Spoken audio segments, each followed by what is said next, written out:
Good morning and welcome to a sunny Bristol, the Seat Unique Stadium here. The teams are just on their way out to the pitch for this Metro Bank One-Day Cup 50 over match. Carol Camino here along with Toby Reynolds doing your commentary for the day. Just a quick update that Glamorgan have won the toss and have elected to bat, so Gloucestershire will be fielding first. And I think we're looking forward to a good day's cricket in wonderful weather. Quite a few cars in the car park already, so hopefully there'll be even more coming in as we go on. Toby, I'll hand over to you as the players are about to start playing. Yeah, I'm very excited for another day's play. We're 2 rounds in to the Metro Bank League 2 season now. Both teams have won 1, lost 1. Gloucestershire got off to a great start here at the Seat Unique Stadium, beating Derbyshire by 9 runs in an absolute thriller before they lost last week by 34 runs to Northamptonshire. And then Glamorgan won by 53 runs against Sussex in a 25 over reduced game a couple weeks ago before losing to Middlesex by 11 runs last week. At the crease for Glamorgan we have Daisy Jeans and B. Ellis, and Alice Bird will be taking the new ball for Gloucestershire.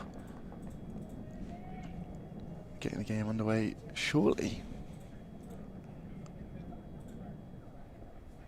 Down the leg side, that first one unfortunately from Bird, and it will be a wide. Yeah, just quickly to run you through the team. For Gloucestershire, we have Prathana Reddy and Melissa Story, Izzy Patel, Emily Geach, Liv Daniels, the skipper, Georgie Kant, Charlotte Phillips, Mega Hearn, Caitlin Belcher, Charlie Phillips, and Alice Bird, who will be coming in again now. At the stumps this time, just tucked into the leg side for the first runs of the day. Lovely shot there from Daisy Jeans. And yeah, as I mentioned, her and B. Ellis to open the batting. Beth Gammon at 3. Gemma Porter, Lauren Parfitt, Georgia Parfitt, Eve Jackson, Erin Vakusic, Poppy Tullock, Sarah Phillips, and Katie Cobb for the Glamorgan side.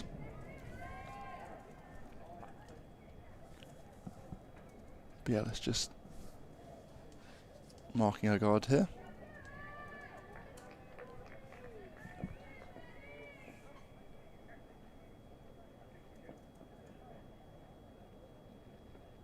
Bit wider this time and whistles past the outside edge. Lovely ball there from Alice Bird. Just found the right line on that one. The first one angled down the leg side. The next one a bit straighter, and that one outside off. And B. Ellis looks to throw her hands at it, but can't lay a bat on it.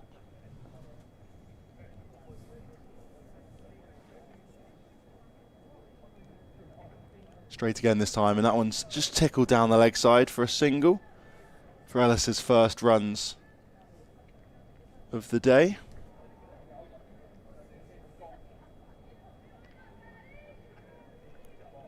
Ooh, scratch that. Actually, it was a leg bye off the thigh pad. Either way, she's now down the non-striker's end off strike, bringing Daisy Jeans back on to face. That was wide and big drive there, but doesn't connect. Just finds the inside half of the bat, and it kind of just bobbles out to mid-wicket.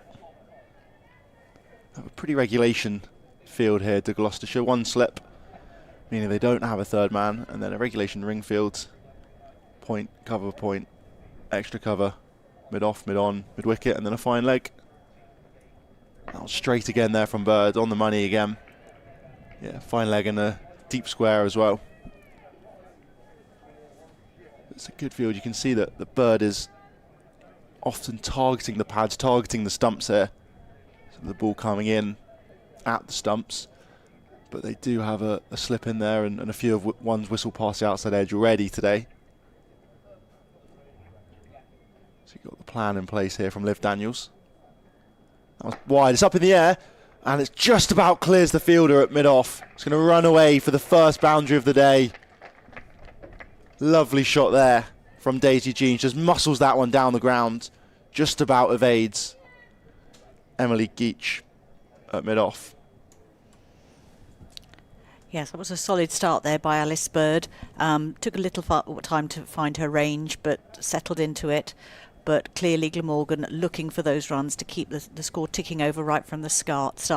It's going to be quite difficult today, I think, to judge what a good score is going to be.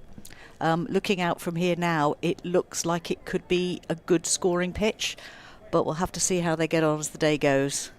Yeah, absolutely.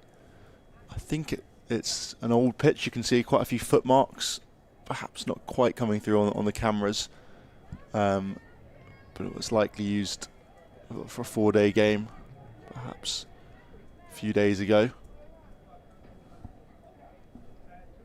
We have Caitlin Belcher now coming into the attack for Gloucestershire. Slight adjustment to her fields.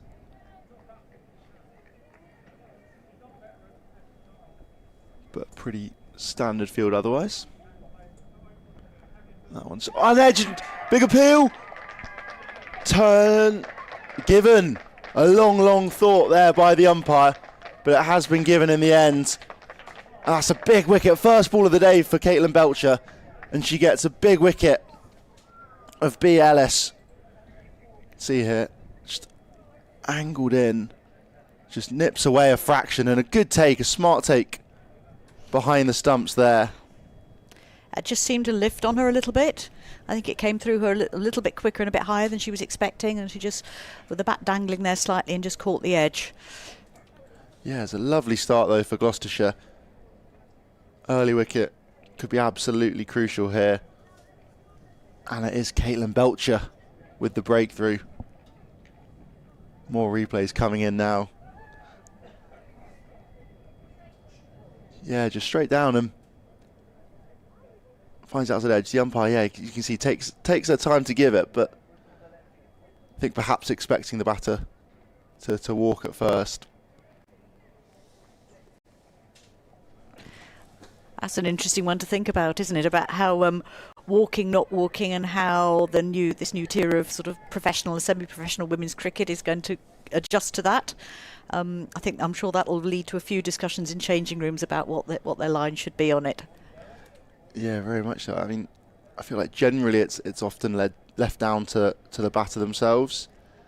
You know, some of Aussies in particular often never walk, but it's kind of very dependent on the batter themselves.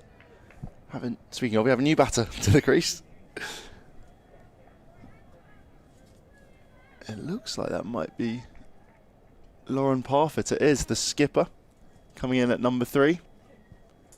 Facing up to Belcher now. Driven at that one. Outside edge there. It looks like it's going to run away to the rope. It does. Just about beats the dive at third man. That's off the mark first up, but not with the most convincing shot from the skipper.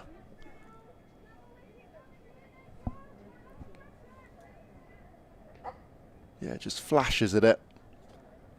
Guides it slightly, perhaps off the outside face of the bat, but yeah, I'd give her a little bit of credit for that. I think she saw the width on it and it looked like she was definitely steering it down in that direction. But quite a brave shot for a first ball that she's faced. A second slip coming in now. Almost more of a gully. We'll see where Izzy Patel that is going to be stationed. Yeah, kind of a fourth slip, perhaps. Yeah, the keeper's just moving her into position now. That was just angled in there from Belcher. Just dug out from Parfitt.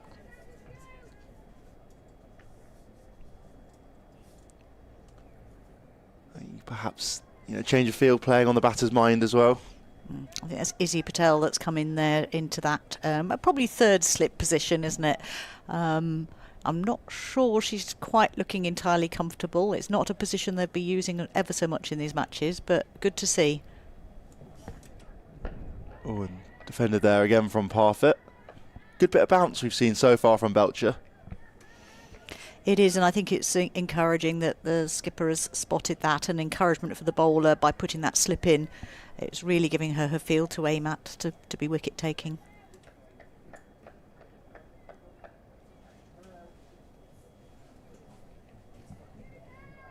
think they obviously have another plan here we've already talked about, with perhaps looking to try and get Parfitt to play right into the hands of the two girls in the slip corner, but they also have a third man behind protecting if it does go wider. That one struck high, I reckon, though.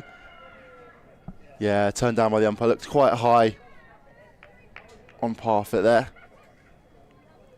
But a strong appeal still from the Gloucestershire women.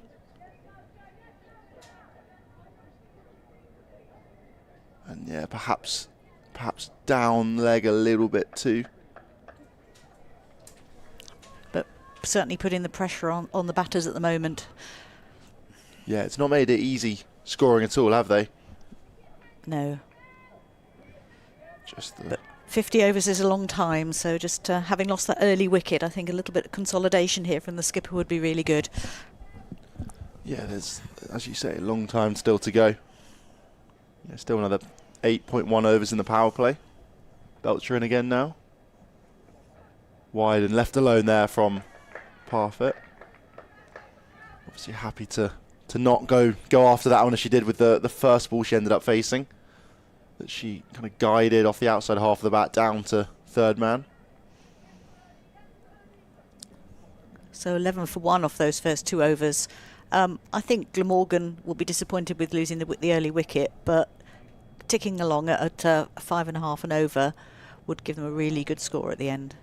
Yeah, absolutely. I think anywhere near 300, I think over 300 is more than enough, or is often more than enough if you sort of defend it in the right way.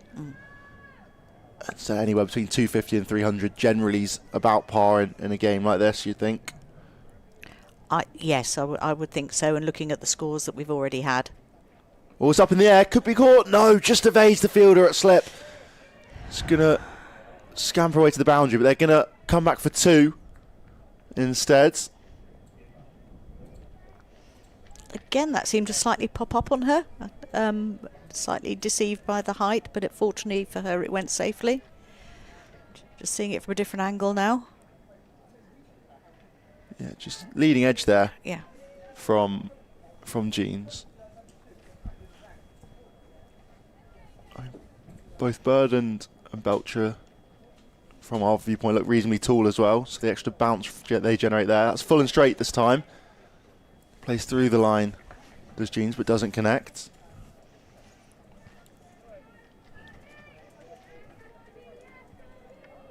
And yeah, even the first boundary of the day we saw, where it was muscled down the ground, you could kind of see was still just leapt a fraction off the pitch, which meant it sort of slightly more uppish than perhaps distance. Well, nips in again, that one. It's good bowling here from Birds. She's looking to be really, really tight. She's got the 2 fielders out on the boundary on the leg side behind square, so she knows she can be very straight and very attacking with her lines, but then does have that catcher behind square on the offside in the slips.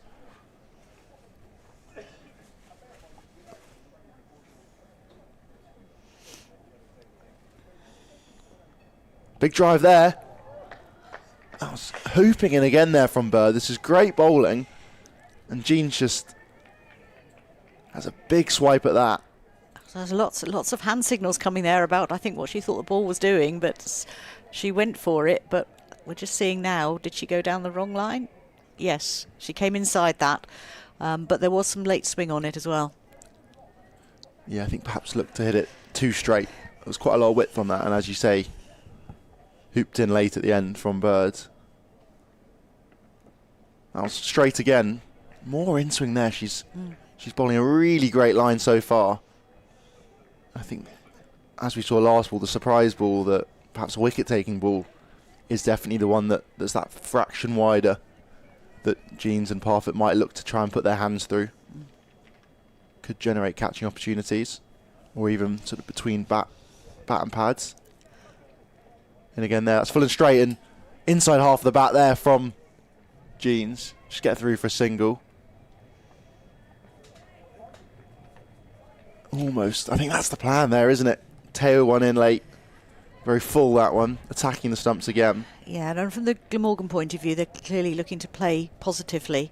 But some of those are leading to the half bat shots. But yeah, good to see the positive intent. Yeah, no chances as of yet other than the wicket itself. But as you mentioned, they are looking to be aggressive and play on the front foot where they can. Jeans will continue to face with a single coming off the final ball of that last over. But it will be our first delivery against Caitlin Belcher, who is coming in from the Ashley Down road end.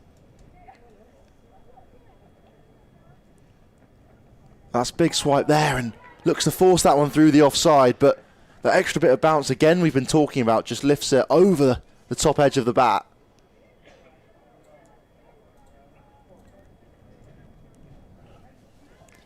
Just seeing the replay of that one coming up now. Yeah, it's you could see what she was trying to do, but it just beat her for the height. Perhaps a fraction too close to her as well, for her to get her arms through that fully. That one's down the leg side this time, but a lovely take behind the stumps. And it will be given as a wide.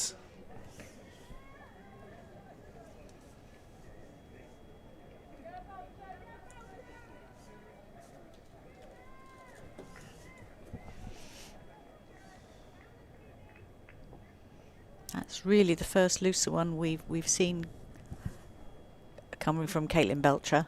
I'll see if she can get back on her line now. That was uppish and flies through the covers there. Well put away in the end from Jeans. It's going to go all the way for 4. A lovely shot there, just a fraction short and too wide from Belcher. Just allows Jeans to throw her hands through that one.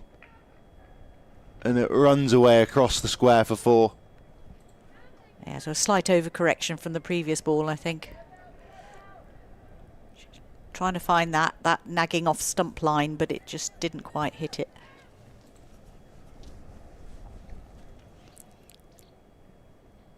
Belcher in again now. That one's going to be wide, perhaps. No, turned down by the umpire. Left alone in the end from Jeans. Much fuller this time, but a similar line from Belcher.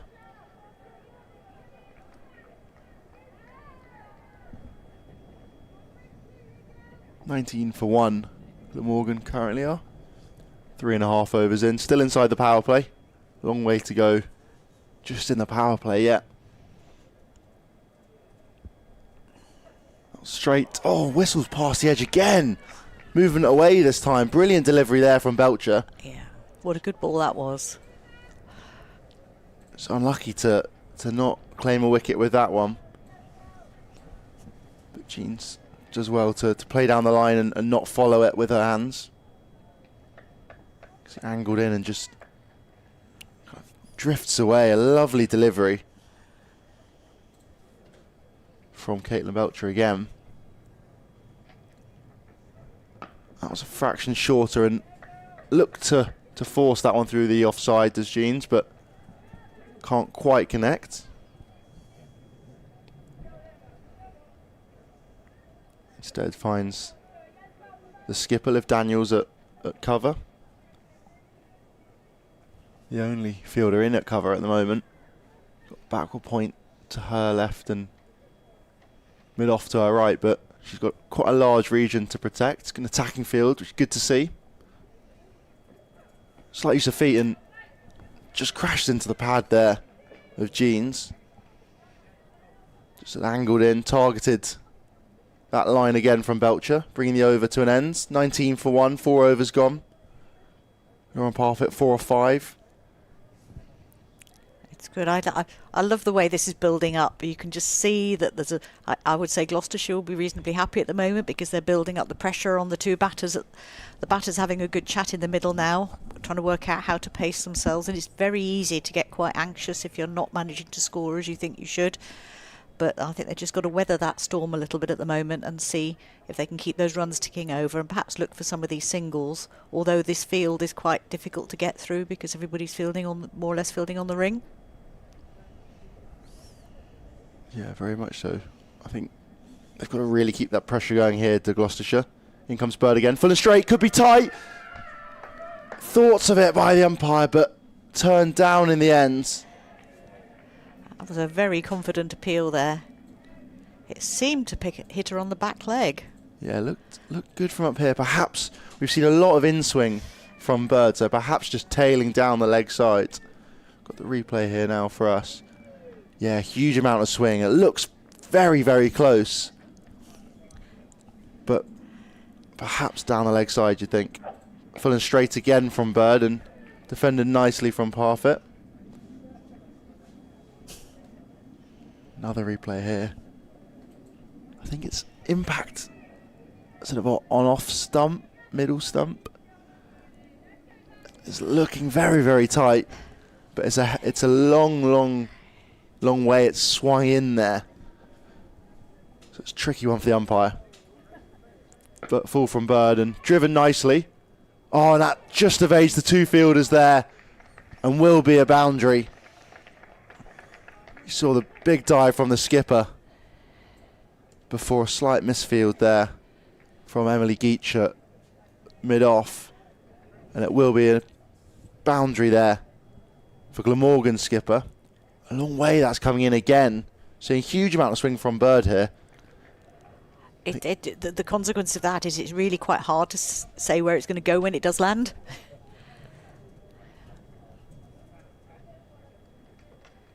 Oh, and out past the outside edge again there. Didn't quite swing as much, and that creates a lot of danger. Parfitt just propping onto her front foot, but it shoots past her outside edge there. Yeah, she bowls from quite wide on the crease. And that gives the ball the opportunity to get that swing in. Yeah, we can see even if it doesn't swing, it's still creating danger.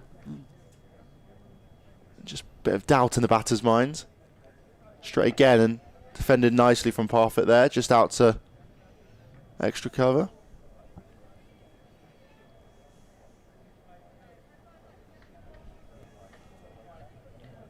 Yeah, it's been great so far from the two Gloucestershire opening bowlers, Bird and Belcher.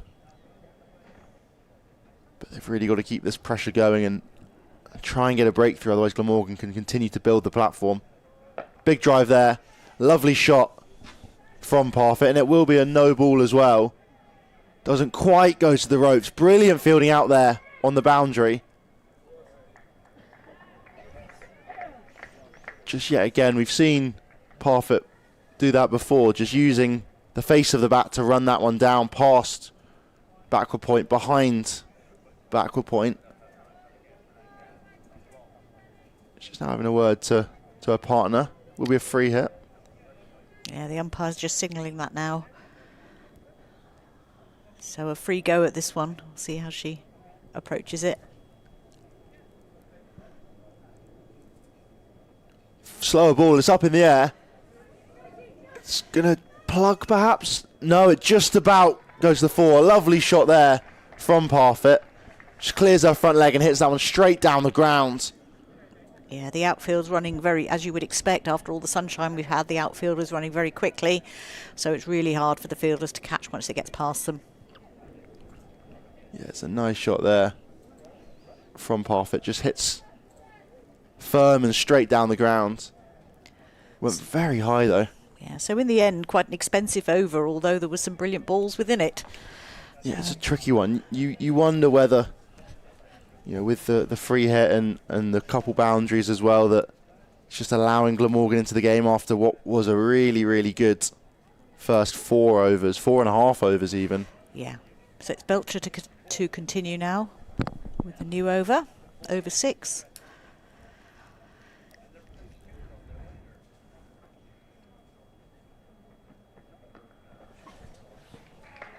And that was a little bit of a free shot there for Jean. She was able to play that nicely off her legs just behind square for 4 runs. Yeah, gorgeous shot that. Just cannons off her bat. And fine leg has no chance of that. Sounded really good off the bat, didn't it? We're behind glass here, and so if we can hear it coming off the bat, we know it's a good shot. Very much, yeah. Yeah, just didn't try and overhit that one, did Jean? Just kind of flick, sort of a mix of a flick, but also kind of just leaning on it, and it just flew to the rope.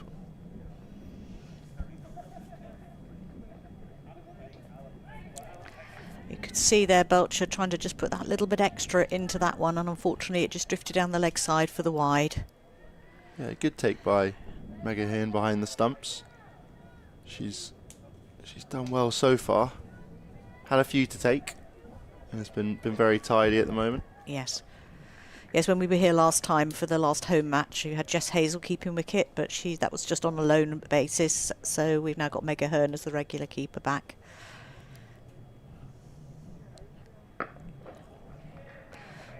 Belcher in, and that's gone away through mid-wicket for 4 runs. Huge shot, just picks that one up and deposits it over mid-wicket. Brilliant from Jean. She's definitely upping the ante now. She's looked to be quite aggressive so far, but this over she's just found the middle of the bat on a couple of occasions, and it's not a huge amount you can do as a bowler or as a fielder when it's as clean striking as that. See how Belcher adjusts now.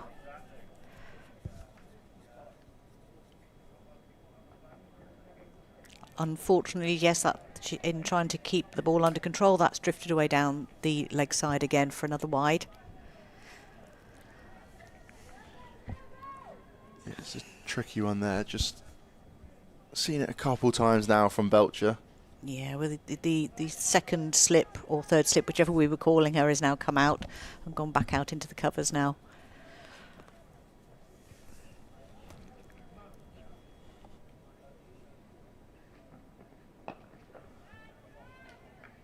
That's a better one from Belcher. Just hurried the batter a little bit. No run. Yeah, nice again. She's done well with those sort of back of a length deliveries so far today. It's only really when she's gone full have the batters been able to get on top of her. I think we talked about it 2 weeks ago when we were last here at the Seat Unique Stadium, that the pace she seems to bring challenges batters. And again, a dot ball there. Oh, it's all right. I thought for a second there the umpire was signalling another no ball, but actually I think they were just signalling that there's 2 balls to go. Yeah. Just trying to keep us on our toes here in the commentary box. Quite a lot of arm movement there, wasn't there? But there are 2 balls to go, and Belcher's bowling both of them.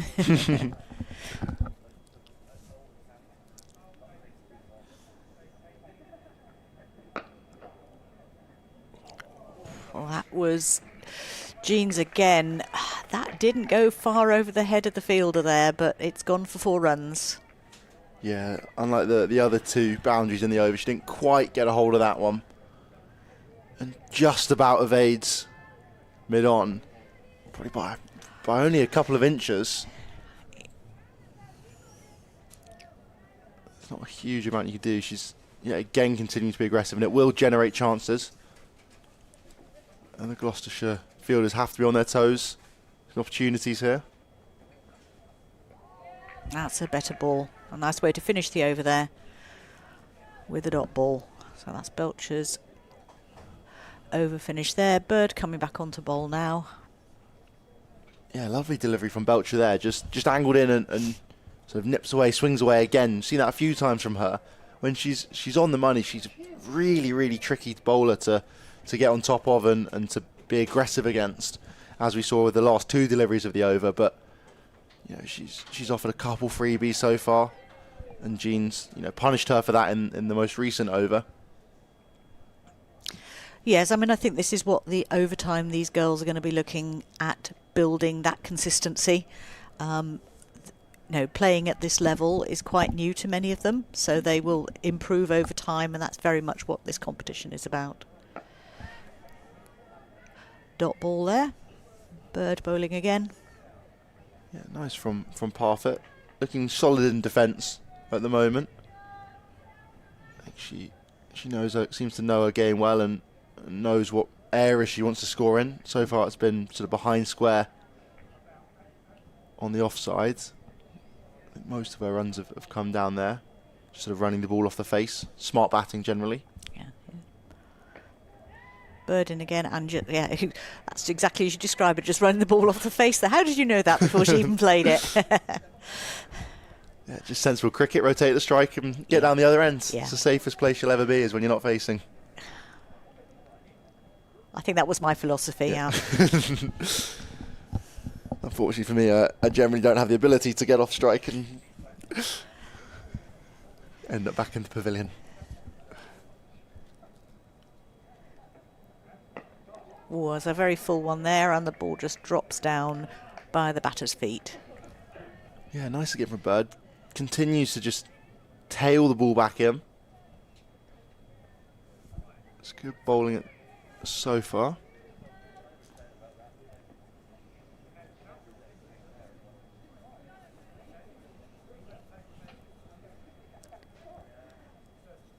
She comes in again. And another dot ball. It'll be interesting to see if she stops bowling at some point and then comes back on for a later spell, whether that swing is still going to be there. Yeah, exactly. It'll be interesting to see how Liv Daniels does manage her attack in this game. I assume they'll see these two bowlers will see off the power play, and then we may see some of the slower bowlers. Bird in again. And that fuller line again and results in a dot ball. Just one off the over so far, so it was a good recovery from a slightly more expensive one beforehand.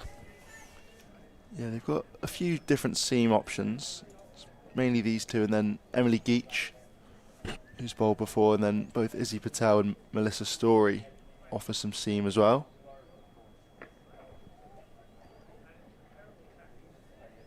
And that one is chipped from Jeans out to backward square just for the single. And that's the end of the over, 46 for 1 after 7 overs. Yeah, nice little shot there from Jeans. Seen her do that before. It went for a boundary last over off Belcher. That time they had a fielder out there ready for it, Yeah, off bowling of Birds. She didn't try to hit it too hard, so it's a little sand wedge, I think, going out. Exactly. Yeah, and then, back to Gloucestershire's bowlers. Yeah, Melissa Story, not 100% sure if she is fit to bowl. She's just coming back from a side strain.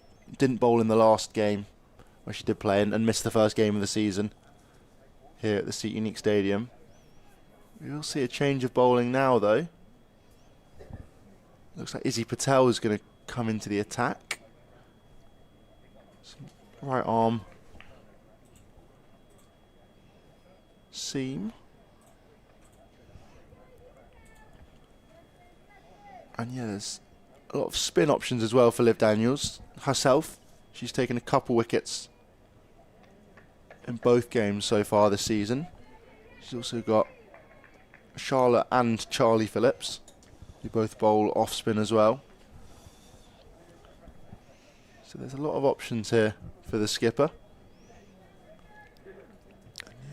So packing in front of square here on the offside. 5 fielders in the ring.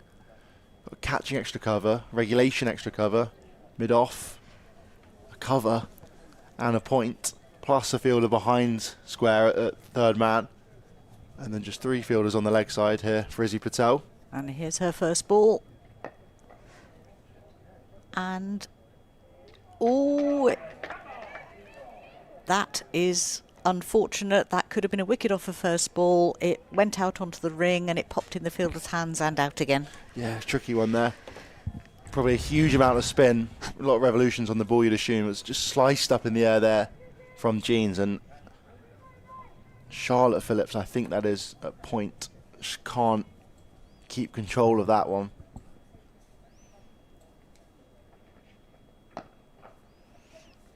Izzy Patel has a very busy run as she comes in there. She certainly looks like she means business on her way in. But that one nicely in for a dot ball. And we're just seeing the replay. Oh, yes, that's... I think it just dropped a bit shorter of the fielder than she was expecting in the end.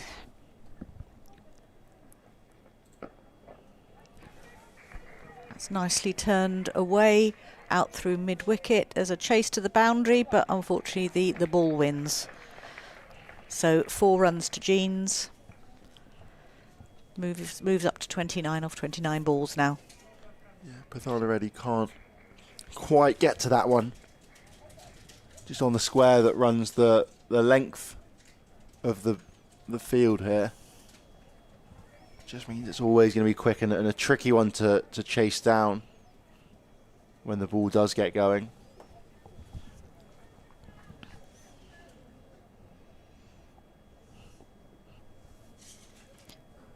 Patel in again. I don't think she knew too much about that one, but it's gone away for a single down to fine leg. The keeper runs out and picks that up. So again, that pace of that ball actually took the batter slightly by surprise. Jeans off strike and Parfit facing the next one. Here we go. Chinese cut, would you describe that as? Yeah, yeah, I think so. It was quite sort of bottom hand dominant there from Jean. She's worked a lot through the leg sides so far today and looked to do similar. That last delivery didn't quite pay off. And she just takes a moment to just drop that one in front of her after her previous, what we could say, slightly lucky escape. Yeah, smart there from Parfit. Just batted well so far. Final delivery of the over now for Patel. Yes, this is Lauren Parfit's first game as an official in official Glamorgan colours, because she missed the first 2 games because of injury. So good to see her back on the field now and taking over her captaincy role. End of the over, and that's the 50 up, 51 for 1. And we'll see the worm here. So suitably steep worm going on there. Yeah, there's not a huge amount you can reference on that one at the moment. It's not too flat, that's all we can say at the moment. There we go. And with the couple of more expensive overs in the middle of those overs. Yeah, Bird to continue. It's bringing out all the tricks now. Yes, Bird to carry on.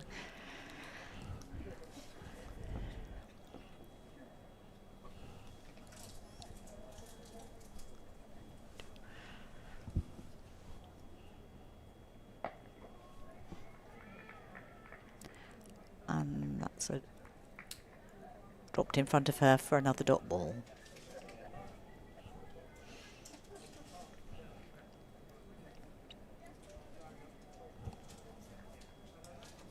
Solid there from Jeans, and this will be Bird's final over in the power play now. And well bowled, another dot ball there. Just played down in front of her and popped out to mid-on. Yeah, she's definitely made the most of the new ball, as Bird's been swinging a lot. There's some heavy work going on the ball to try to keep it moving. It's polished for her.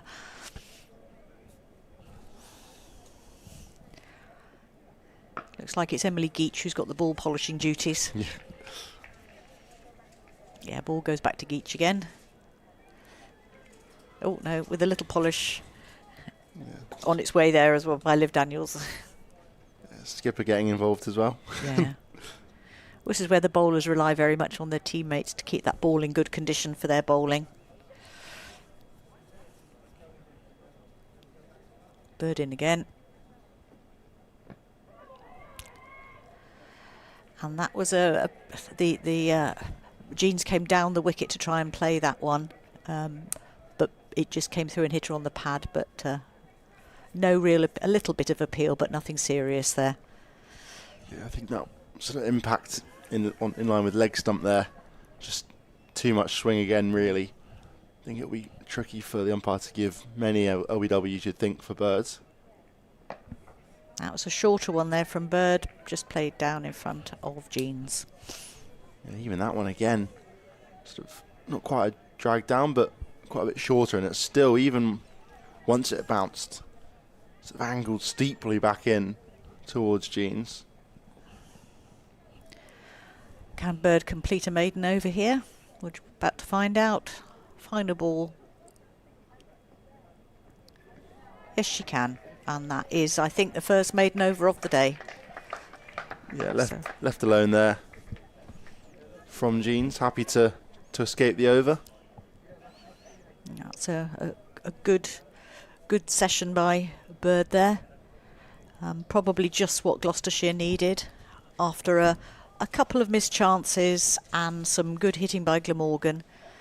So again, they would be looking to try and get back in control, because just at the moment there's a really good partnership going on with these two batters.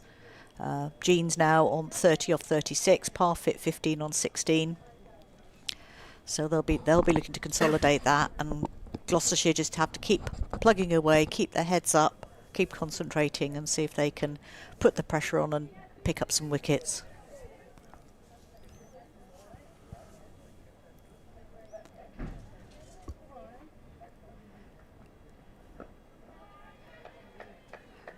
And that's a nice dot ball there. Izzy Patel bowling, first ball of her second over.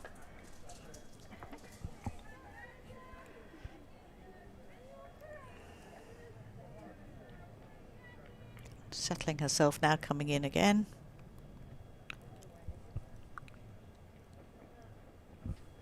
Ooh, that was I think that might have been one of those wides that wasn't too far wide, but it still goes down in the book, so it's still counting. So an extra run for Glamorgan. Yeah, it's an unfortunate one there for Patel. It looked like it might swing back a fraction, yeah, but didn't quite do enough to strike the batter. Played out to mid on there, but stopped by the fielder. Yes, I mean, the margins of error, quite rightly, for the balls going down the leg side in these limited over games are very small. And if you miss the leg stump, you can expect for it to be called wide.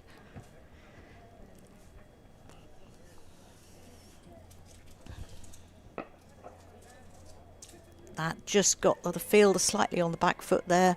It got over the ring, running away, and then picking up another 2 runs there for Jeans. Yeah, slightly deceiving her there. I think another slight slice. Take that back, it was Parfit, not Jeans. Yeah, just sort of sliced it away. I think perhaps the first shot from her we've seen with a little bit extra risk. She looked to try and go over the offsides. That's her little open face shot again that she's played. She likes that one, and that's another single to Parfit. Yeah, smart again there. You wonder whether Daniels might look to try and plug that gap a bit. They've obviously got the 5 fielders in front of square on the offside. You can maybe shuffle people around a little bit. Yeah, she's got somebody down on the rope, yeah. On the rope now, on the third man.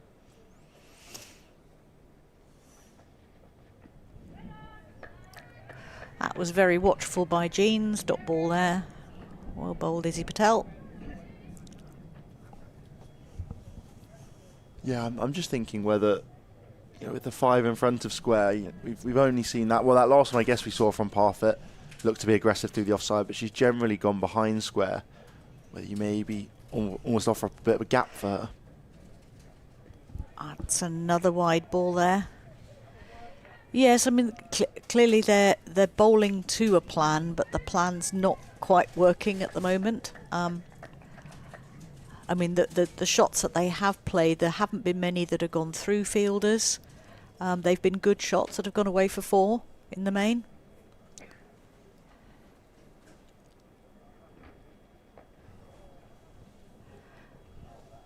And there's another one, and that went down through backward square, 4 runs. But certainly from the captain's point of view, trying to work out where to put your 2 fielders outside the ring, it's quite an exercise to get them in the right place. And that should now be the end of the power play, I believe. It is indeed. So she'll have a little bit more flexibility now to Liv Daniels to put another couple of fielders out if she wants to, so that should make life slightly easier for her. 60 for 1 after those first 10 overs. Been good cricket by Glamorgan so far after their first wicket. That fell early, beat Ellis that was. Gloucestershire have created a couple chances, but none have quite stuck so far. As we move into the 11th over and umpire signalling start of power play 2. And Bird will continue from the pavilion ends.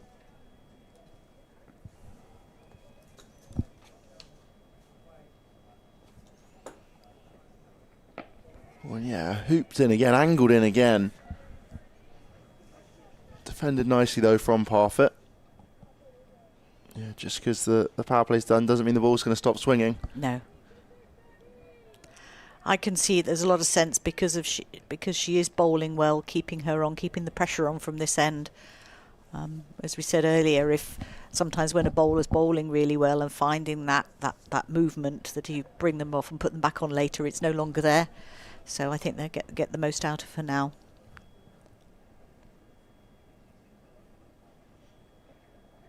Targeting the stumps again there, but defended nicely just into the leg sides this time from Parfitt. And I think when you've got 4 or possibly 5, depending on the use of Mr. Story, seamers, it doesn't particularly matter if you get through a lot of Bird's overs now, because you can use some of the others, throughout the middle and towards the death, and just drop Bird in for sort of, 2, 3, 4 overs later on. But they need to make the most of her rhythm that she seemingly has right now, and the swing in particular. That one's just into the leg side. They're going to go through for a quick single. Yeah, that was good running there, just picking up the single for one that might not have resulted in a run. No leg by signal, just tickled the inside edge of Parfitt there. Bring Jeans back on strike now, Daisy Jeans. That one struck on the pad again there. It's going way down leg, but hooping again. I feel like I've never said hooping so much. But this is brilliant bowling from Alice Bird. Yes. You can just see the batters thinking, how do I get these ones away? I don't want to step inside of it just in case it doesn't hoop as you've described it. Yeah, that was worked into the offside with a straight bat from Jeans. Lovely looking shot, but no reward for it. It's only really when Bird's gone too full have we seen her be taken down, because that just allows the batters to hit through the ball a bit more and get their foot to it. Oh, that one's out the outside edge again. That was, again, beautifully bowled, and seeing the keeper come across there and taking it down the leg side, but that was only after it went past the stumps. Excellent over again. Just the one run from it. Here's the replay. Pitches outside off and comes across and taken down leg. Great bowling. Similar shot to the previous delivery where she did manage to get bat on it, but there wasn't a huge amount of foot movement from Daisy Jeans that time.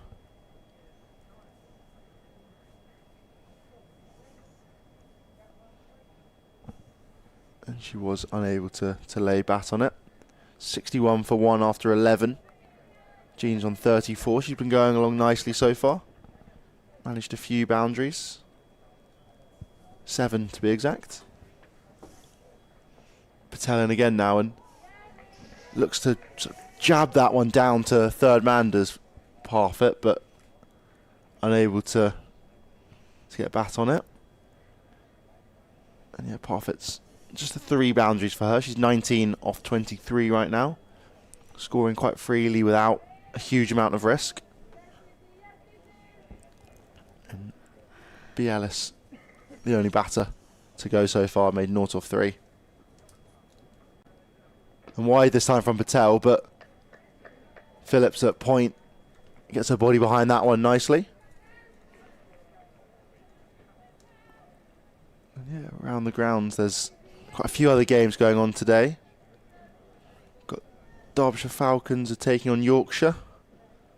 Kent host Leicestershire. Patelin again. A wide Yorker left alone. Northampton playing Middlesex. And Sussex are facing Worcestershire. A few different scores going, just looking at them. Different success rates so far for each batting side. Patel and again, and Uppish, and it's gone! Good take there from the skipper. And Parfitt just leans at that one and chips it to the catching extra cover. And Izzy Patel with her first wicket. She bowled a nice line there, and you can just see how disappointed Parfitt is on her way out there. She just sort of prodded at that one, really. It was almost like catching practice. Just sort of jabbed her hand, and you can see perhaps slightly off balance. Didn't quite. So leads with the hands rather than the head. And it just, as you say, chips to extra cover for a good catch. A simple one, but a very good catch for Liv Daniels. Yeah, just picking up on what you were just talking about, Toby. So at the moment, Kent 25 for 3 against Leicestershire. Yorkshire 87 for 2 off 12 overs against Derbyshire. Northamptonshire 44 for 2 against Middlesex. And Sussex 56 for no wicket against Worcestershire. The scores are available on NV Play. A little bit tricky to find, but good coverage once you're on there. They're also on BBC Sport. Great. On the cricket site over there as well. As we see Beth Gammon coming to the crease now to join Daisy Jones. Yeah, she's been the stand-in skipper for Glamorgan in the absence of Lauren Parfitt, but now needed for her batting skill. Yeah, she made 72 in the season opener against Sussex. A game Glamorgan won by 53 runs, sorry. She top scored with that 72 as they made 178 for 5. And it was, rain affected, as was the game here at the Seat Unique that we were covering. Patelin again for the first ball. Big swing there from Gammon. Just misses the outside edge. That to me looked like I've just come in, I'm going to have a go at it.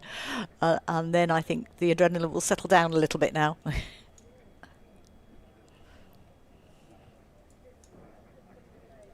That one's a bit shorter from Patel, and as you say, Carol, she does settle down.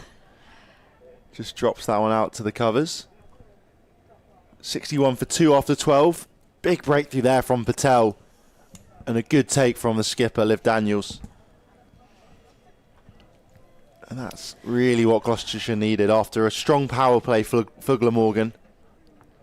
Yes, I think also I just sort of sensing from the Gloucestershire players there were just a few hands on hips, and they needed that wicket to give them a bit of a lift, and I think they're looking slightly bouncier in the field now. Yeah, just a little bit of a boost for them, as we will see a change of bowling. It's Emily Geach coming on now. She was very, very economical in the opening game of the season against Derbyshire. Bowled really, really well throughout, and took a couple wickets against Northamptonshire. That one just swinging away nicely there from Geach, on the money straight away, not offering anything to Jeans. Yes, it was her, the game against Derbyshire, certainly it was some of her bowling that really turned the tide, because she just held that end and kept it very tight.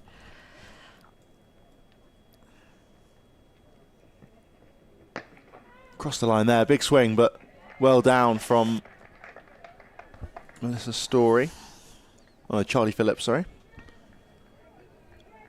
Yeah, just trying to force that one out through long on, but the fielder came across well there.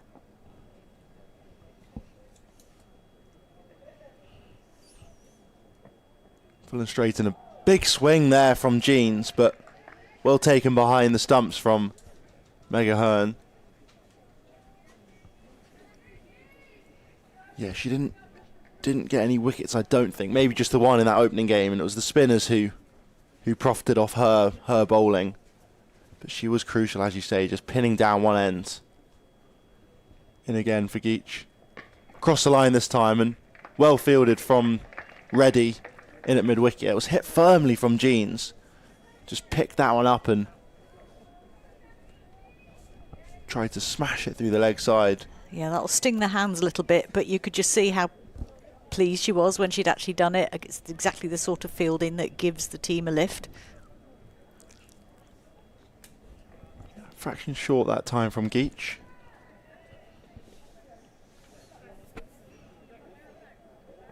Fuller this time, and a big swing, and it beats everything there. And it's going to be 4 byes, I think. It is. Yes. Just angled in, swings away there from Geach, and a huge swing from Jeans too.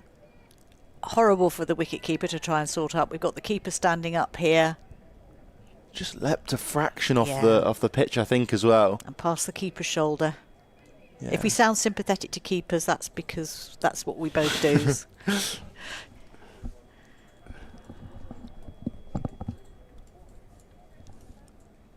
It's a shame for Geach. Got 4 dots to start the over off. Going to go now for a final delivery. And, oh, well taken there behind the stumps from Ahern. And a big swing again. That's a good statement for Megan Ahern there. I really like it. OK, that bye might have got past me, but I'm still here and I'm still looking for you to move that foot. Yeah, good response by her. Technically down as a maiden still for Geach on that one. With byes going down against the keeper, not the bowler. I'm sure that rule should be changed. Yeah. Yes, I would say that. Gammon on again to face now against Patel. Bit shorter and cut away nicely, but really great fielding there. A backward point from Charlotte Phillips. Yeah, and a little, I would call that a low 5, I think, from one of her teammates there in acknowledgement of her good fielding. Yeah, Caitlin Belch, you could see, very excited. Yeah. But yeah, brilliant stop there at backward point. Patel in again. Full and wide this time, and Gammon looks to sort of guide that one, similar to what we'd seen earlier from Lauren Parfitt behind point, but doesn't quite find her gap and instead just dabs it into the covers.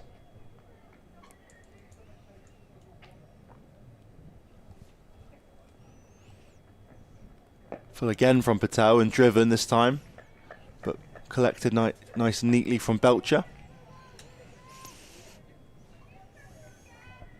Still see those 5 fielders inside the ring for Patel, and she's bowled very well to that field so far.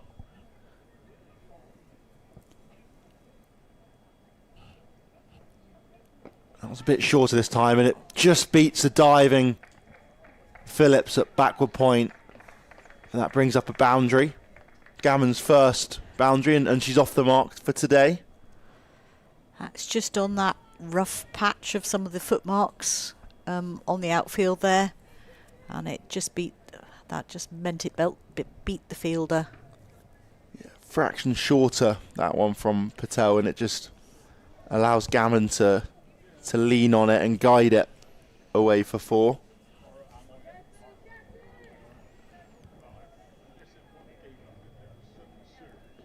She's not quite getting as much swing as Bird was from the other end. But there's a little bit here for Patel. Full and straight this time, and it beats the fielder, diving fielder. It's going to run away towards the rope. It's not quite got the legs on it, has it? It does, just tempts the fielders the whole way there. And it's back-to-back boundaries now for Gammon. 73 for 2. Glamorgan are on now. Yeah, from her performances in the previous couple of games, I think you said she scored a 70-odd. She's obviously in form at the moment, so they'll have to stay on their toes here, Gloucestershire.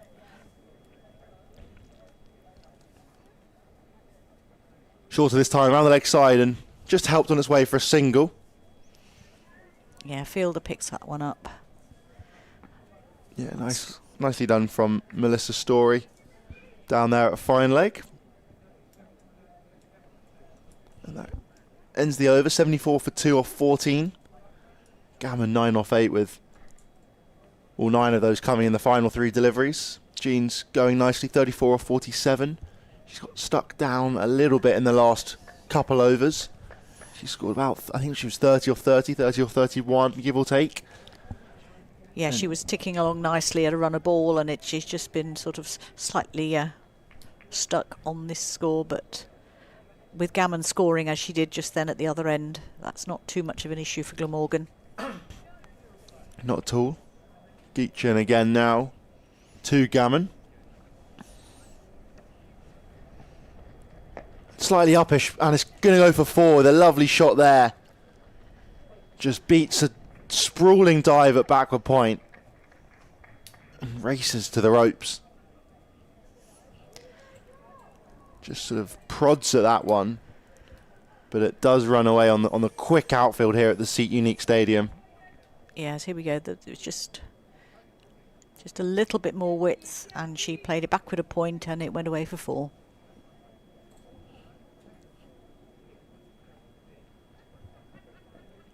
Same again there, but doesn't quite get a hold of that one. A little bit straighter from Geach, and I think Gammon tried to sort of force that one out through the offsides, when it perhaps wasn't quite there to do. Dot ball from it.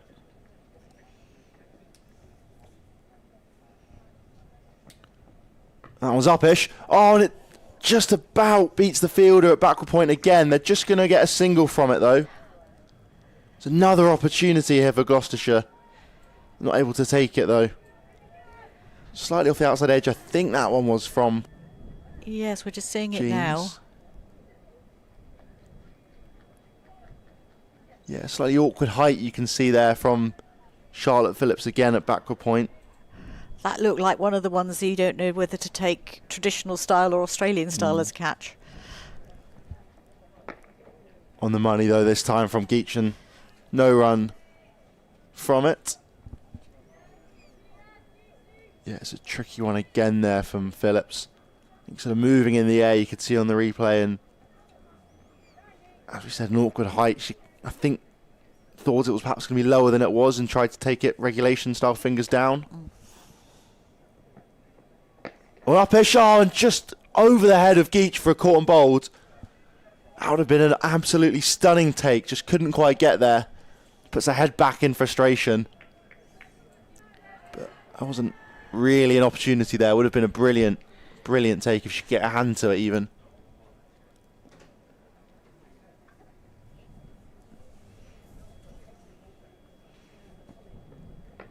That was just flicked into leg side, but a lovely stop there from Reddy at mid-wicket. She's done well so far. Ends the over, 79 for 2, 15 overs gone now. And yeah, Reddy's done well a few times in at mid-wicket. Just body on the line stuff. Yeah, we've just seen the replay there of that potential caught and bowled. It's always tricky for the bowler when they're running down the line and somebody's hitting it back straight at them. I don't know whether it's the self-defence mechanism comes in before you start thinking about catching it, but on that occasion it went over her head and away. Yeah. So 15 overs gone, 79 for 2. Jean still stuck on her 34, but it's going to be Gammon to face. 14 off 11 for her. Yeah, it's still been a very good couple overs from Geach, only 5 from it, maiden in the first, and she is generating chances. Seeing the ball still move around a little bit. Izzy Patel on her way in now. Nicely played there by Gammon. No run. Yeah, 15 and a bit overs, but the ball is still just doing a fraction. We've seen a few edges still found, a few opportunities. Gloucestershire haven't quite managed to take as many as they'd have hoped, though.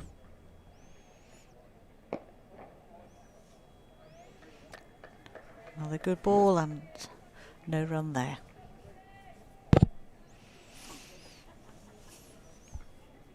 Izzy Patel's doing a good job here. She's just holding that line, making it tricky for the Glamorgan batters to score. I thought for a minute that was going to be commentator's curse, but it is another dot ball. Yeah, since her and Geach, I think in particular, have come on, the run rates started to dip a little bit. It was up at 6s at the end of the power play. In the last few overs, it's dropped down to 5.1. I think last over, Patel got a little bit unlucky. There were a few boundaries from it.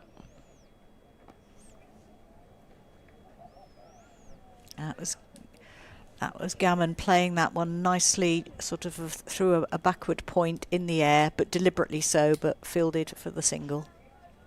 So you could see that there's the gap there, so it was a pretty safe shot to play if she got it right, just for the one run. Yeah, there's been a slight change to the field. We can see cover has gone out to the boundary. They're going to just shuffle around a little bit more now.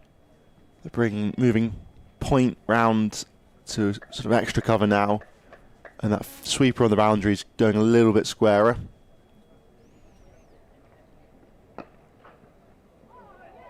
That was a bit of a flying stop there, but by the fielder at a short cover, no run.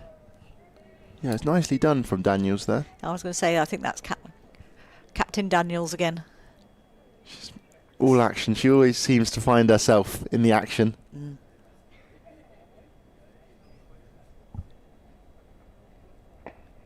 And here she is again. But it's a good position for a skipper to be fielding in, because they're not far from the batter. They can easily communicate with where the keeper is. So I think it's a sensible spot. Ideally don't want your skipper too far away, because you need them to be able to keep an eye on what the rest of the team is doing and communicate with them. A scorecard up here now, as we can see. Jean's 34 off 52 balls and Gammon 15 off 15. Yeah, 80 for 2. Glamorgan set. You can see here the bowlers, the economy from Patel and Geach has been tight so far. Bird similarly with the new ball. It's very, very effective. Belcher a little bit unlucky. She started well and then was taken down, I think, in her final over by Jeans. Just managed to get away a few. This is Geach to continue now.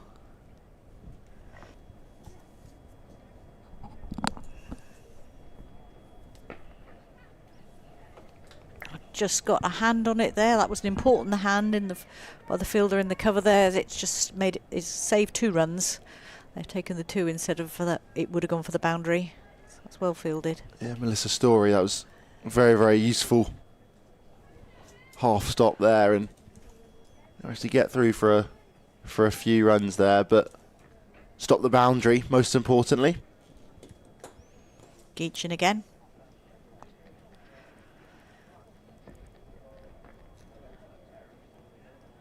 And no run. Just played out to the offside.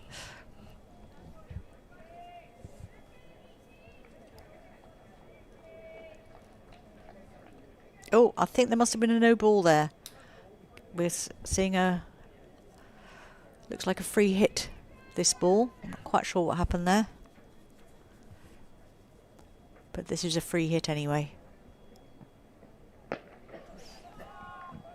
And put away for 4 runs. Yeah, lovely shot by Gammon. Just slaps that one over extra cover for another boundary. Brilliant shot. Yeah, no risk shot because it was a free hit. Just coming in now. Let's have a look at the replay. Yeah, that was she knew exactly where she was hitting that, and there was there's a big gap out there.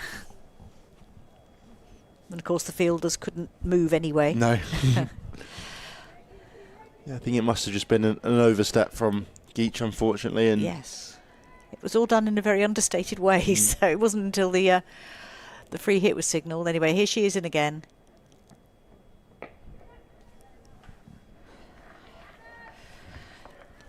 foot behaving on that one, not overstepping the mark this time, but just the single.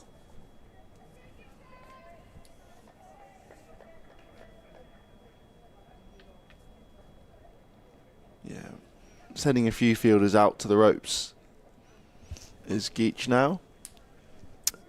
Just dropped last delivery. They dropped a sweeper out to the offside, and they now have 2 out at long on and cow corner on the leg side, as well as third man who's been out there for most of the game so far. And dot ball here for Geach. Batter's just taking the time to have a look around and see where the field's been redistributed to.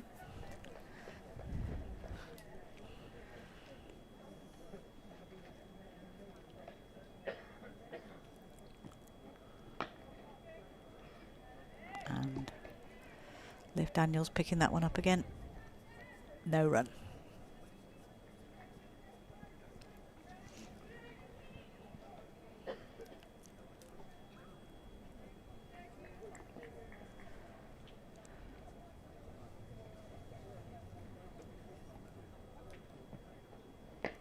That's in the air, but dropping safely just for the single. There's 2 fielders out there, but it dropped between them, but no risk of a catch. And that's the end of the over, 89 for 2 of 17 overs. Yeah, fell about 5-10 yards short of Charlie Phillips down there at long on. Slightly interesting decision. You wonder whether she was hoping to clear both the fielders out there on the rope and hit it all the way for 6, or perhaps she was just content with a little chip there that it ended up being. There's probably enough room between the 2 of them to try and get it between them if you hit it well, but I don't think we can quite do the mind reading yet. No. Change of bowling. The skipper bringing herself on, Liv Daniels. Bit of off spin we'll see now. Again, every field being moved around. We've got a short, fine leg just inside the circle here as well. First ball. And it's a good one. Just played out, well picked up by the fielder, no run. Yeah, 2 sweepers out on the leg side as well. Square leg and cow corner, as well as 1 out on the off.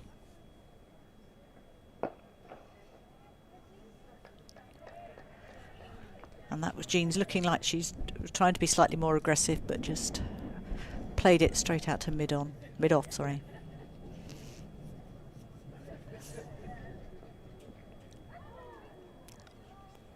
Well, that was this will be an interesting replay to see. That was an attempted stumping, but the bails didn't seem to move.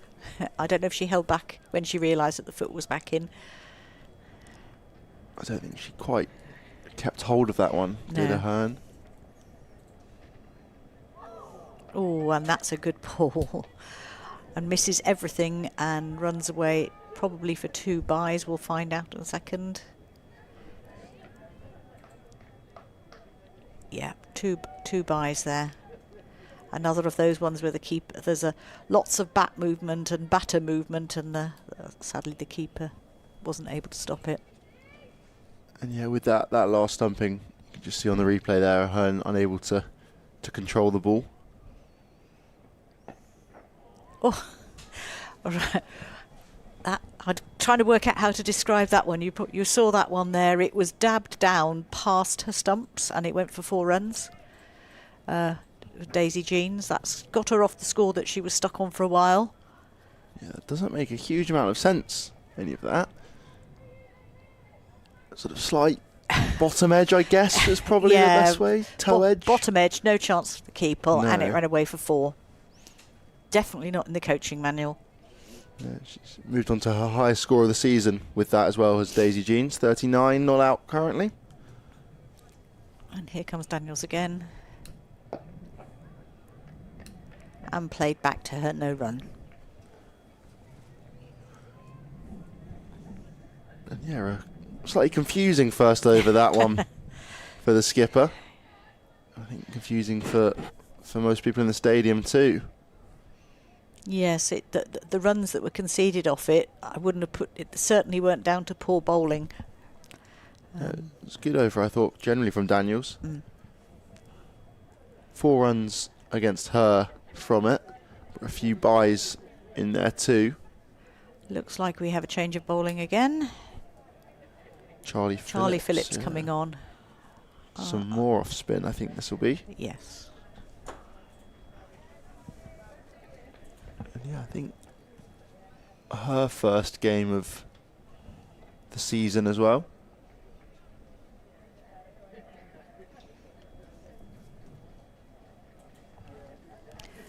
Phillips in now. Oh, that's a great start. A batter Gammon played at it, but it went through to the keeper. Good start.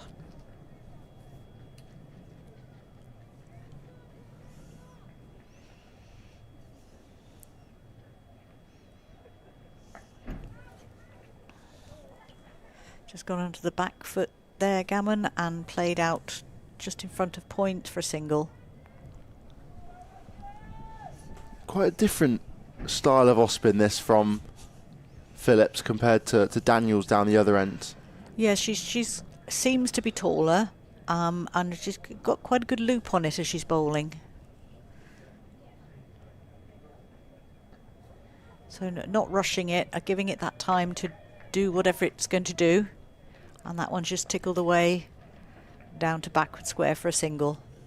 Yeah, she's very, very bouncy as she comes in, and then, as you can see, yeah, as you say, sorry, sort of throws it up and gives it a lot of flight, a lot of air on it. Double there, and yeah, she's just sort of tempting the batters almost, I think. Sort of saying, have a go if you can. Yes. Coming in again.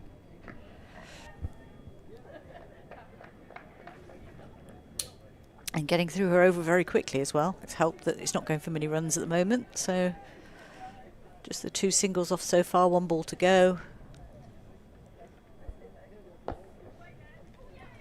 And just single there, played up to long on. Yeah, so that's a great start. A very good over to start with. She bowled with lots of control. You can see the batter's just sort of eyeing up exactly what she is doing. And it'll be interesting to see as she continues the spell whether they decide to play a little bit more aggressively against her.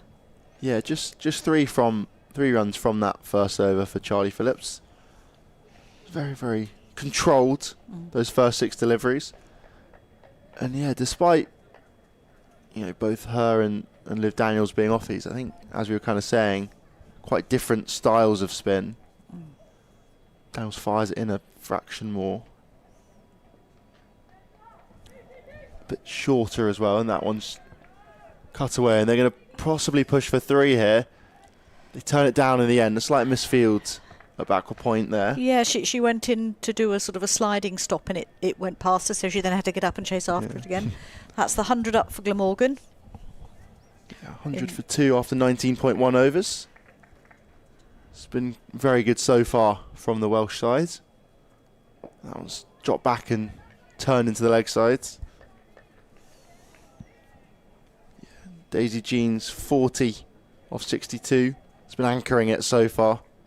Beth Gammon going along very, very well at 26 off 26. That was cut away. Looks to beat the fielder out on the boundary. I think it will. It does indeed. Yes. A lovely shot there from Gammon.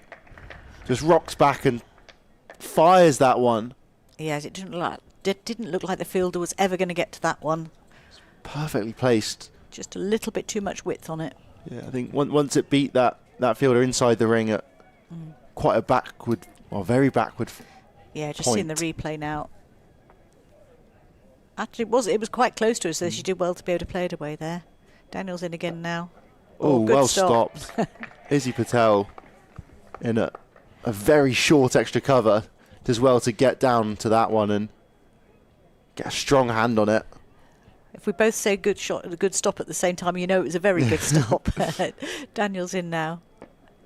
Tosses that one up a little bit and Gammon just rotates to strike. Just takes the single there.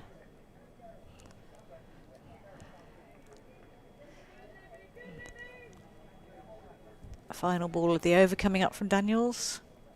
7 off it so far. That one's hit straight back to her. She does well to get her body in front. And that will end the over. 7 from it for the skipper. 105 for 2. 20 overs gone now.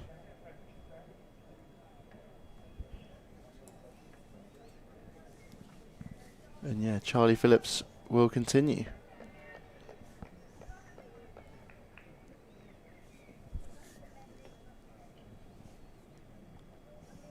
Use of feet there from Gammon.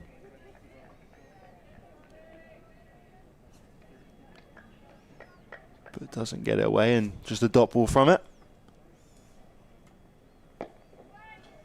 Same again there. I think she's looking to try and get to the pitch here. You can see from just the first 2 deliveries. But smart batting. Didn't get to the first 2 and just defends them in the end. That time she does, and it's up in the air. And it beats the 2 fielders with a lovely shot there. Brilliant straight drive.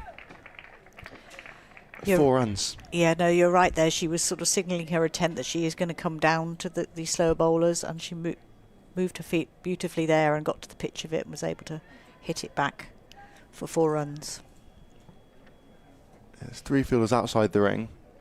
2 quite square on the leg side, 1 on the off. And that was straight down the ground again there, but Geach gets round nicely and covers it. Yeah, I think she's going to look to keep trying to hit straight and using her feet.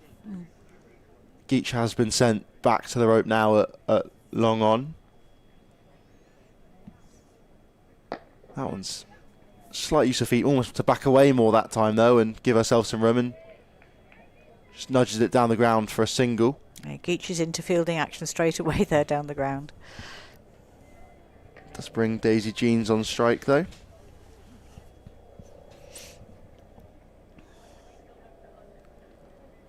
Across the line this time with a slog sweep, but just a single from out to Izzy Patel at deep square leg. Jeans will keep the strike. 111 for 2 after 21. Yeah, interesting phase of the game I think we're coming into now. Still plenty of time to go. I think we've spoken in the past about, for some of these players who've played probably a lot of 20-over cricket, just trying to adjust to the pace of a 50-over match and just how much time they really have out there to build an innings. So it'll be interesting to see how these 2 get on with that.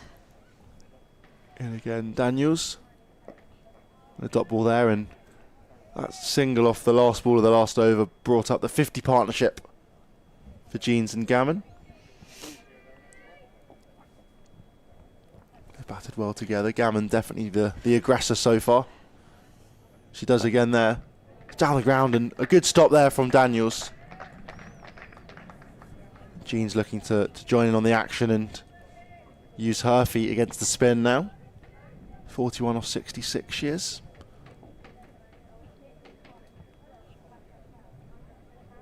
That one's through the offside this time, but doesn't find the gap, and no run from it. Yeah, the run rate just ticking over at just above 5 now, so these 2 slow bowlers are doing well to control it.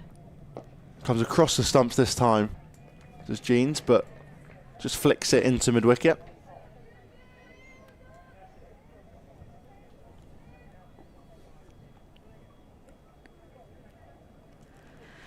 And that's under the offside. Lovely. Brilliant shot. That's probably the shot of the day so far, I would think. That's beautifully played over the head of a sort well, between mid-off and cover. Went away for 4, but good use of her feet to play that away very nicely. Yeah, inside out over mid-off is a brilliant shot, and as you say, definitely shot of the day so far. We've seen a few lovely ones so far. Feet again, but no run from it.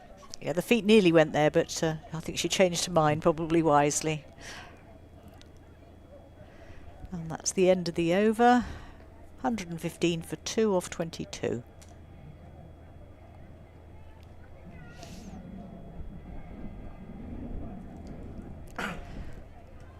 Phillips coming back on at this end. Charlie Phillips as opposed to Shah Phillips, as far as we know. Yeah, it's a confusing one when there's two of the same name. Yes. In she comes though. Dot ball to get the over underway. Beth Gammon on strike at the moment, 36 off 35. That one's used to feet up in the air and it's put down. It's going to run away for 4. It's a tricky one there for Alice Bird at mid-off. I'm not sure what happened there. Something flew.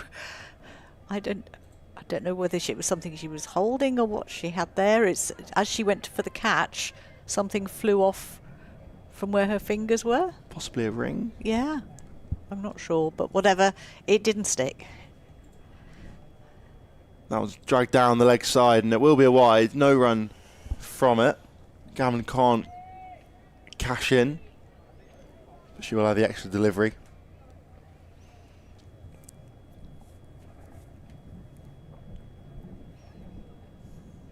That was driven, but just out to Prathana Reddy at short extra cover.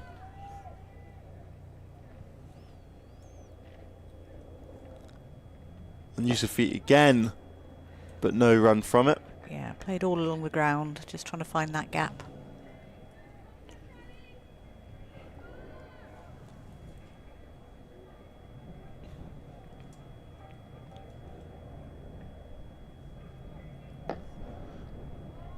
Just defended. Back to the bowler from Gammon. It's continuing this tight bowling now. 2 left in the over. That one's cut away there from Gammon. They're going to push for 2. They will come back for a second. Just nicely guided again behind square on the offside. Yeah, it's deliberately played down there because there is a big gap, and if they can get it in that direction, definitely 2 or 4 runs every time. That's the end of the over again there. 122 for 2 for Glamorgan. These two have added over 60 now. Both in the 40s, both going along well. Jean's 45 off 70, Gammon 42 off 40. It will be Jean's to face up against Liv Daniels.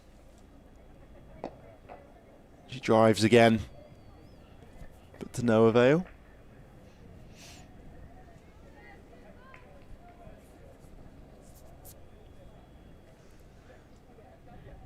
Flatter and up in the air, and it's just about clears the fielder again for another boundary.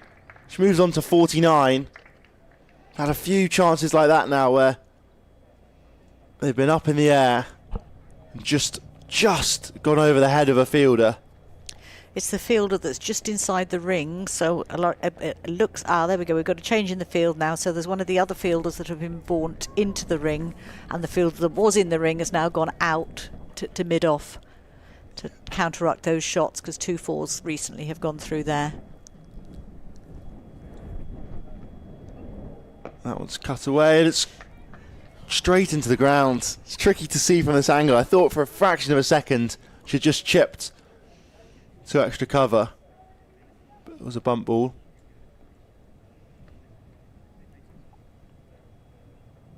That one's flicked into the leg side and they're going to get through for a single, and that will be Daisy Jean's 50. Brilliant innings so far from her. She's anchored it perfectly for the moment. 50 off 74. She got off to a very quick start and has just settled into it in the second power play. Raises her bat there. Yeah, she started quite quickly, scoring at a runner ball, and then had a period where it was a little bit slower, but she stuck with it, and she's now starting to pick up the runs again. Gammon to face Daniels now. That was wider and she cuts that one away, but straight to Charlotte Phillips at backward point. Yeah, it's been very, very smart innings from Daisy Jeans.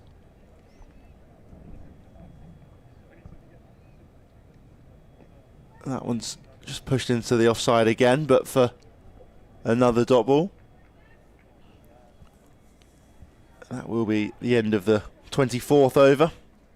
127 for 2. And yeah, one innings from Daisy Jeans brings up her 50 in that last over. 74 balls that came off, 55 of which are dots. You can see how many boundaries hit, 10 fours. 80% of her runs have come with boundaries. She's been very destructive when the bowlers are off their line and length. Took down the seamers early on inside the power play, and has since, alongside Gammon, used her feet well to attack the spin. That was hit straight down the ground hard again from Jeans, but it will be picked up from Bird, fielding it long off. Bringing Beth Gammon back on strike, 42.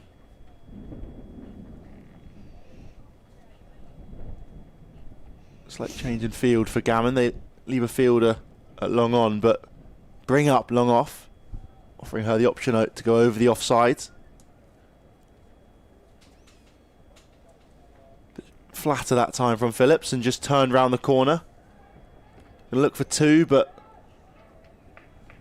Jeans turns that one down and happy to just take the single.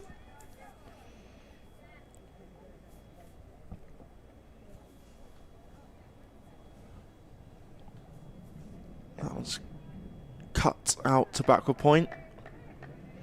Kept a little bit low perhaps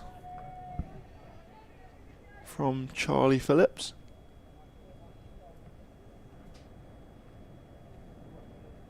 Leaves the feet up in the air.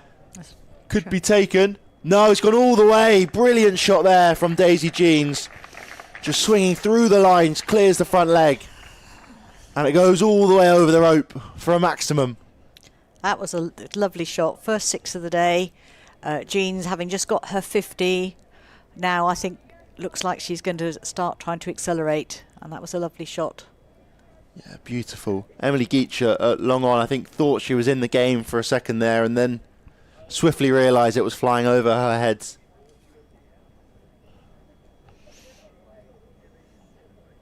And then just rotates the strike for a single to get her partner back on.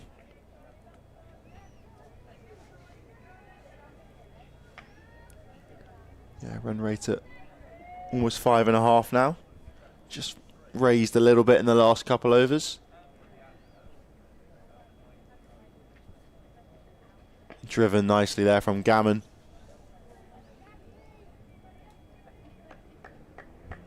To end the over. 10 from it in the end with that huge 6 from Daisy Jeans, and that will be drinks as well.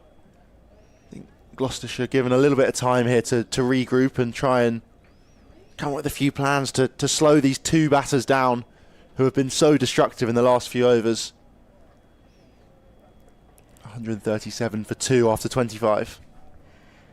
Yes, I think it's a good opportunity now for them just to get together and have a little bit of a reset, think what their plans are over these next few overs, to make sure that these 2 don't get away from them and really accelerate that scoring. I think they've just got to stick to the plans they've got, really, and make sure that they're sort of executing them well. Not got to make sure that if the runs are coming that their heads don't go down, but they just stick in there. I think the field placings have been pretty good. They've moved them round. We've not seen fielders being moved to chase where runs have just been hit. There's more of a plan behind it, and they need to stick with that. Just to take you round the grounds while we have a few minutes. Yorkshire women are 169 for 4, facing Derbyshire Falcons. Obviously in this game here, Glamorgan currently 137 for 2 after 25 here at the Seat Unique Stadium. Kent women are 73 for 5 in a little bit of trouble just before drinks in Canterbury against Leicestershire. Northampton Steelbacks are 81 for 6. Also in a little bit of trouble. They're taking on Middlesex. And finally, Worcestershire Rapids are bowling, and Sussex Sharks currently 88 for 1 at drinks as well, going along very well down there on the south coast. Well, no, I think that one's in Worcester, actually, it's in Worcester. it? It's the Worcestershire Rapids first match at New Road in their new format. So they will be, interestingly, the run rate, the 88 runs on the board for Sussex, but a current run rate of 3.58, so there's clearly some tight bowling going on.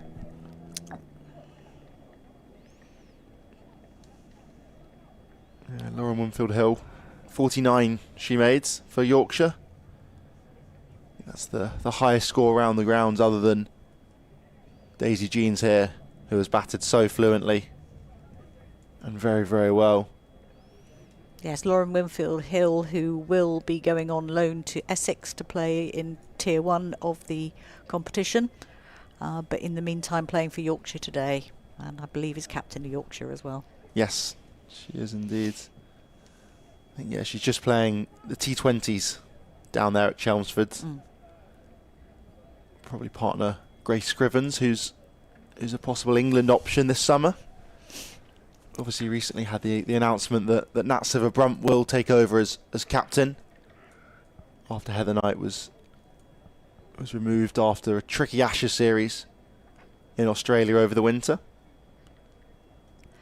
I think that's a good move, both for Lauren Winfield-Hill, because it'll have her playing Tier 1 cricket, but I think it's also good from an Essex point of view because it'll put somebody with a huge amount of experience alongside Grace Scrivens. So I think that can only be good from an Essex point of view. I completely agree. I think they've not had the easiest start, Essex, so far. I think they're no wins from their first 3 one-day games. They were in a very, very good position against Warwickshire last weekend's game I was at. Had Warwickshire 22 for 5 before Em Arlett batted for a masterful 130, rescued her side, and they ended up setting 290 to win. We're back on now. The fielders have all had their drinks, and we've got Prathana Reddy coming on to bowl now. I haven't seen her bowl before, but there's lots of spinning going through the fingers before she delivers it.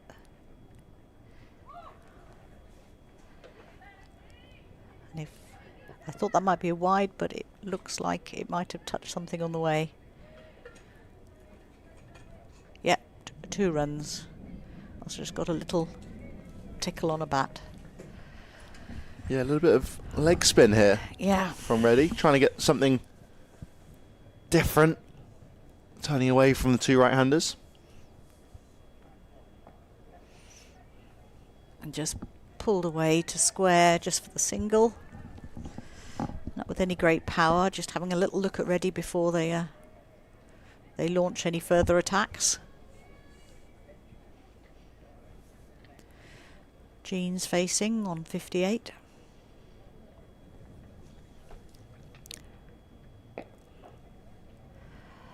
Played out to mid-wicket, no run.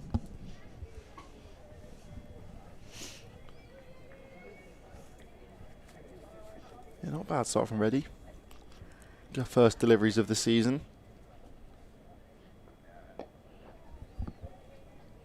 Another one just tapped out to mid-wicket, single. Yes, we didn't see her bowling in the first match that we did here, and from what you're saying, she didn't bowl in the away game either. So trying something different, which is good to see.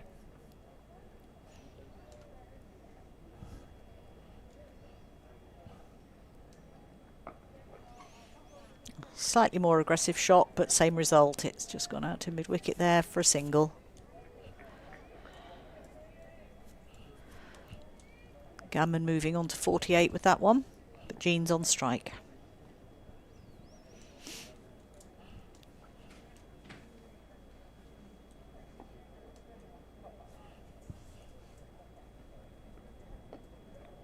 Oh, that's a good ball, and just a bit of a miss shot there, if that's such a word, and it goes down to fine leg, no run. A tidy start there for Prathana Reddy. So we hadn't seen her before, but I think she'll be quite pleased with that. Batters taking a little time to work out exactly what they need to be playing. Having a chat in the middle now. Looks like we may be having a change at this end as well. Yeah, looks like it. Helmet's being run off. Yeah. Melissa Story coming on. Oh, we were unsure if she was going to be fit to bowl. She made her return last game against Northampton. She scored 53 with the bat, batting up the order. And now we'll see her first few balls with of the new season, of the new era of women's cricket here. Yeah, so one of our fellow commentators when she's not playing.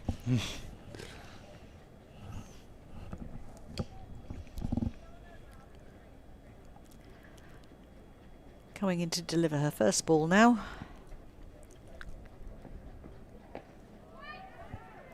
And just dabbed out to point, no run.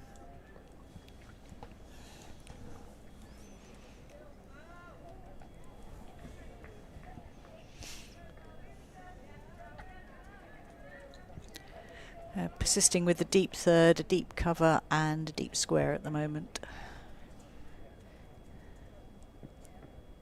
That should be a wide. Yes, it is. It's she just fell away there, and that was a bit of a wide.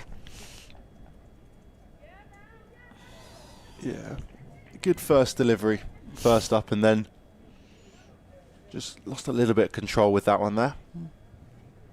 Coming in again, and that could be another. Yes, it's another wide. Slightly falling away, I think, at the end of her delivery, and that's making it go down the leg side.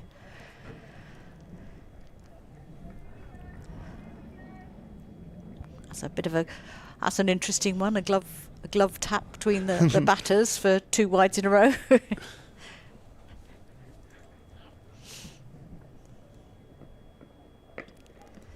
That's a better line, but it's played out to cover just the one. Yeah, that's the one she's got to try and find. It's not the easiest field for her to bowl to. She's got 4 out on the leg side, so she can bowl pretty straight. And that one's too straight again, though. That's a wide, and it's a wide that beats the keeper, so they take the run as well. Yeah, and then the 5-fielder, sorry, on the leg on the offside. You've got mid-off, an extra cover, and then a sweeper out on the boundary, and then a point and a third man. So that's it. That's a better line from Story, and it's played out again to cover, and that is a 50 for Beth and Gammon. yeah, brilliant innings. 50 off 50, run a ball. It's been a great knock from her. We saw Daisy Jeans get bogged down a fraction post power play, and Gammon's just come in and relieved all the pressure, hitting 7 boundaries along the way. And she's hit one up in the air now, and it's taken by Liv Daniels, who absolutely kept her eye on it. It's just her body misbehaved, and she landed on her backside in taking that catch, but there's no way she was going to let go of that ball. So getting towards the end of the long over, here we go, is a replay. Running backwards, yeah, and she made sure she hung on to that, so it was a good take in the end. She hit the ground pretty hard there. Yeah, she'll feel that one. But that was a very, very good take. We've seen a few drops go down so far today. Yes. But the skipper not making a mistake with that, and getting Melissa Story her first wicket of the game and of the season as well. Yeah, sure. In her first over of the season. Yeah, she'll be happy with that. It's been a slightly longer over than she would have liked, but at least she's picked up the wicket at the end of it. She's 3 wides bowled so far, so we've still got another ball to go yet. And yeah, new batter coming to the crease, Poppy Tulloch, without a number on the back of her shirt. I have a feeling there could be another Glamorgan player without a number as well, which would make commentating for us in the next innings interesting. Yes. I think it's, I mean, seeing Melissa Story pick up that wicket, if looking at it from the batter's point of view, that was off a bowl that really shouldn't even needed to have been bowled. But it just shows how much you've got to keep your concentration going. I don't know. I mean, it wasn't Gammon facing it. It was Jean's. I think sometimes when you're out there batting for any length of time, a long over with quite a lot of wides can break the concentration, and I think that potentially is what happened there. Especially just after the drinks break as Yeah, well. yeah. Just sort of dragged out just after her 50. Yeah, and Story in again now. That's a much better ball. Probably even better than the wicket-taking one. Batter played at it, and it went through to the keeper, no run. Yeah, and you can just see that the way she's walking around now, she's got a bit more confidence about it, I think, Yeah. having got that wicket. There's a smile on her face now. Yeah, after tricky first couple deliveries of the over.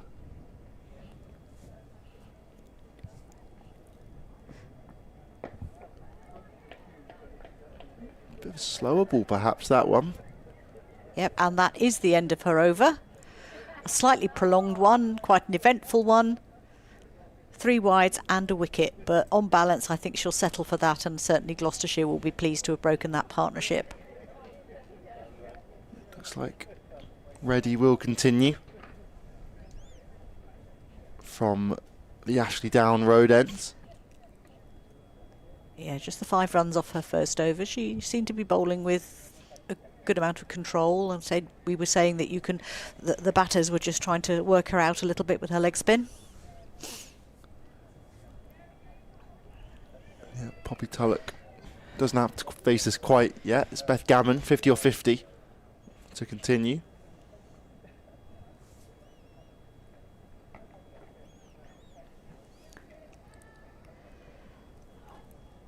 It's played well there by Gammon, out to a backward square, just the single. Ready getting ready, that was a bit corny. Ready on her way in again now. No, actually Tulloch's just going to having a look around, facing her first ball. No, she's not. She's had 2 already. Keep up, Carol. But that is her first run anyway.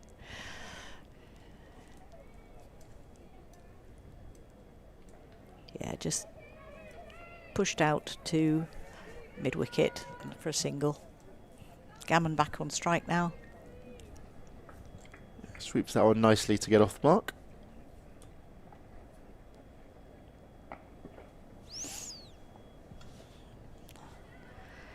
So just about 3 players involved in the game at the moment. There's the 2 batters, the bowler, and then the 2 fielders out on that leg side. So another single taken there. Tulloch back on strike.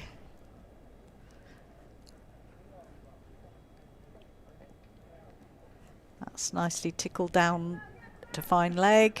Chase for the fielder, and they're coming back for the second. Yeah, a deft lap sweep there from Tulloch. Just got down nicely and used the full face of the bat to help that one round the corner for a 2. Smart batting by the teenager.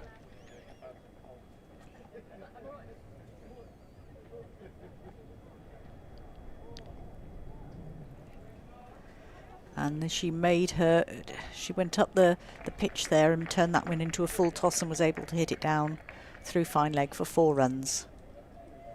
Yeah, a bit more flight on that one and ends up being a full toss, as you say, Carol. And a lovely shot again there from Tulloch. Just making Liv Daniels and Gloucestershire think about their field. See a slight change in it now. Yeah, she just had a little word with Reddy. Opens up a bit more space on the offside now to hit with the spin. Smart batting.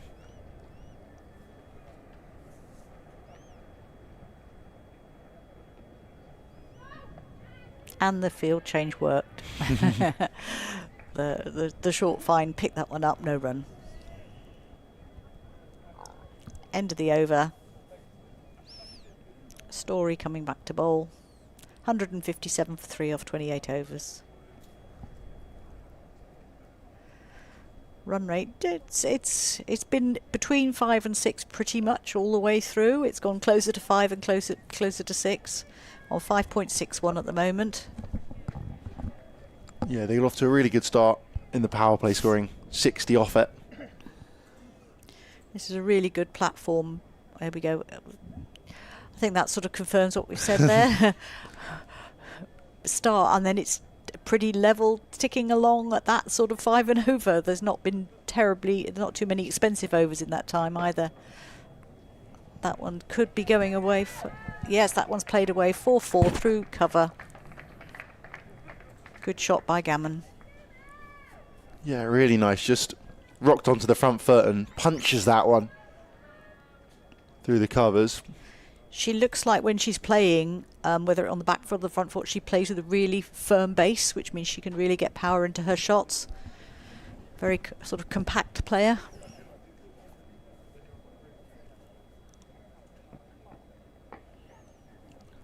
Gammon pushing it away into the covers again for the single.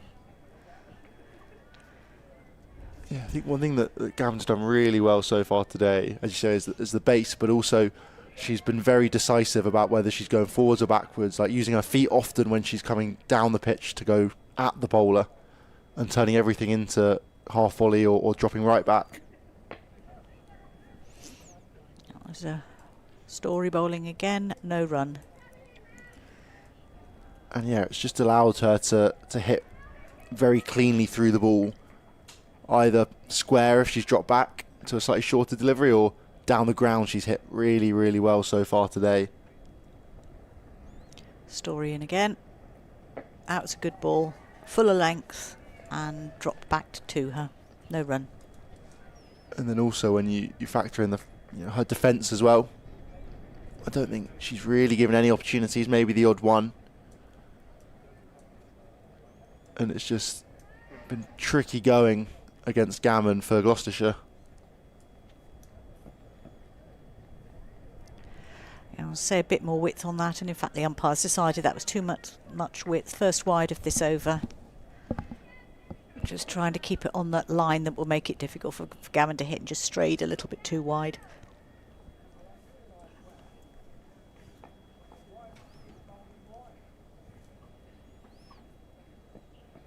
It was a shorter one from Story, but it slapped away into the covers for the single. Yeah, nice there from Tulloch. No need to try and turn that into anything more than just a simple single.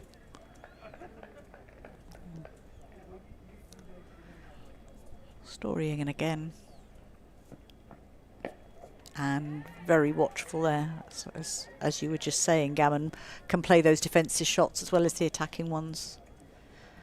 No risk with that one. So it's another over completed for Story.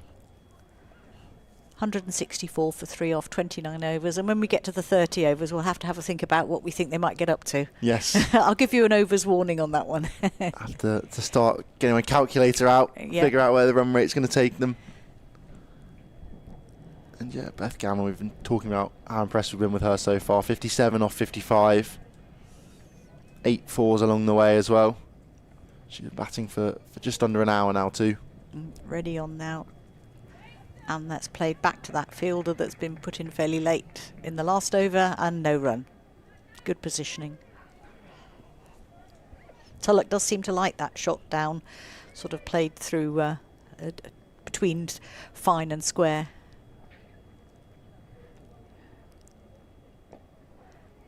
And she makes that one go a little bit squarer, just out towards the umpire. 1 run.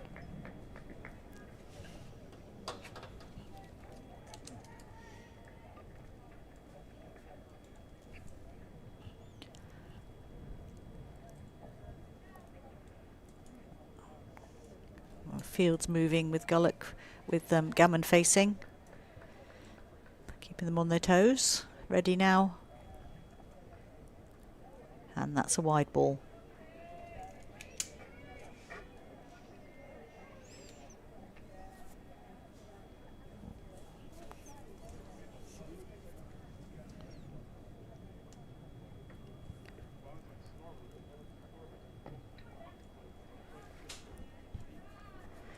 Yeah, so it's good thinking there, because Tulloch was playing those shots down to a fine leg, and a couple went there, but then when Gammon came back on strike, the fielder was moved over to the offside, sort of a shorter third man position.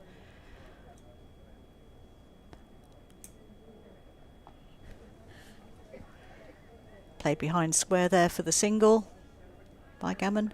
It's good to see the captains on the field thinking about the batters they're facing rather than just setting a standard field.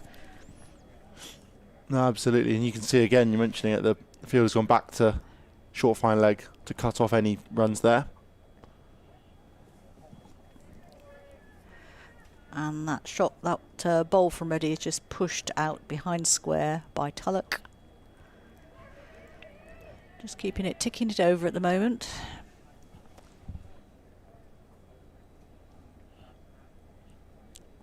Reddy's last ball of the over. And that's played very fine by Gammon. Might be chased down, not quite. It's that. It teased the fielder all the way, that one. But 4 runs to Gammon. Moves on to 62. Yeah, it was a very tight over up until that last one from Reddy. Just too much width down the leg side, and all Gammon had to do was just get a tickle on it, and it was going to run all the way. And I think even if that short fine leg fielder had been there, it was too fine for them to get anyway. So, yeah, 172 for 3 off 30 overs. Glamorgan going well so far. Final 20 overs now. We're looking to try and expand a little bit. We're talking about, going to have to make some predictions about what they might get to, Carol. Talk about that throughout this over, but Melissa Story back on. Oh, that's a lovely delivery first up. Just nips away a fraction. Tulloch almost unsure as how to play that.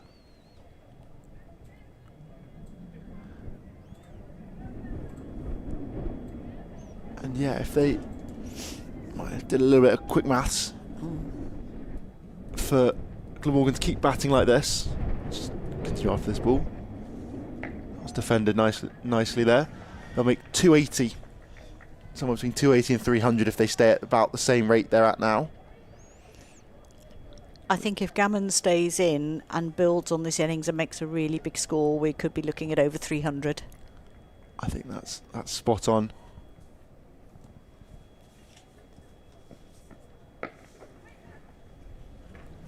Driven there. But no run from Tulloch. Yeah, so 110 is about 5.5, which is what they've kind of been batting at throughout this innings. 110 runs they'd make from now. Turn around the corner, they're going to push for 2 here, you'd think. Finds the gap nicely, and they will get back for a second.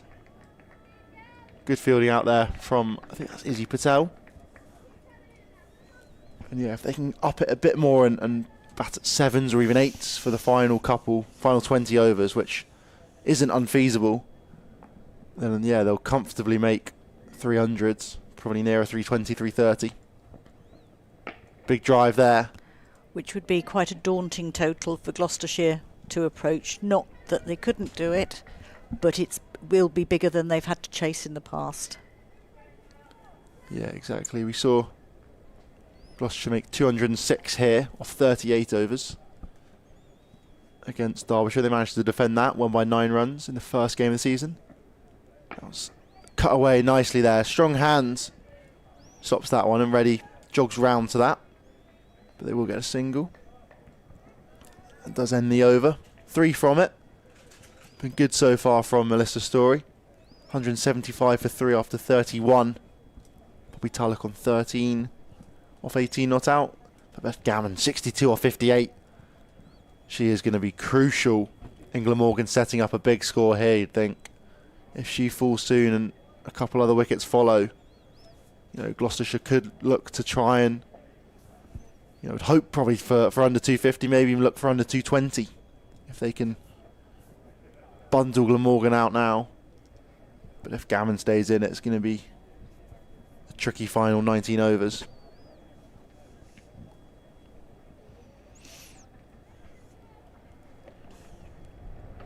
Leg spin of Reddy will continue. Oh no, it won't do. Change of bowling. Izzy Patel, I think that is gonna. Yes. It is, yeah. It's coming on for a return from her. She bowled 5 overs after the end of the power play. Or even in the back end of the power play. I think she bowled a couple. She went 1 for 24 from her first 5. 4.8, pretty economical alongside that. But now to Poppy Tulloch. It could be gone. Big appeal. It's gone. There's the breakthrough. She has it instantly. Huge from Izzy Patel. Brilliant delivery.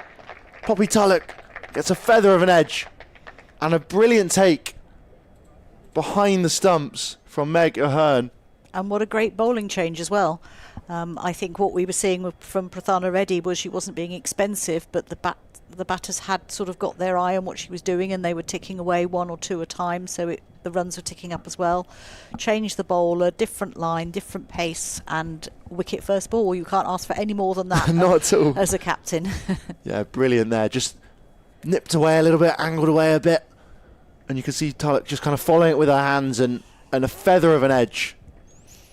Very, very thin edge, and as you said, a brilliant take behind the stumps. Meg Ahern, I think, has been fantastic today. Been quite a lot down the leg side she's had to deal with so far. This looks like Gemma Porter coming into bat now. Confirmed by the scorecard. Yes, I think it's...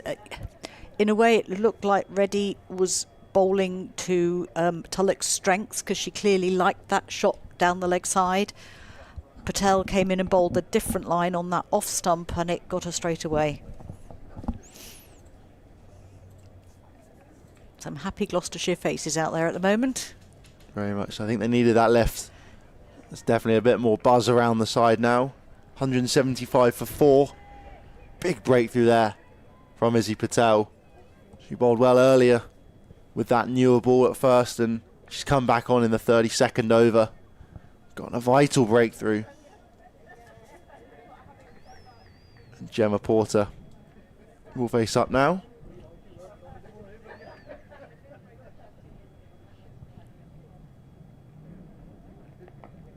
She just controls that first one into the offside. No run from it.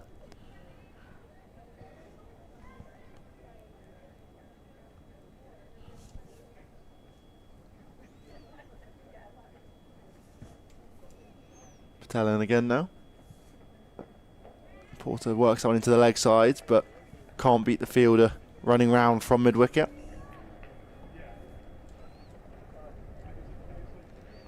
That's the great thing about cricket, isn't it? How it can switch and the momentum can change in an instant. And I think that first ball and the change in the first ball was a really good example of that.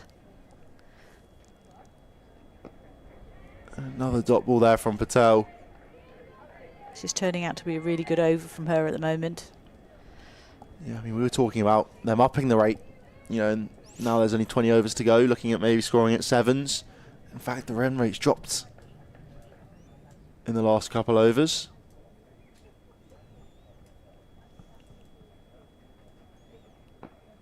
Yeah, Porter looks to try and push that one out, but another dot ball there. Can we have our first wicket maiden of the day? We'll find out with this next ball.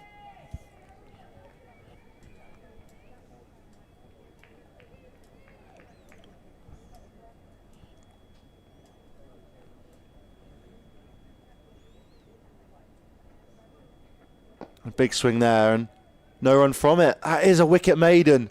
Fantastic from Izzy Patel. Brought back into the attack. A great change of bowling from the skipper, Liv Daniels.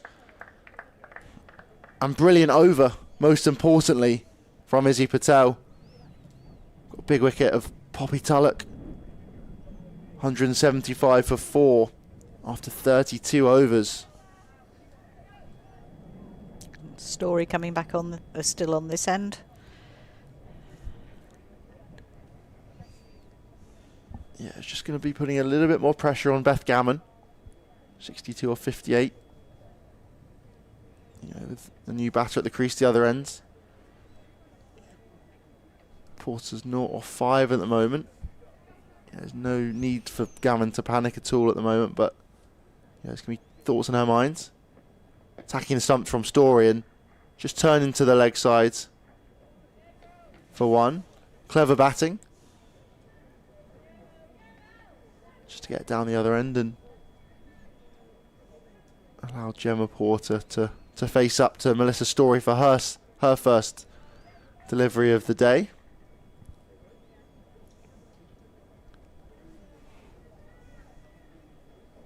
There's 4 fielders outside the ring at the moment for Story, all on square or behind square. And that one's full and straight. Slight misfields. And there was a big call of yes from Porter there, but Gammon was having none of it, and a little bit sensibly so. Yeah, a little bit of a yes-no there. She's sticking to the old adage of don't run on a misfield. I think it was the right call, that one. Story in again. Full and straight and driven down the ground. They're going to scamper through. Quick single. Could be tight. She can't quite pick that up cleanly at mid-on. I think is that Charlotte Phillips, I think. Porter getting off the mark there. Sensible cricket. Bit stuck, so just push it and run. Alice Hill, that is, sorry. 12th man. Full and straight. Oh no, shorter. Leapt off a length a little bit, that one. And they get through for another single. Izzy Patel throws that one into Porter. By accident, you have to assume. That's good batting in this over from Glamorgan. Got 3 or 4 and just rotating the strike and scampering through for a few quick singles. And that was pulled away hard. And a brilliant shot. 4 runs there. Lovely from Porter for her first boundary of the day. Just too short there from Story, and was picked up early from Porter and slammed in front of square for 4. Yeah, that was a very clean shot. Just seeing the replay there. She knew exactly what she intended with that one and got the right result. Just swung in a little bit. The ball's 30, almost 33 overs old now, but still seemingly new enough to still swing. Story's final ball of the over. And well stopped there. Got down well, did Emily Geach. Yes, I think her feet went one way and her hands went the other, but fortunately the hands stopped the ball. Yeah, she got up a little bit gingerly, but she seems to be okay. Yeah, she's just on that slightly greener surface, so there might just be a little bit more moisture in that. And she just slipped a little bit on it. We've got a little bit of a chat between presumably one of the Gloucestershire team with the umpire at the moment. I'm not quite sure what that's about, unless it's something to do with that. I think you said that the 12th was on. Perhaps. You seem to be pointing and looking at the pitch, or maybe one of the other pitches next to it. They're checking the, it looks like the player list. Now we're going to talk to the other umpire now. We need a microphone out there. We do. I need one of the players mic'd up who can talk us through this, or umpire mic. Yeah. They do have the umpire cams in the men's county championship games now. Little GoPros on the chest. Yes. Something like that would be very useful, especially if we had the audio. And there's a little bit of a chat between the Gloucestershire players now as well. I think normal play will resume. The other umpire is now going to talk to the Gloucestershire players. Presumably calling Liv Daniels over to. And it looks like the square leg umpire's got a walkie-talkie or a phone or something. You might be talking to perhaps the match referee or someone else alongside us.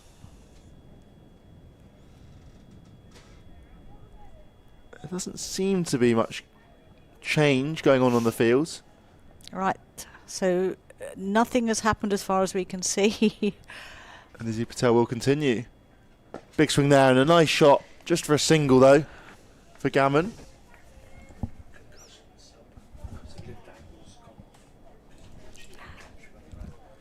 Just being told that it is a concussion sub, is what was happening on there. Liv Daniels took a brilliant catch just a few overs ago.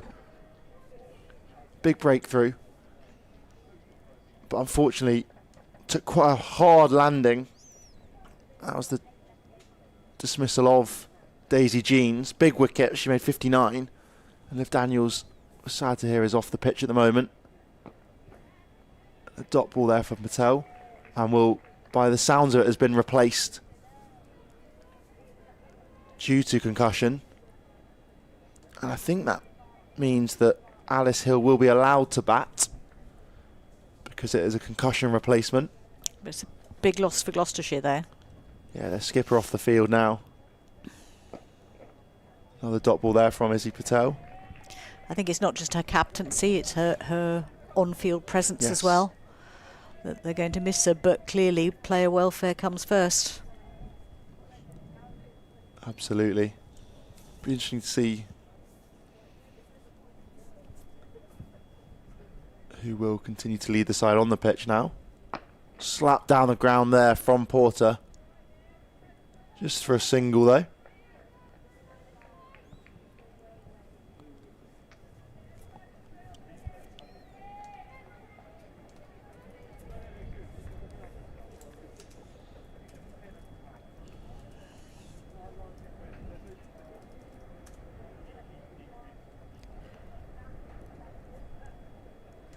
Another economical over so far by Patel. 2 balls to go now.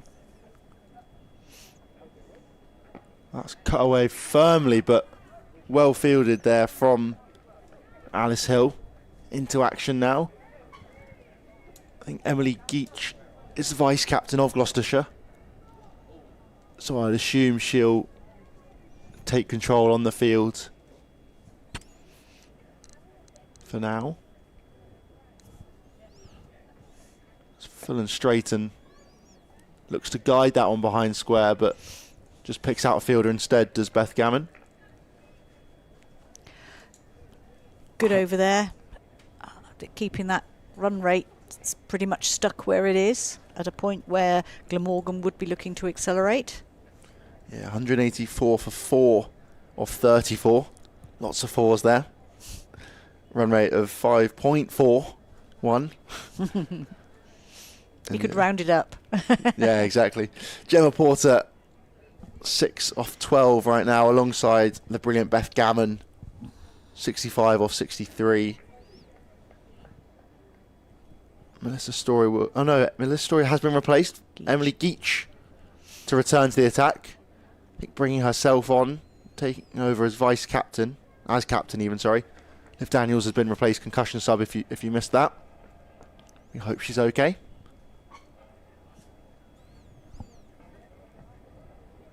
Good start there from Geach, just 1 from it. Nice little bit of away swing. Bowled well in her first spell to Geach. And now has returned. That one's pushed away there off the back foot. They're going to come back for a second. Nice shot there from Gammon. Just past the dive of Melissa Story.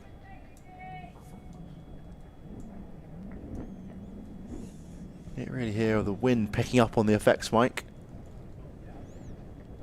Geachin now. That was cut firmly. Bang on square there, but thoughts of a 2, slight mix-up, but safe home in the end. Yes, that would have to have been a very good throw to put a second run at risk there. Well fielded. She's like getting a lot of work to do out there. Is that Charlie Phillips? I think that could be. Oh no, big swing there and well taken from Mega Hearn behind the stumps. No, that'll be Caitlin Belcher, I think, out there. Yeah, sweeping. Yeah, took the bails off there, but the batsman didn't cooperate and lift her foot.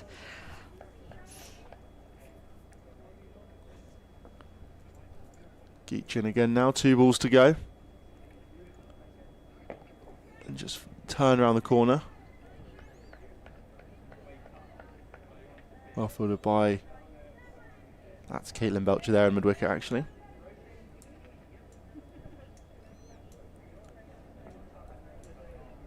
Alice Bird, the other opening bowler, out there sweeping on the offside boundary. Slower ball there and up in the air, could be a wicket. Oh, almost a brilliant take from Belcher. She got one hand to it. Couldn't quite stick. That would have been phenomenal. That is a no ball as well, though. Yeah, it looked a bit strange as it arrived. Something wasn't quite right there, and it's a no ball. Yeah, I think it was a slower ball there from Geach. I think it was the attempted slow ball, and it didn't go quite right. She's moving a fielder. I think she's moving her back to where she came from, because it's the free hit. Beth Gammon going to look to take full advantage here, I'm sure. Smash that one. Out into the leg side. Huge 6. That's the way to deal with a free hit. 6 runs. Yeah, glorious there from Gammon. I don't think she ever had any intention of doing anything other than that there. Lovely shot. Just back of a length there from Geach and launched all the way over the rope there from Gammon. You wonder whether that could be the moment that lets her up the ante even more than she already is. She was striking about a runner ball and it's just gone again. 74 off 66 she's currently going at. Yes, I mean, we've still got 35 overs gone, approaching the 200 now. I don't think Beth Gammon needs to go too mad at this stage. She's scoring well, she's taking those opportunities. I'd be looking to get into the last 10 really before, probably the last 8 or so, before really pushing it. Patel in now, and that's a dot ball. And one of the things about these Tier 2 teams is that at the moment, other than looking at their statistics, if we've not seen them play, we just don't know quite know what Glamorgan has got at the other end of their batting order. They may yet have a couple of bigger hitters coming in later on, but we'll have to wait and see about that. Patel in again.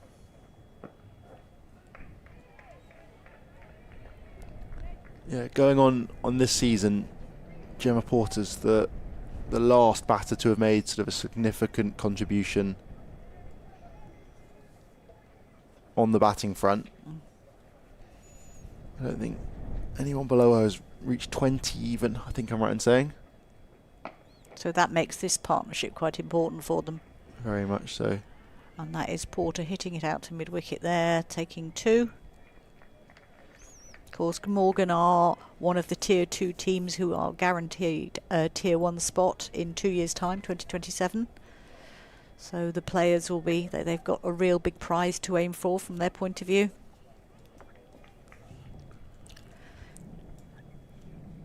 Patel in again.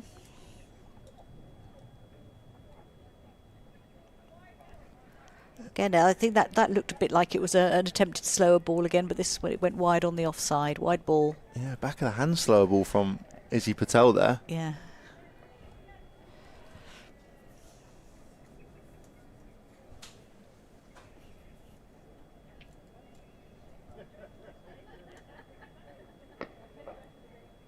Yes, back to her normal line and no run. Yeah, I think perhaps just looking for a spark to try and ignite a breakthrough. And looking to expand their box of tricks so that they can bring those wicket-taking balls in, the ones that take their batters by surprise. But on that occasion, and one we've seen before, it just didn't quite work. But good to see them trying them. This could be a catch, and it is. Taken at cover, good catch, good low down to her left. And that is Porter gone. Yeah, another breakthrough there from Patel. She's been brilliant so far with the ball. 3 wickets now. and each one has been absolutely crucial. Her first being the skipper Parfitt for Glamorgan. Then she got Poppy Tulloch a couple overs ago, and now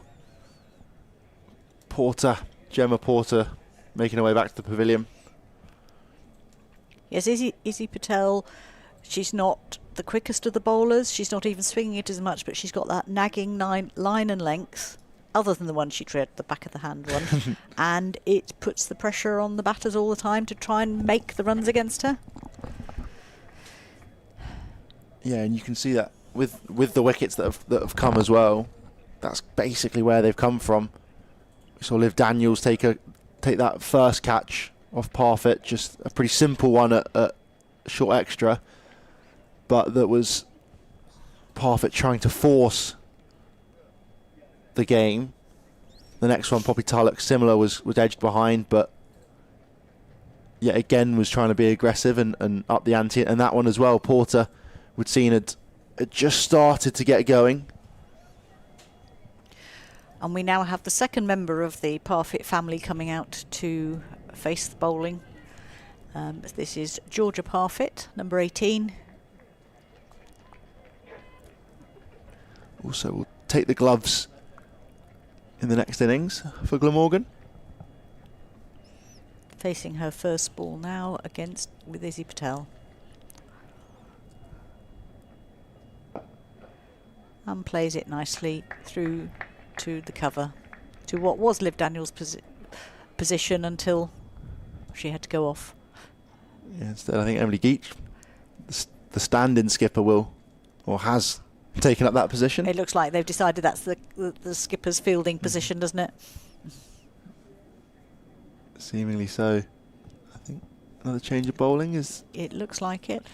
Changing the bowlers round. This is sensible. Not letting the batters get settled, particularly Parfitt, as she's only just arrived. And for Gammon, she's not getting too used to any bowler. Oh, interesting. Alice Hill will be coming into the attack, Ooh. Who was Liv Daniels' concussion sub. Yeah, so as a concussion sub, she is allowed to bowl and to bat, so she fully takes the place of Liv Daniels. So she's coming on to bowl now. Yeah, you can see as well how that might affect Gloucestershire's batting plans as well. Hill had opened the batting in the previous matches, whereas Liv Daniels is more of a middle order batter, so perhaps it'll allow some of the other players to shuffle down into more natural positions. And here's her first ball, and it's a dot ball. Alice Hill also the hero of that opening game against Derbyshire, took 4 for 49. Brilliant spell. That's pushed round. Oh, they're taking a quick single. This could be a run out. Not quite. No, they ran that second one. It was a little bit of a hesitation, but Gammon ran quickly and got down home safely. That brings up the 200 as well. 201 for 5, Glamorgan. That was a full toss, and it's gone for 4 runs. That's should be a bit disappointed with that one. Not a no ball this time, but just the full toss, 4 runs. Gammon's progress continues. 80 off 69 at the moment, and looking good.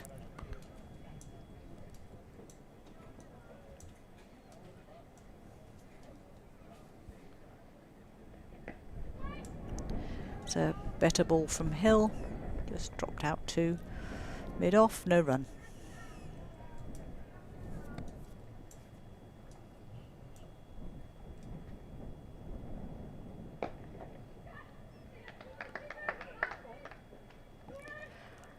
And that was a single deflected off a hand out to mid-off, and the batters take a single. Yeah, everything going on in that one. I know, I had to think. Work out the sequence of events. It does bring Georgia Parfitt onto strike. Just settling herself, taking a mark, and here comes Hill.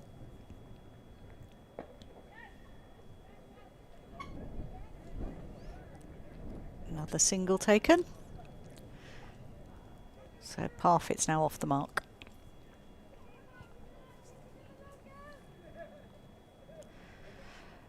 End of the over. Batters have a chat, setting their expectations about what they're looking for. Got the scorecard here. You can see that Gloucestershire have used 9 bowlers now, which I'd say is fairly unusual in these sorts of matches. Although after 2 or 3 rounds of games, I don't know if we know what normal is yet. No. Izzy Patel to continue from the far end.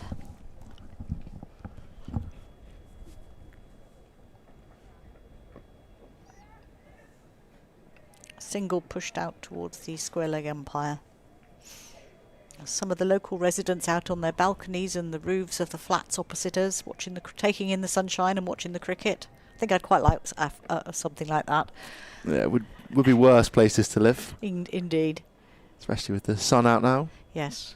Just below 20 degrees, I think, down here in Bristol. That's played through mid-on, 1 run to Gammon, putting Parfit back on strike now.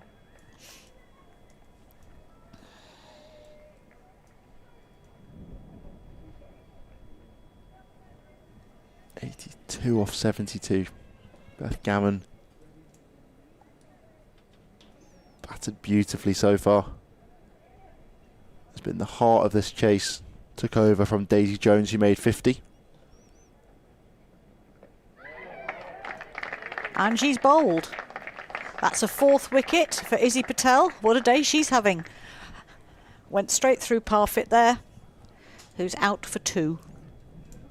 Yeah, as you say, I think just deceived Parfit a little bit, almost unsure as to how to play that. He possibly runs off the inside edge onto the stumps. Just, yeah, angled in, nips back a fraction perhaps, and just between bat and pad and crashes into the stumps. Good wicket-to-wicket bowling, I think. Really good. It's what we've seen from Izzy Patel so far. She's generally, as you said, bowled a nagging line and length, and that time attacked just slightly more attacking, a fraction more attacking. And yeah, just between bat and pad, and another wicket, 4th of the day for Izzy Patel, who has definitely been the standout bowler for Gloucestershire. And she's got another over and a half to see if she can get her 5 for the day. Yeah, it's just at the beginning of the over, I was going to comment that it's perhaps interesting they don't want to save her a couple more for the death, but I think it is definitely the sensible decision to try and keep her going with the rhythm she's got now, and try and restrict Glamorgan and maybe get a couple more breakthrough wickets, and she has got one of those. Yeah, she's done a really good job in this in her 2 spells, and I think it is that I said it's not particularly the pace, it's just that line that's making it really difficult for the batters. And the new batter is, let's see, Jackson. I'm just checking on it. Eve Jackson. Eve Jackson, number 10. Although I think her shirt says 11. Oh yeah, sorry, it's on my list. She is number 11. Here we go. Izzy Patel in now. And a dot ball, that's well bowled. Wonder what Beth Gammon's thinking at the other end. She doesn't want to run out of partners here. No, definitely not. They are slowly losing sort of consistent wickets at the moment. Yeah, Izzy Patel in again. And played off her stumps there, just out to that short cover position, no run. Yeah, I think it will be just in the back of Beth Gammon's mind, the fact that they are 6 down. But I don't think it's anything for her to worry about right now. I think she'll be thinking, no, we're not taking a quick single off this ball because I want to be on strike. I think so too. But they might take an easy single. Yeah, you couldn't really turn that one down, could you?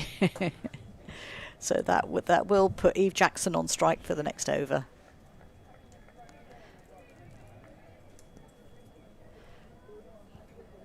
And yeah, that was the crucial breakthrough from Izzy Patel. Another one. her 4th wicket of the day. She's currently got figures of 4 for 31 from her 9 overs. She's got 1 more to bowl. You'd assume it'll be over after this. Well, we will see Alice Hill continue with some of her off spin. And this is where those fielders fielding in the ring are going to be really important. New batter at the crease. Beth Gammon at the other end with 82 to her name. They'll be looking to try and keep Eve Jackson on strike now. And so far successfully, dot ball. Yeah, Alice Hill in fine form with the ball this season, averaging just over 10 from the first 2 games.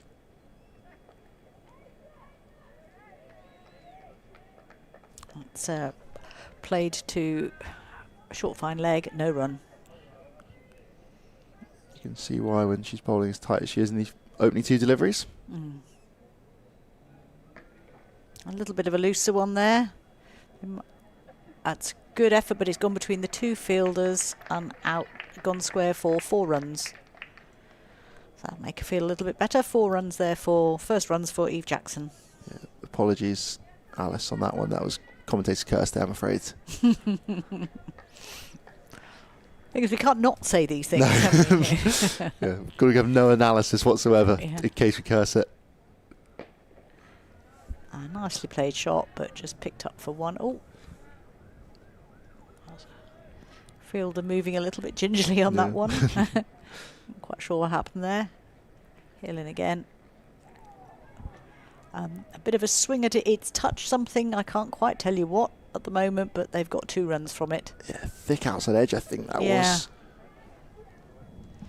And just, runs away down to 3rd man for a couple.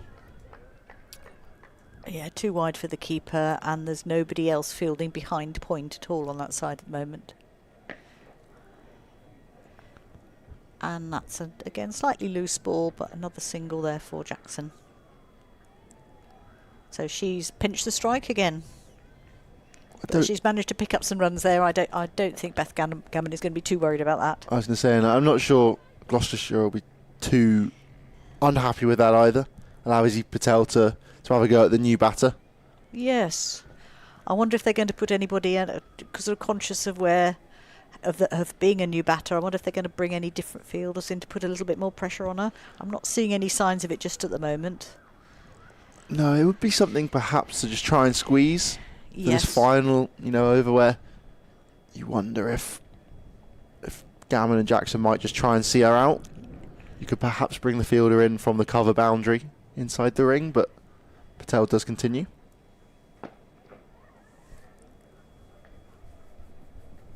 That was a good attempt there. Jackson took the quick single and the throw came in, but it just missed the stumps. I think she probably would have been in anyway.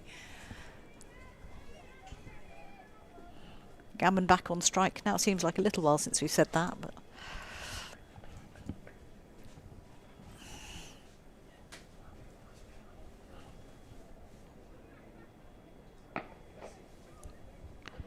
pulled away there to mid-on, single to Jackson. Ooh. Oh, throw comes in and hits the stumps. How's but that? They were already standing. I think they were already standing in the crease. Yeah, pretty comfortably home there, and pretty easy single, but good to keep her on her toes. Yes.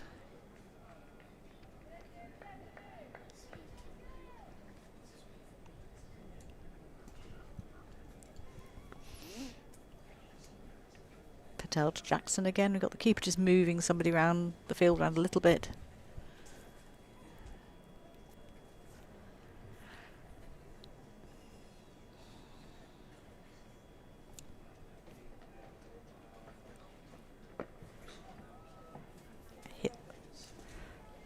Hit square there by Jackson. Gets Gammon back on strike with single.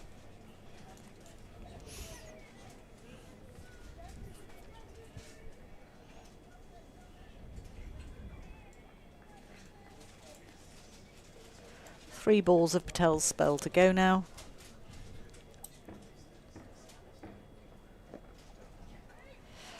And that's another economical ball.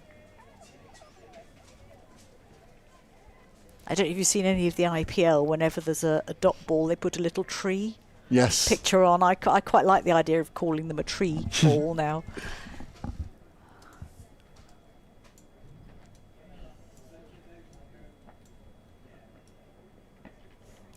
That was in the air, nicely played, backward of point, and that's gone for 4 runs.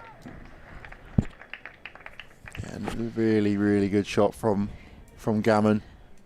Just helped that one on its way over the top of the 2 fielders, lurking at point and backward point. It's a shot of a batter in form, I think. Yeah, She a lot of moves confidence. on. Yeah, moves on to 87 now. Yeah, with the IPL trees, I guess the idea is they want a forest of dots.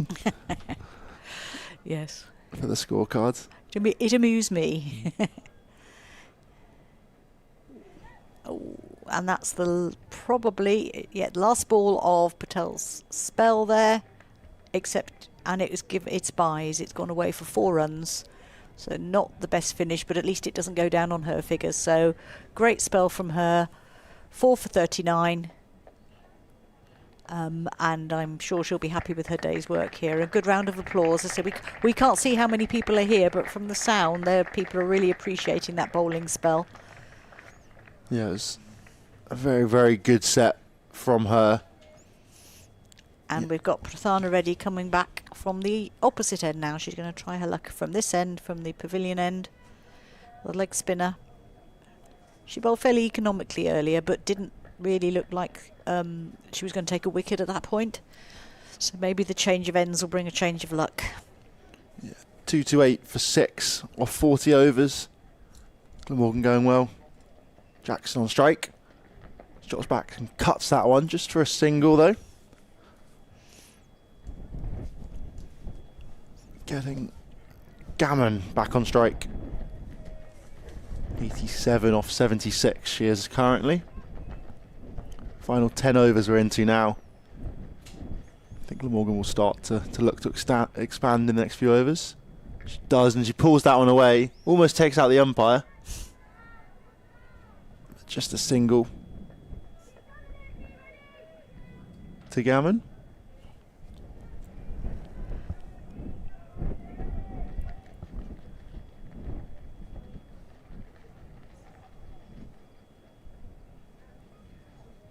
Floated up in the air, could be caught. No, falls just short of Emily Geach. Just floating in at short extra cover, ready for chances like that. Doesn't quite carry though, off the bat of Eve Jackson. That one's cut away nicely though. It's really floated up here from Reddy.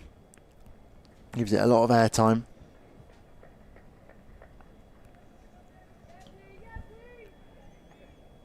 Gets Beth Gammon onto face again now.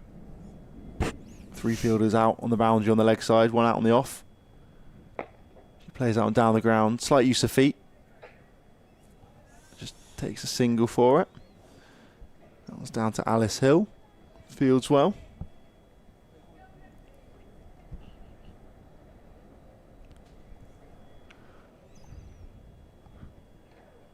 A bit flatter this time, and Jackson can't get that one away. There just wasn't the pace on the ball for her to be able to force that away. She looked slightly awkward trying to play that one. Ends the 41st over. 2-3-2 for 6. You can see the crowd below us all enjoying themselves in the sun. Most of them haven't realised they're on the screen. So we're seeing the pictures here, and these same pictures are also being shown on the big screen at the ground. Get the odd wave here and there. You can tell the ones who are concentrating on the cricket, can't you? Yeah.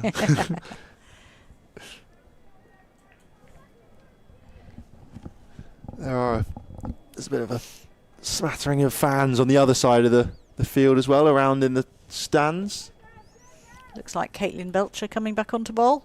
Yeah, she bowled 3 overs up top with the new ball. She's coming in again now to Gammon. Short and cut away, but just out to the fielder. Thoughts of 2. It's good fielding in the end from Izzy Patel.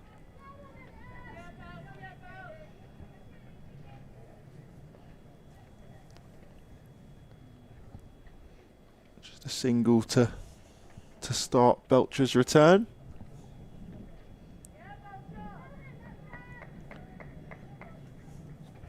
The run rate still hovering around that sort of 5.5, 5.6, 5.7 mark it has pretty much all game.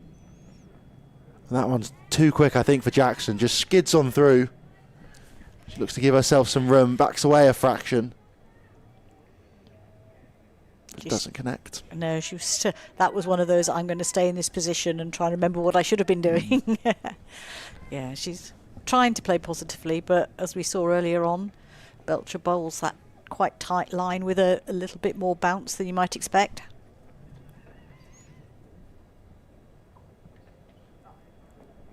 That one's short again, and she looks to cut that one away. Almost a helicopter shot in the end. Yeah, again doesn't connect, and Belcher now bringing up some fielders.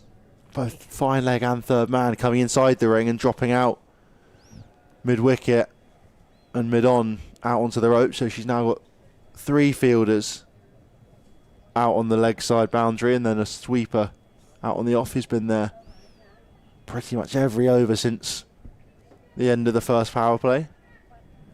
And yeah, Alice Bird coming into mid-wicket rather than short fine leg. I think perhaps pace off could be the option, or maybe even a double bluff. We shall see. Exactly, see what Eve Jackson thinks as well. And yeah, beaten for pace that time. Not much movement of the feet from Jackson again. Yes, just having a little chat with her bowler. Yeah, good thinking from Gloucestershire here. Again, I like to see those field changes because they do make the batters think a bit. They've got themselves set and they think they know where the field are, and if it's being moved around and they think the opposition's got a plan, it just makes you think, as you said, double bluff. That one's angled in again. She looks to work that one, but instead just straight back down the ground to the bowler.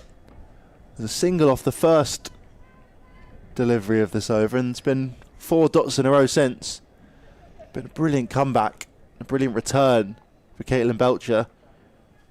She was pretty expensive in her opening 3 overs. She missed the mark a few times, but she's done anything but that in this over so far. Short again, and Jackson does get a bound at this time, but just sends it dribbling out to Geach. You can see the amount of effort she puts into really sort of bang it into the pitch, and that's, if there is bounce there, she'll find it. Little chat again between the batters. Beth Gammon will be on strike. Dare we say she's closing in on a century when she's on 90? Might be a little bit. I think we probably needed to let her get up to about 95 before we started saying that. It's the nervous 90s. She is in now. So she will be in strike in this over.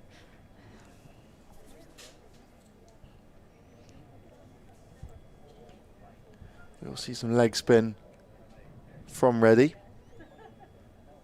to continue. Floated up again, and use of feet, which Gammon's done so well, but she will only get a single from it. And it brings Eve Jackson back on strike.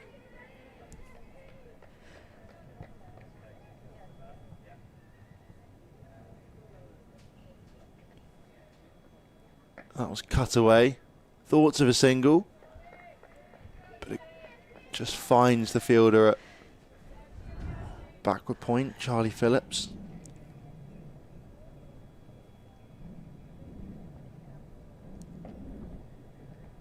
And use of feet from Jackson this time, but just yorks herself in the end. Is the way that Reddy's bowling, it's putting the onus on the batter to put all the power into the ball. And that's good. I think they're finding that a little bit frustrating. Yeah, she cuts that one away nicely though. Yeah. You can hear that one out the middle. And it gets Gammon on strike for what should be the final 2 balls of the over. Sometimes at this stage of the game, the batters prefer a little bit more pace on the ball because it travels off the bat a bit quicker. It's floated and feet again. It's pulled square for just the 1 run.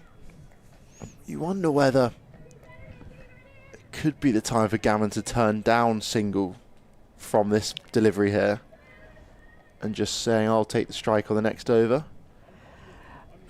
Possibly in a couple of once you get into that last 5, definitely. Oh, that's it. That's a wicket. Round the legs, bowled. Brilliant from Reddy. She gets her first. Well, at least that guarantees Gammon's on strike next over. Exactly. 2-3-6 for 7. Right at the end of the 43rd over, Reddy strikes. You see Jackson gets right the way across her stumps here. Looks to sweep. And bowled around the legs. I think even if it had struck her on the pad, it would have been pretty plumb in front. Yeah, that was good bowling. She has bowled well, and she's just made it difficult for people to score, and that's led them, like we saw just there, to taking the risk and being bowled round the legs. So good spell from her. Yeah, you can see a lot of flight on it. Drifts a little bit towards the leg side, and then she just came across it. Straightens. Yeah, I think you're right though. If she'd missed it, she'd have still been out. Yeah. If it had hit the pads, she'd have been out as well. But yeah, that's good. Yeah, 2-3-6 for 7. So that question you asked a minute ago, should Gammon stop taking? Should she try to farm as much of the strike as she can of these last 7 overs? Absolutely. I think now it's got to be time to. You saw Jackson batted well, but nothing compared to what Gammon's shown today. And with, there only being 7 overs to go, it's still not a short period of time, still quite a long time to go, but sort of more importantly, there's only 3 wickets, and I think Gammon's really got to try and face the majority of these final 7 overs now. This is where you want a sort of 30-40 run partnership where one batter's scored most of them. Exactly. So good thinking cricket to be played between the 2 of them now. I mean, we might be, I think it's Sarah Phillips in now. We might be doing her down. Slower ball there, first up from Belcher. A good ball. That deceived everyone there. Gammon gets her bat down in time, but very, very smart bowling. Yes. From Belcher. Everything looked much the same as it had to, except it arrived that much later. So, good thinking. And yeah, Gammon on 92. We'll continue. That one's short and cut away over the head of backward point. And it's well fielded from Izzy Patel. They're going to come back for a second. Could be close.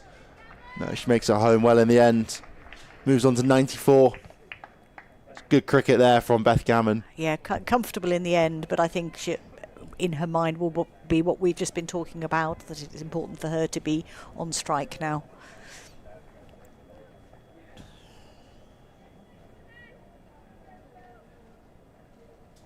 Good battle between these 2. Yeah. Belcher and Gammon.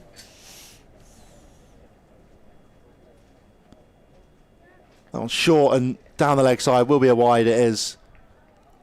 I think that was an ambitious bouncer. The direction went slightly awry and it went down the leg side, and it was probably a bit high as well. But credit to Caitlin Belcher for trying it, because sometimes you need something different when somebody is well settled. But on that occasion, Gammon didn't fall for it. Yeah, I think that falls into exactly what we're saying about with these 2 cricketers trying to outthink each other at the moment. That was short and wide this time, and up in the air again over the head of backward point. She wants to come back for 2, does Gammon, but Phillips says no.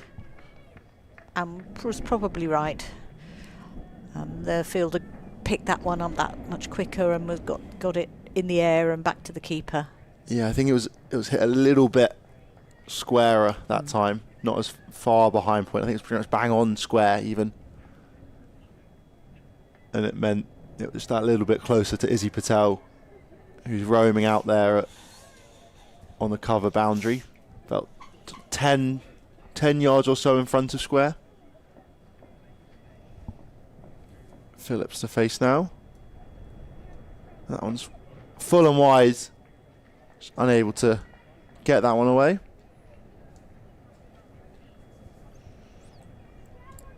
Yeah, Again, smart bowling from Belcher,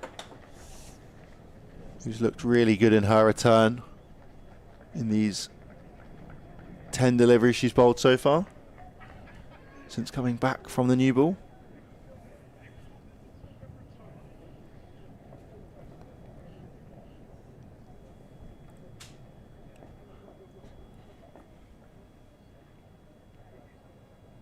That was a bit straighter this time, and another dot. You can see it can be pretty costly for Glamorgan if Gammon isn't on strike.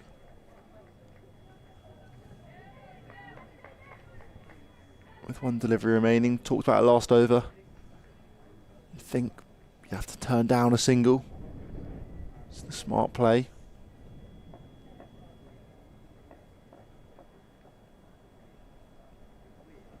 That one's short and out round the corner. They will take the single though.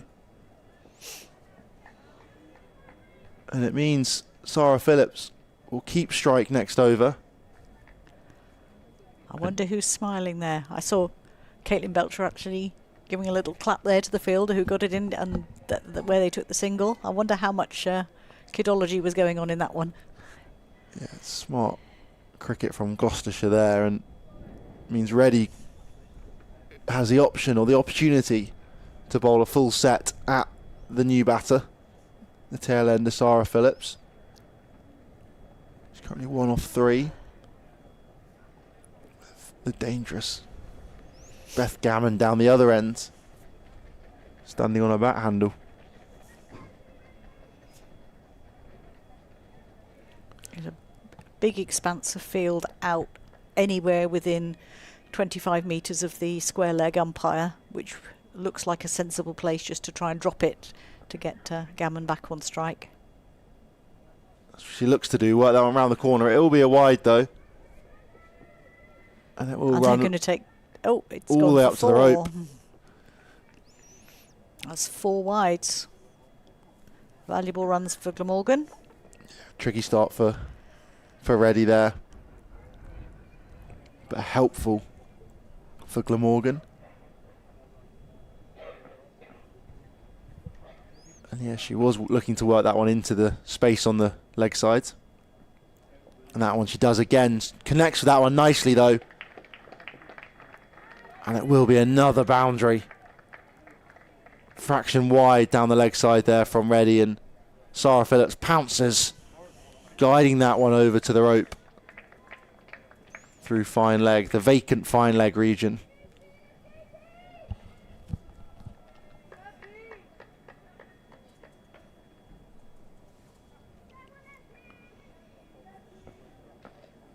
Reddy's just got to try and drag her width more onto the off stump line, I think. Yes. But she goes again there, and it's swept out to square leg, and it just beats the fielder. It's a good effort by the fielder, but it just got under her body there and went for 4. Yeah, back to back to back 4s now for Glamorgan. It's more than useful, these first three deliveries of the over. 4 wides to kick it off, and then 2 lovely looking sweeps. There's another fielder going over onto the leg side, just in the circle at short fine. That one's cut away this time.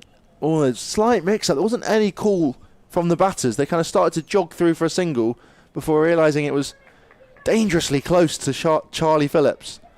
In the end, it just sort of squeezes under her dive and they get through for a single in the end, which means Beth Gammon's on strike for the final 3 deliveries of this Reddy over. She cuts that one away just for a single.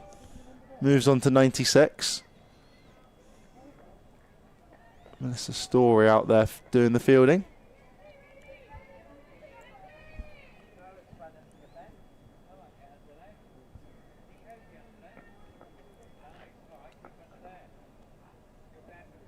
It's down the leg side again, and Phillips sort of half pulls, half sweeps that one. Thoughts of 2, but Gammon happy to take strike again. Gammon now within sight of her 100. One shot would do it here.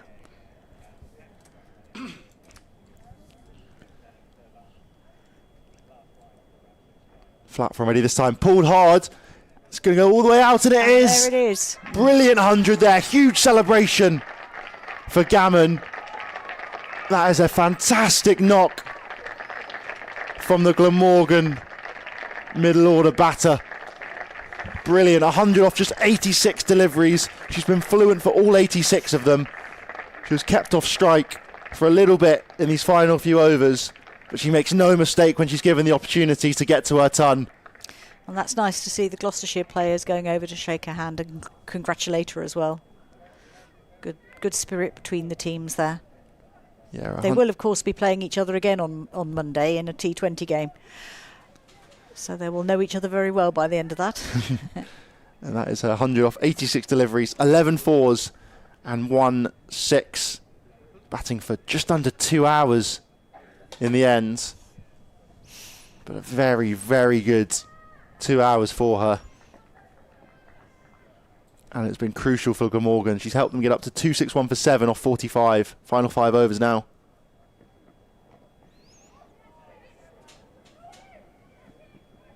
Oh, that was close. Gammon very keen to get on strike, understandably. Called the run, and it was thrown in there, and it just missed the stumps. I think that could have been a close one. Yeah, Are we now going to see the Gammon that we saw when she's faced 3 hits? We've seen 1, 2 sixes off her. Yeah, 1 6. When she's had the freedom. 1 6 and a couple boundaries as well. She has been very impressive when she's looked to be ultra aggressive, and I think this is the time to start going into that mode.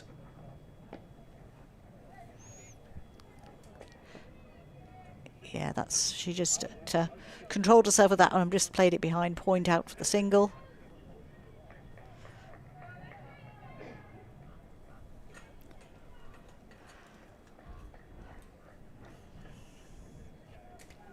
And Phillips has played a nice little supporting role for her. We were saying earlier that, you know, sometimes it's about the person at the other end just ticking over. She's done a bit more than that because she's scored 12 off 8.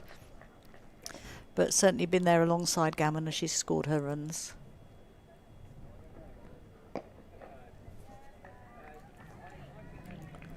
Yeah, we should see how Geach juggles the bowling attack for the final few. I think that's probably going to be Reddy's last over, you'd assume.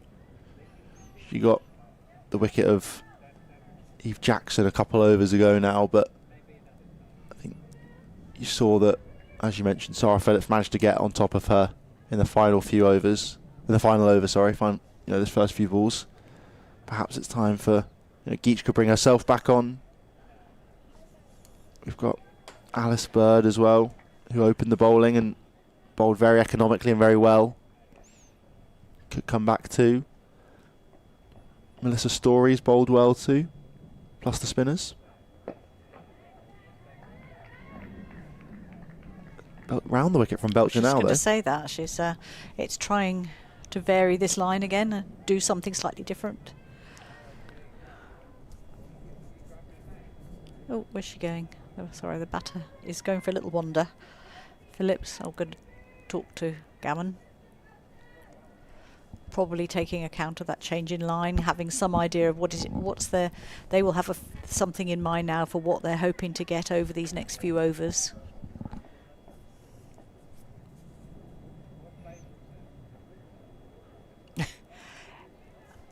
I'm not quite sure how to describe that shot. Yeah, it was a reverse scoop, I guess, kind of thing. She was trying to improvise is probably the best thing we can say on that one. It didn't quite come off. Yeah, I'm not 100% sure the thought there, because there is a fielder down there on the fine leg boundary. Yeah. Join the third man boundary, whereas fine leg is vacant. So you think actually getting across and just a regulation scoop would be the better option, perhaps.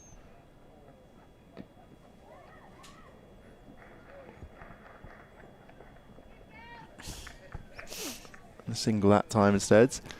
There's a bit of a dance going on in the middle of the wicket there between the fielders and the batters, and with Gammon having to take a slightly circular route to get to where she needed to be. But in the end, just one run. Yeah, and going back to the penultimate ball, I think it was actually, yet again, really smart bowling. We've seen a lot of it so far from Caitlin Belcher, but to sort of bring in a slower ball, knowing she's coming round the wicket, she's got the pace to kind of get in the head of of batters that she can, when she does use that slower ball, which she has used a couple of times, it can be very, very effective. It looks like it's Alice Bird coming back on again. She's didn't manage to get a wicket with the new ball, but bowled well nonetheless. She probably deserved one. We were talking about how much sort of the ball was sort of looping in towards the batter, and we said we'd be interested to see whether this happens again now in this later stage of the game. So we're about to find out. Here she comes. Not much sign of it on that one. No, pretty straight, but I mean, yeah, not much more you can expect with a 46 and a bit over old ball. Quite. I mean, now her job is really just to bowl that tight line. Again, put the pressure on the batters, and if she picks up a wicket, that's a bonus.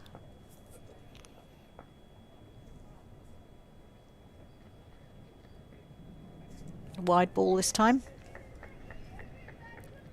Trying to stop it drifting onto the batter's legs where it could be flicked away, but just went a little bit too wide on the offside there.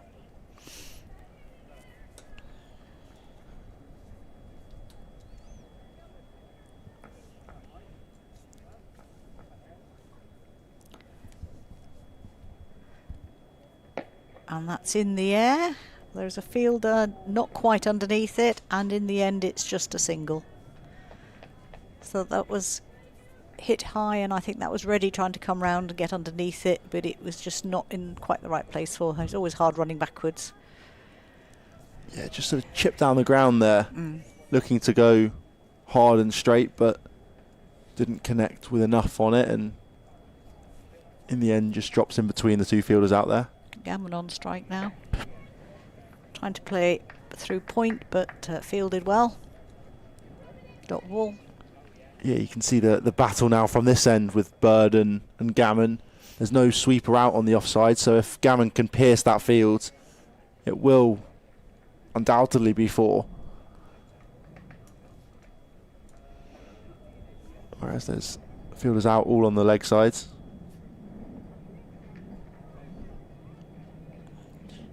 And that's straight to one of them. Yeah, oh, no, she nearly went for the second there. So yeah, Gammon played behind square there, picked up, and just the single. She looked briefly like she might want to come back for the second, but thought better of it. Yeah, there was a slight fumble out there on the square leg boundary, and I think Gammon sort of turned, started to run, saw the fumble, and then kind of realised there wasn't going to be quite enough. It was a quick regather and a very good throw over the top of the stumps. Yeah, Bird in again. And it was a big swing at it there. No contact, dot ball.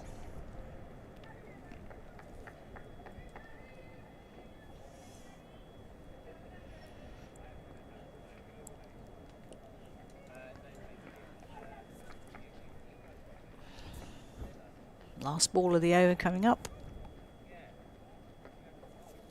Might have been a wide if she left that one, but she took the single. And again, oh, yes, again, a little bit of a shall we, shan't we? But yet again, Beth Gammon's ended up off strike. Yeah, it's perhaps one where you maybe just take the sacrifice. It's a tricky one. Charlotte Phillips with a brilliant arm out there yet again. I think if they had gone for a second, that probably would have been the end of Sarah Phillips. We're seeing the run rate graph here. And if you see, we're not at the moment seeing that acceleration that we might have expected at the end of an innings. The accelerations at the start during that initial power play. Glamorgan will certainly be looking to push up over these remaining overs. But I'm sure Caitlin Belcher will have something to say about that on her way in now.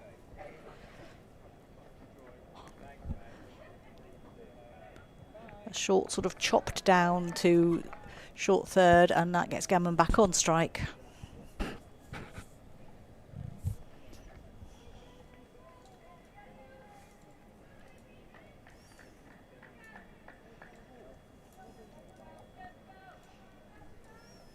Yeah, this is where I think Gammon's really got to go for it. She's got 5 balls of the over to go against Belcher here. That's a wide ball. A lot of effort put into that by Caitlin Belcher. But Beth Gammon watched it and left it, and it's a wide. Yeah, she's still got 5 balls to go again. Go at Belcher Yes. here. And yeah, there's 3 sweepers out on the leg sides. These are the usual deep square, cow corner, and long on. A very straight long on as well. There's quite a big gap between a wide cow corner. That's a nice shot. That's where she's been. That's a lovely shot played out there. In the air, through the covers, no fielders there, 4 runs to Gammon. And I was just thinking about the wides. There's been 21 wides bowled, which is 3.5 extra overs, which I'm sure is something that the Gloucestershire bowlers will want to work on, because they don't want to have to bowl more bowls than they really need to. And that can make quite a lot of difference when it comes to a tight game. Yeah, lovely shot from Gammon there. Just gave herself a bit of room. Launches that one over, extra cover. And yeah, it's quite a lot of extra miles through the legs of the bowlers as well.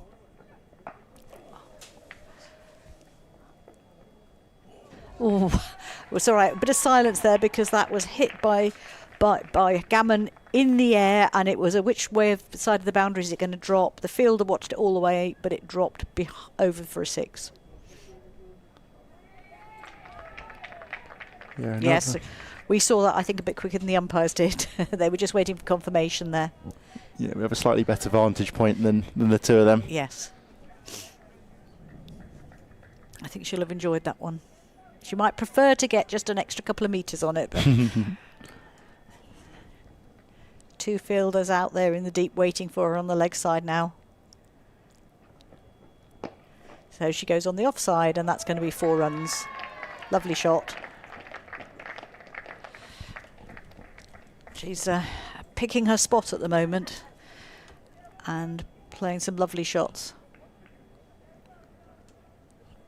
Yeah, this is what we're talking about. This is the time for Gammon to go, and she really has done that.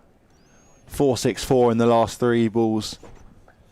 Still with another 2 for Belcher to bowl. Well, so far, we don't know what the final score is going to be, but we did say that if she's still there at the end and has made a big score, then 300 is on.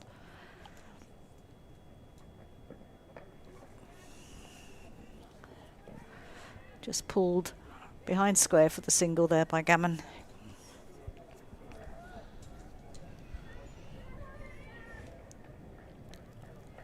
And I think this is the situation where I wouldn't want Phillips taking a single. No, not at all. Here we go now. We'll see how she gets on. Belcher coming into bowl. And no. Oh, yes, no, yes. Now, was that a deliberate fumble? I'm sure she wouldn't have done that. No, it wasn't. But it has got Gammon off strike with 2 overs to go. I'm not sure about that. It's just going to allow Bird here to, you'd think, for Gloucestershire and Bird to squeeze and just try and contain Phillips, who managed to score freely off ready but has struggled otherwise. I think this is one of those ones where the batter with fewer runs may just have to go for that single and potentially sacrifice themselves to get Gammon back at the other end. I think so. Looked it straight down the ground and then just set off.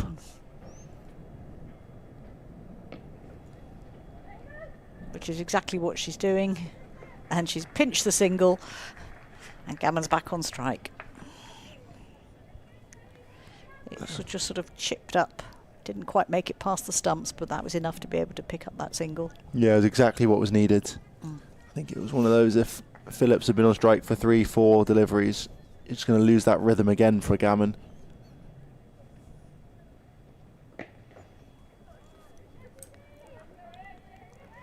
And she's going for this again, exactly what we're saying. That's excellent running by Phillips.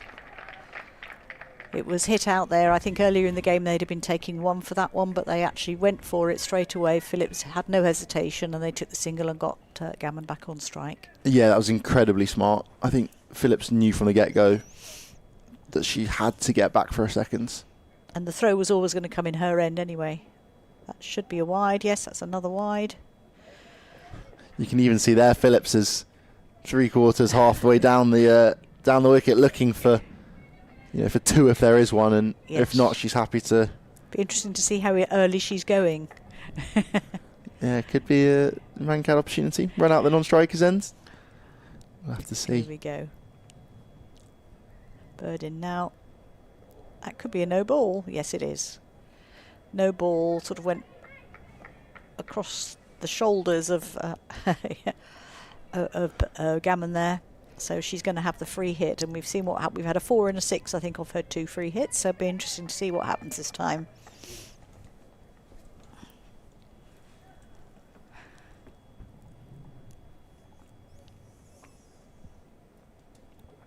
Bird in now. Again, I'm almost lost for words on the shot. She tried to come right across her stumps. She tried to make the space to hit it over the leg side, but it squirted out and ended up as a sort of a third man. Just the single. I was going to say, that's actually a win for Gloucestershire, I reckon, there. I think it is. To get Gammon off strike, get away with just a single from a free hit. Yes. Where she has been so dangerous. And yeah, she went right the way across the stumps to look to flick that one and scoop that one down to fine leg. Well bowled, Bird. That was just a single there. Sorry, not a single. That was a dot ball.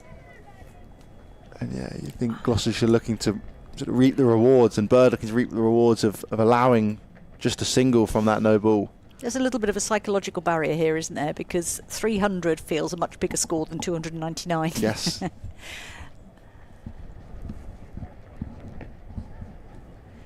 And that's a single there to Phillips. Puts Gammon on strike with 1 ball to go. So she'd ideally need a 3 here. It's quite hard to see how she could do that.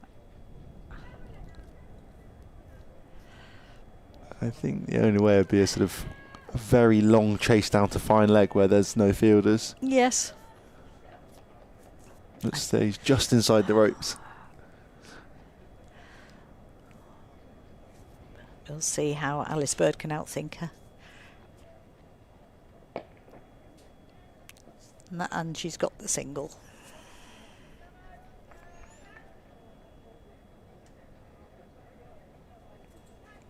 And that's over.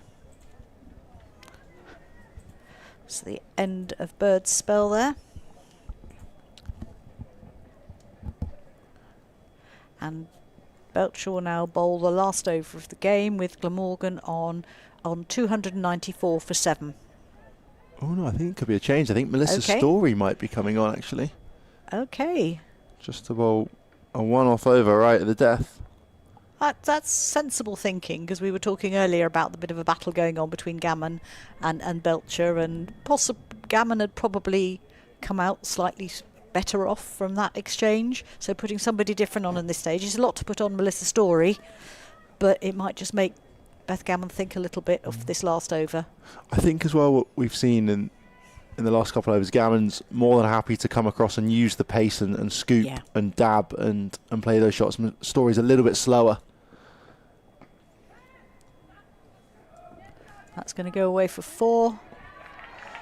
Just played through a sort of a backward of point there. Through the air, but safe because there's no fielders down there. That's another 4 runs to Beth Gammon. Takes her on to 125 off 98 balls. Yeah, smart again, just helping that one over backward point. And yeah, with, as I was saying, the slightly less pace from Story, they don't need a fielder out there, perhaps behind square.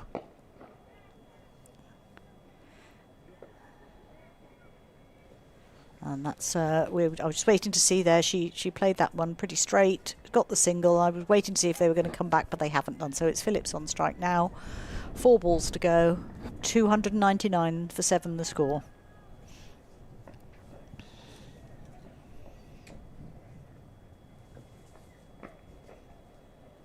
And this should be a wicket for Story. And it is just taken at a short mid-wicket there. Again vindicating the change of bowler. So for the next ball, Beth Gammon will still be off strike. Yeah, that's almost the biggest issue, I guess, with that ball is the fact that Gammon's still down the non-striker's end. You know, if they can get run a single next delivery, get on strike for the final two, you could very comfortably boost the score to 3-10 if Gammon goes 6-4, which isn't yes. unreasonable. Until fairly recently, they probably would have crossed on that one, and it would have been Beth Gammon on strike. But yes. because that has changed, we've now got somebody with no number on their shirt coming out, Vikusic. And apologies to her and her family if I've got that name wrong, but we'll do our best.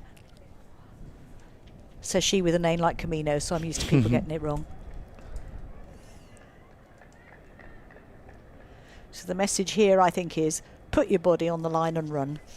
Pretty much. Get down the other end, get Gammon on strike. Yes. And get to 300.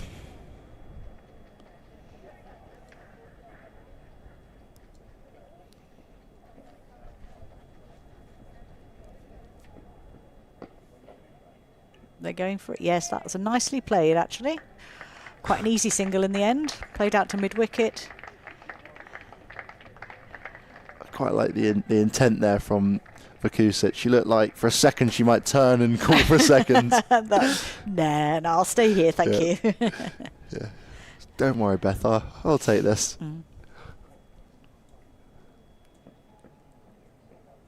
Oh, and that's given as a wide. Again, Melissa Story just trying to keep it off that line for the bowler, and it's just drifted a little bit wide. So that brings up the 301 in fact. Yeah, I thought that was almost perfect from Story, just a fraction wide in the end. That's a nice shot there by Gammon. She'll certainly be looking for the 2 on this one. Ball's on its way in, it's coming through, and she should be in on that one, I think. Yeah, good running. And yeah, gets Gammon on strike for the final ball of the innings. They can't quite reach 310 with this being a fair delivery, but over 300's been a brilliant total from Glamorgan. Oh, they're taking the single yet. And that is the final run and the final action of this innings, and it finishes on 303 for 8. Yeah, brilliant from Glamorgan. I think we were talking about the 30 over mark where they might look to get to, and we said 300 was definitely in touching distance, and it was going to all be down to Beth Gammon, and it was exactly that. 129 not out from 101 deliveries.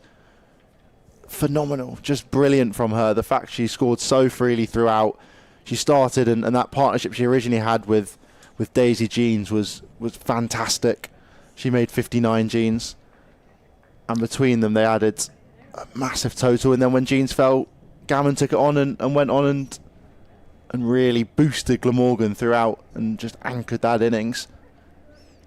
Yeah, Gloucestershire did well to stick at that, because losing their captain with the following the concussion check is always going to be difficult. They regrouped and they kept it as tight as they can.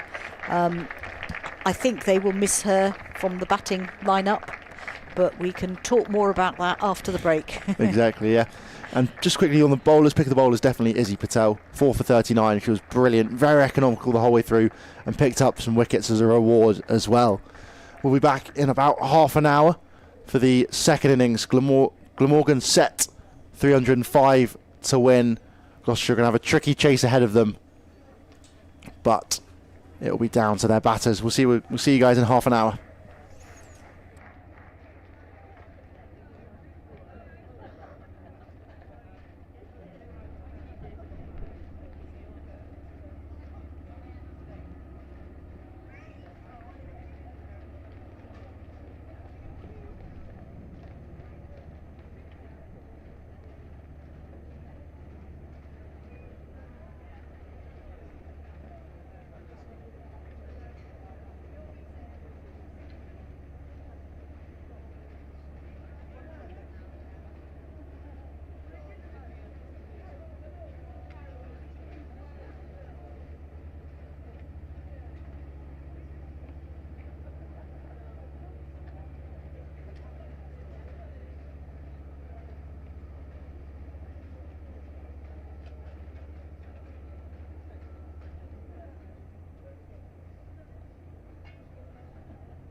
Welcome back to the Seat Unique Stadium here for the second innings of this match between Glamorgan and Gloucestershire.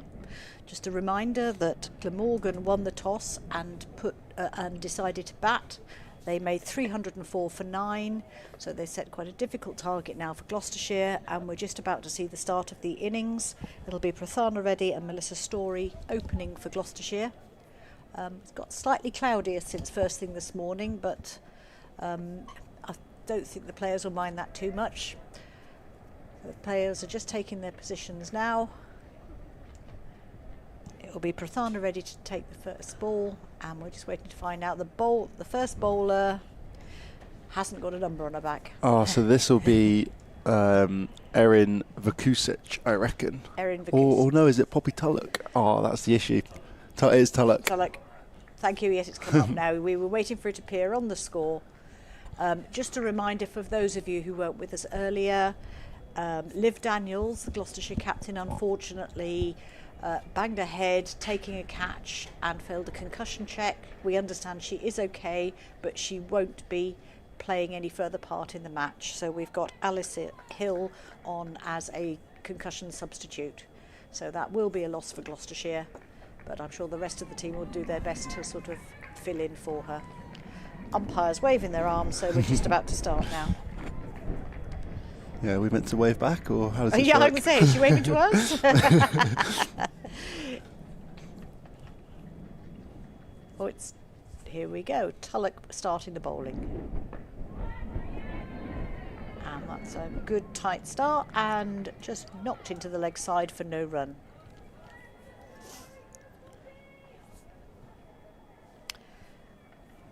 We saw Prathana Reddy bowling earlier. She picked up a wicket bowling somebody round the legs, which for a leg spinner I'm sure is always very satisfying.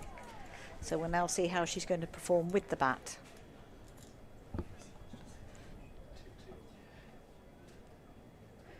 Tulloch in now.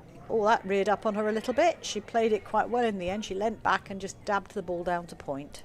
That was pretty brutal from Tulloch. That was fast and nasty. As you say, though, Reddy played that well. Matt did well to keep it down and not just chip it up and leave a simple catch. But she now knows that Tulloch is here.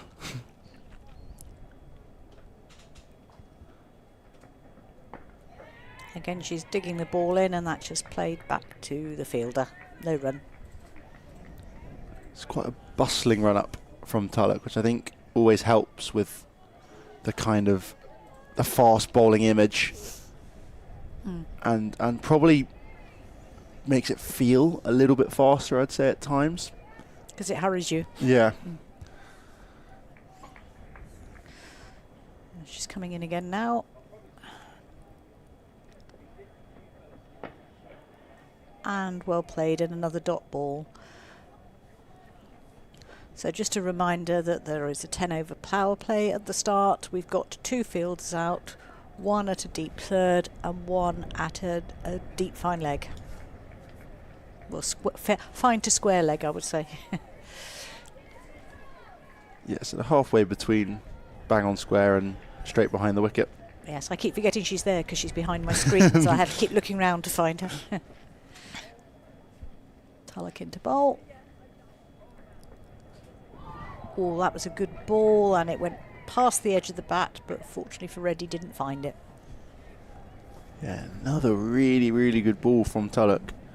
Just 19 years old, but has been looks really, really good. You can see the replay out here. Just angled in and skids on past the outside edge. Coming in again. And that was a nice shot there by Reddy, but the fielder came round and intercepted that. That's Beth Gammon building on her batting heroics in the field now. The fielders are moving quickly to get round to the other end, and we'll see who's bowling from this end. Yeah, maiden to kick things off. Great start for Poppy Tulloch. Yes, and all the time, because the run rate is already over 6 and over, every over that ticks by adds to the pressure. Very much. They're going to have to keep an eye on that. It's a very tricky one to try and manage and balance the fact that 50 overs is a long time, but also to not let it so the rate gets so high. It's one of those where, as a team batting first, you can kind of just explode at the end and you don't really think, oh, actually it's quite easy to score up 12 and over, whereas if you're chasing and you see 12 and over required, it just plays on your mind and can kind of cloud your judgment at times if you're not, clear and you're thinking about what you want to do and how you want to do it. Yes, indeed. It looks like Erin Vukusic, and as I said earlier, apologies if I haven't got the pronunciation right, but maybe somebody can tell me later. But Erin, anyway, is going to open the ball. Coming in, running in from just on the circle.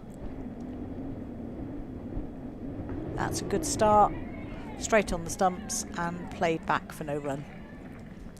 It's a very young opening bowling attack here for Glamorgan, both 19. These two. Vukusic, also a Croat international. Well, that's a stat I didn't know about. Brilliant. Or at least that's what my research suggested. Coming in again. Could be, yes, and that's just drifted off to the offside a little bit, and that's given us a wide. Yeah, big swipe of that from Story, but can't connect. Just too far away from her.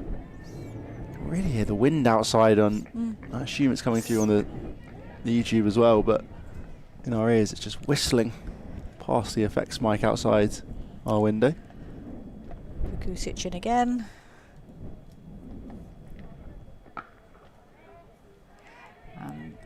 Up on our toes and played away, but still no run.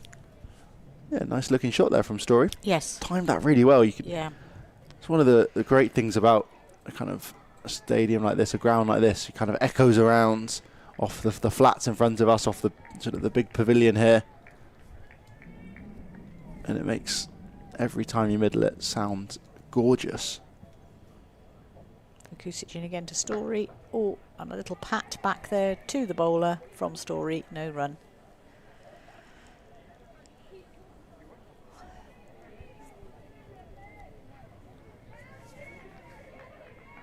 Yeah, good start here for Vukusic. That just the one wide.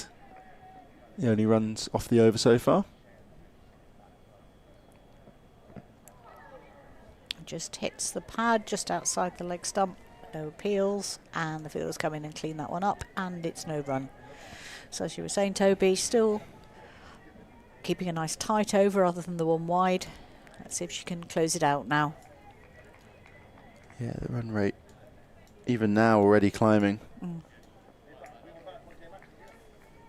But it's not something for them to really worry about at the moment. No. And dot ball, another one onto the pads, and another. Oh no, we have another ball. Sorry, screen is. I'm looking at the corner of the screen. There's still one to come. You can see the same screen as I can, and the blue on blue is a bit invisible when it's at the end of the screen.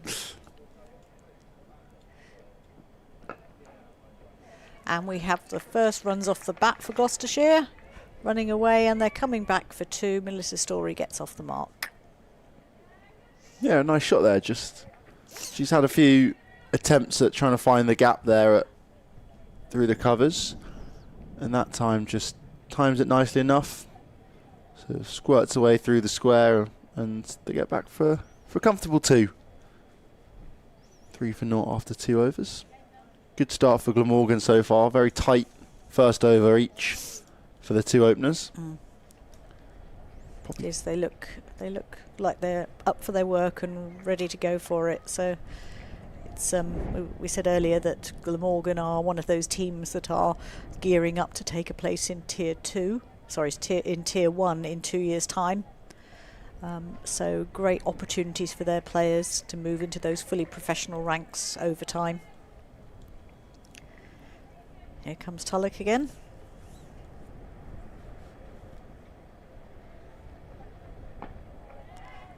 And another dot ball. So she's really hitting that back of a length line, almost on the short length. You could kind of say it's getting Pathana Reddy right back in her crease and up on her toes, just trying to get on top of the ball. Yes, you can almost hear Reddy's mind saying, what shots am I going to play to score off this type of bowling? We'll see what answer she comes up with. Tullokin again. And again, just a nice defensive shot into the onside.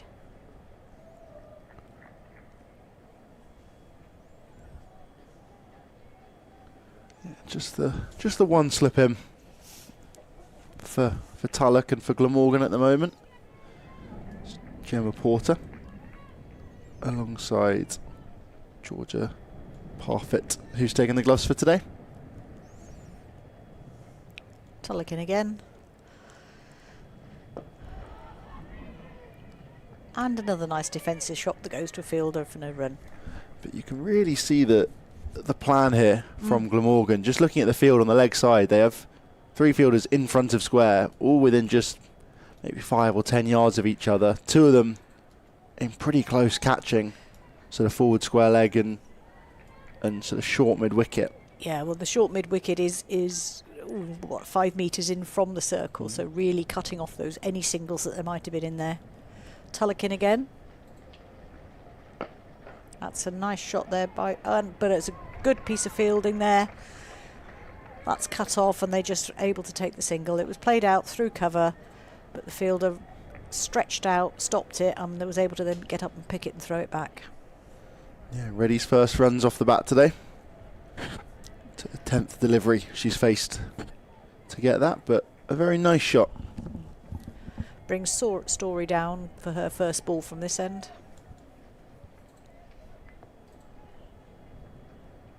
Yeah, same field for her. Still got those catches on the leg sides.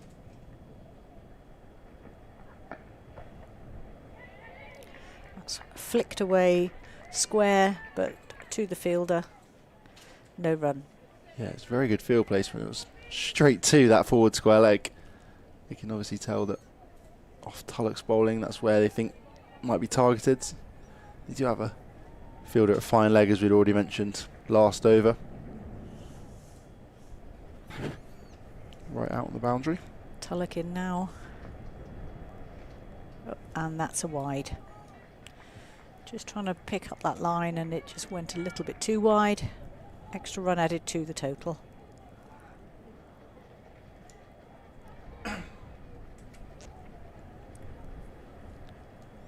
It's fair to say just at the moment that Gloucestershire is struggling to really take advantage of the power play because of the way the field's been set.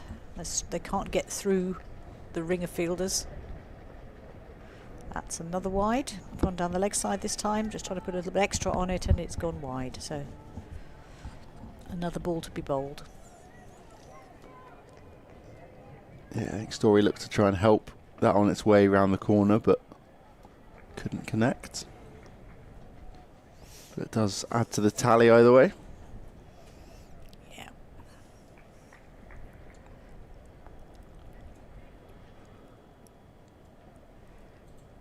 Tulloch in again. And nicely played by Story. Back to the bowler, and that's the end of the over. 6 for no wicket. Off 3 overs. So a slow and steady start by Gloucestershire, but in the face of some accurate Glamorgan bowling. Yeah, just to remind any new viewers what happened in the first innings, it was a lot of it was down to Beth Gammon. Phenomenal 129 not out from 101 deliveries. It's brilliant, brilliant innings. She put on a big partnership with Daisy Jeans, who made 59, sorry, and then took on the role and anchored the innings, batted the whole way through very fluently once Jeans fell. On a bowling front, Izzy Patel, pick of the bowlers, took 4 for 39, bowled very economical, but still managed to pick up wickets pretty consistently throughout to reward her. And Vukusic comes in again to Reddy. Watchful again, played out to short mid wicket, no run.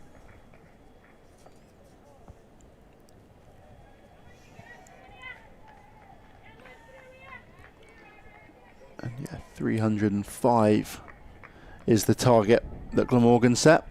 It's going to be a tricky challenge here for Gloucestershire. These two are setting good base so far. And that's nicely picked up there by Reddy, just flicked behind square, and it's gone for 4 runs. That's a lovely little shot. She just strayed slightly down her leg side and she picked it up very nicely. Yeah, just leant on it almost and sort of guided it with a little flick of the wrist, and it flew between fine leg and square leg, who are both out there on the rope, and just perfectly skipped between both of them for 4. Kusic bowls again. That is gone for 4. Also, was there an edge? It's not being signalled as leg buys or buys, therefore that's an edge that Reddy's managed to sneak past the keeper, and it's gone for 4. Yeah, very, very tricky one there. You can see it swings in quite a long way and it just wrong foots Georgia Parfit behind the stumps, and it means when that edge comes off Reddy's outside edge, it just sort of, she's already going down the leg side almost, and then has to try and double back and can't quite get a glove to it.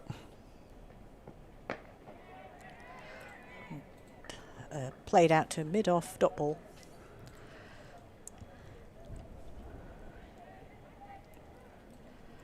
Kusic, I think, will be feeling a little bit hard done by when getting an edge, and it goes for 4 runs, but no wicket. Here she comes again.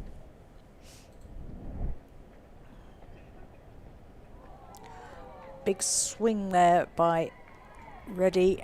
Misses it, misses everything. No run. That was a much better line. Yeah, that is definitely the one positive Gloucestershire will take from this over so far. They've managed 8 from it, above the rate. That's a piece of double piece of Glamorgan fielding. One player dived and the other player stopped it, but resulting in no run. So 14 for no wicket at the end of the 4th over. So as we said, quite a watchful start, but only because that's what they're being allowed to. Reddy did well in that over. That one that did just, she would hope that lots of bowl down there, because she quite clearly is very comfortable playing that shot, but that was really the only opportunity she had. So Melissa Story now facing Poppy Tulloch bowling.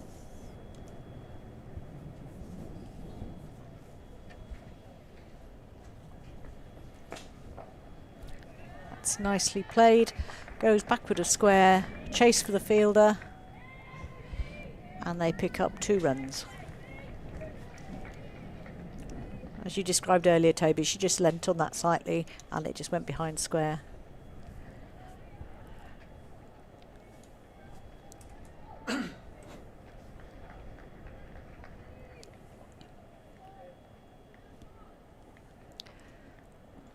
Tulloch running in from just outside the ring of fielding markers here. Coming up to bowl now. And that's a good ball. Story plays at it, but it goes through to the keeper for no run. It's been quite interesting first 4.5 overs. Now, you compare the way that Gloucestershire were bowling with a new ball. They were generating a lot of swing from it. Neither Tulloch nor Kusic have quite been able to get that same amount of swing. A little bit here and there, but nothing compared to Bird, for example. That catches the outside edge, goes down to 3rd man, and Story runs through for a single.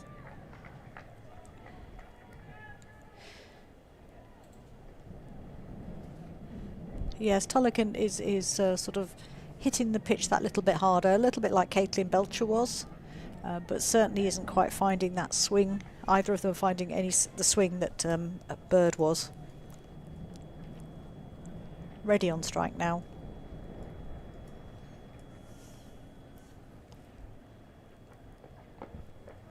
Played off her hip there, just in front of square, no run.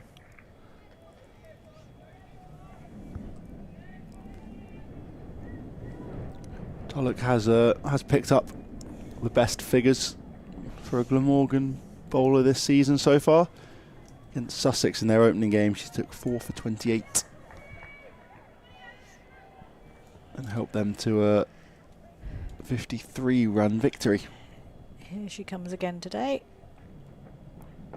Oh, that's a... Reddy didn't know too much about that one. She jammed her bat down on it and it had just run away down to fine leg and she's picked up a single. Yeah, it was very well dug out in the end there. It was a tricky ball to deal with. Just gets the inside edge of the bat on that, the toe of the bat on that. And can then escape down the other end for the final delivery of the over. He's coming in now. A slightly awkward shot there played by Story, but safely, but no run. And that's the end of the over. 18 for no wicket, off 5. Yeah, halfway through the power play, the first power play now, where 2 fielders are allowed outside the ring. And it's definitely been all up for Glamorgan so far. After a great flourish at the back end of their batting innings, they've kept the momentum going and managed to sort of suffocate Gloucestershire so far. Glamorgan made it to 60 for 1 during their power play. Scored pretty freely. Daisy Jeans at the top of the order. That one shoots past the outside edge.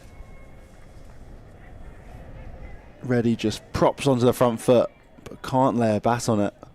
So Glamorgan just aren't really giving them anything at the moment, except for the odd one that's drifted onto the hip and can be turned away. That off-stump line is really effective. Yeah, there's been no freebies so far. Some great bowling from Vukusic and... Oh, big swing there. And a few oohs and ahs from the fielders that yet again just misses the outside edge. That one, I think, perhaps swinging a fraction more. Yeah, it drifts away a little bit. Just evading the outside edge. It's great from Vukusic so far. Another one outside off stump, this time left alone from Reddy. Yes, good disciplined bowling here. We talked earlier about having a plan, working on the line and sticking to that, and that's certainly what we're seeing here.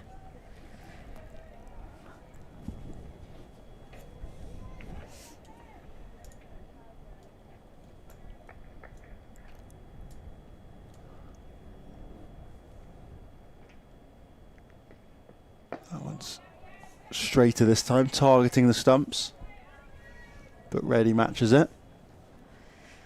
Yes, it just would have come down on leg stump, that one, but she watched it carefully.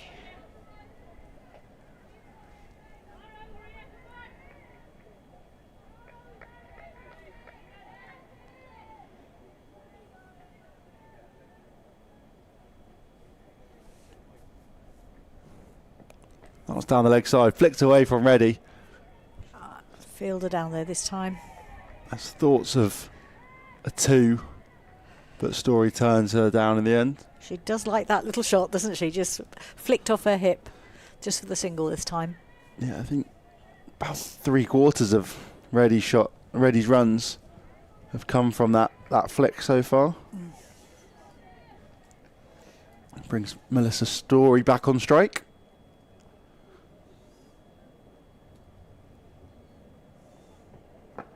So yeah, again, just all she can really do is just get about on that and defend it. Yeah, no, not really any runs to be had there, not without great risk. Having a chat at the end of the over, they're having a chat in the middle now, just to say, okay, how are we, what are our tactics going to be here? We're still in the power play, but we're not being able to take advantage of the power play. But let's just keep sticking at it, take what we can, and see where we go.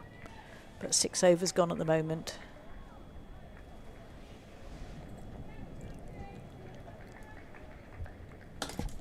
Poppy Tulloch will continue. That one's angled in. No run from it though.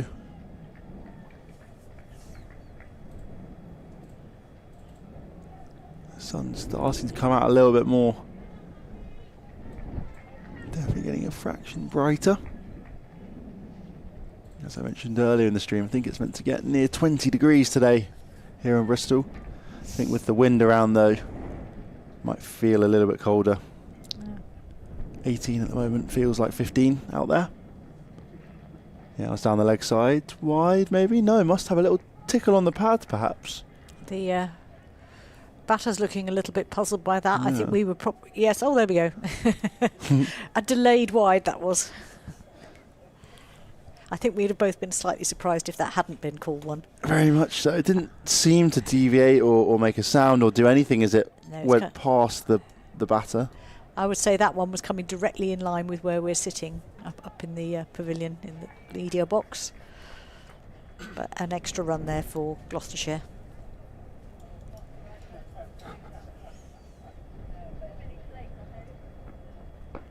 And another dot there for Poppy Tulloch. Ready just defends that one into mid-wicket, where there are fielders lying in wait for any mistake that might allow them a chance at a catch or a run out. That's a police helicopter going over, if you can hear the noise. Fortunately for us, they're not stopping.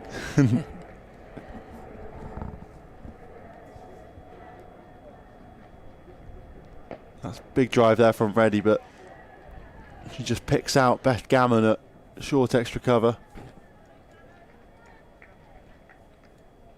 Gammon, who was in terrific form with the bat earlier today. 129 not out she made from just 101 deliveries. Strike rate of 127. Phenomenal. Fielder coming out of that slip position now, going into the covers. Yeah, it just fills that gap that was there to try and tempt Reddy and Story. This one's shorter, banged in, and big swing, it's big appeal. Is there a noise? There is! And Reddy goes. She looks disappointed with herself there, but a brilliant wicket for Poppy Tulloch.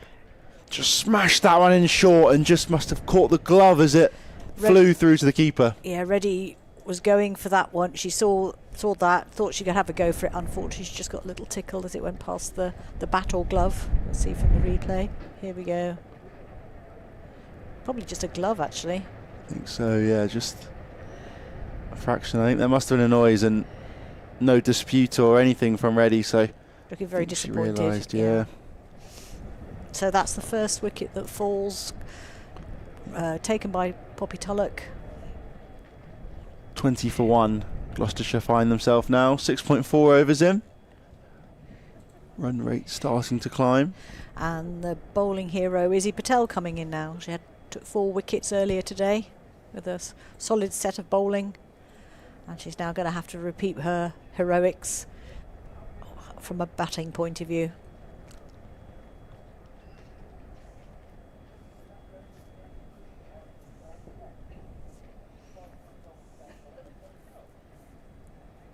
Umpires in. Having a little bit of a chat with the bowlers. I think just inspecting the ball. I don't think Glamorgan will be thinking there's too much wrong with this at the moment. No, not at all. I think they'll be incredibly happy with how it's going so far. You know, that's only the first wicket, but I think most importantly, the run rate is pretty low, which means the required run rate continues to climb. Up at 6.58 right now.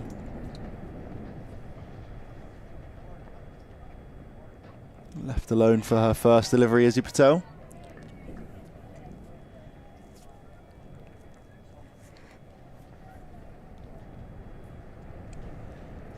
Just happy to watch that one.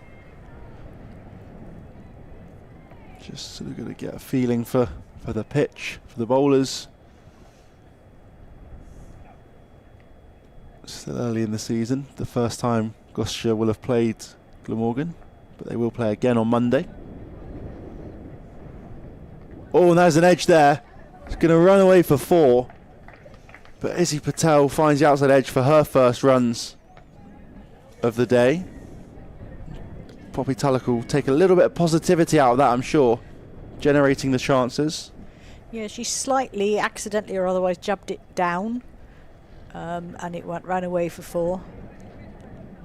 No, that was an edge, yeah. a legitimate edge, but it ran away.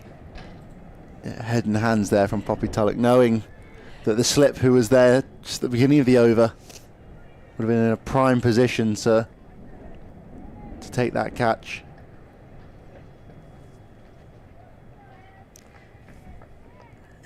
And Glamorgan have dispensed with the slip for Vukusic as well.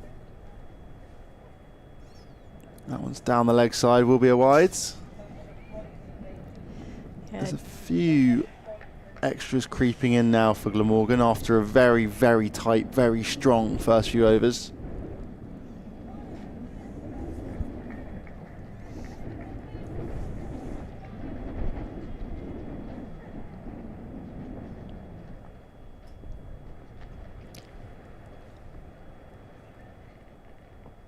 Oh, and that one goes past the outside edge this time.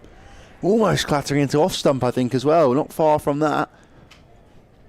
Story having a bit of a waft at that one. But it's too good for her and ends up in the keeper's gloves.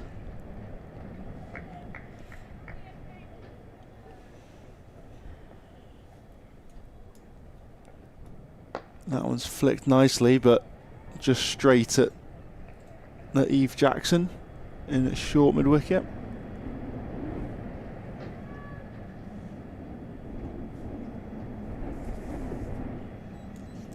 I think we've got our first result of the day. Leicestershire have beaten Kent at Canterbury in the same division as this. I'll find some details shortly.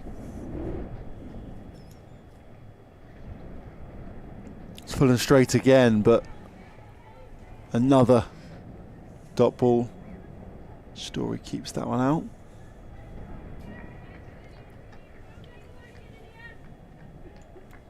Power play 3/4 of the way through now. Only 25 runs scored from it.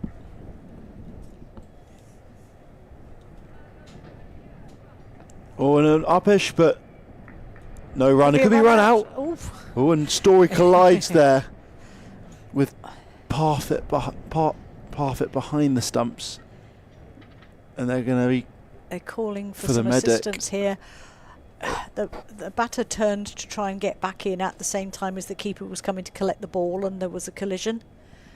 Story staying down at the moment. I'm sure Gloucestershire don't need any more injury problems today. No, having definitely already not. lost Liv Daniels, their skipper. I think she dived sort of back in, yeah, head on the knee. Could be another concussion check, I think. Yeah, It's a knee on the head, wasn't it? It'll take a little bit of time. Do you want to talk us through the Kent result? I will do when I come. It's jumped from one of my screens to another. Here we go. There we are. So Kent women made 117. Leicestershire ended up on 121 for 3, so won that game by 7 wickets at Canterbury. So fairly low scoring game, which is why it's finished so early. Nobody really in the Kent side managed to get above 27. Leicestershire in the end have done it quite comfortably. Watson 37 not out, Sweet 18 not out at the end. So I think that's potentially, if not a shock, not necessarily a result we would have expected. Because Kent was certainly, like Gloucestershire, one of those teams that had real hopes of becoming a Tier 1 team. Yeah. But in Tier 2.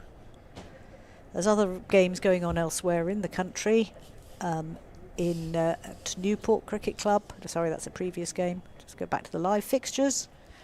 People keep moving them off my screens. So Yorkshire made 381 for 6 against Derbyshire at the County Ground Derby. Derbyshire Falcons in reply are 31 for 4. Northamptonshire Steelbacks from Northampton 144. Middlesex 79 for 2 off 17 in reply. And in New Road, Worcester, Sussex Sharks made 250 for 5. Worcestershire Rapids women are 48 for 1 off 11 in response. So we'll keep you up to date with those as the day goes on. Melissa Story back on her feet and seemingly okay to continue. 2 deliveries left in the over. That one's left alone outside off stump. A little bit of in swing that time though from Vukusic.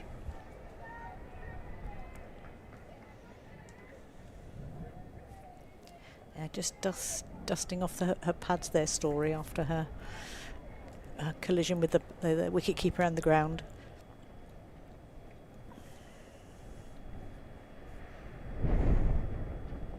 Oh, and attacking the stumps this time. Yeah, again a bit more swing, but Story able to defend that one and keep it out.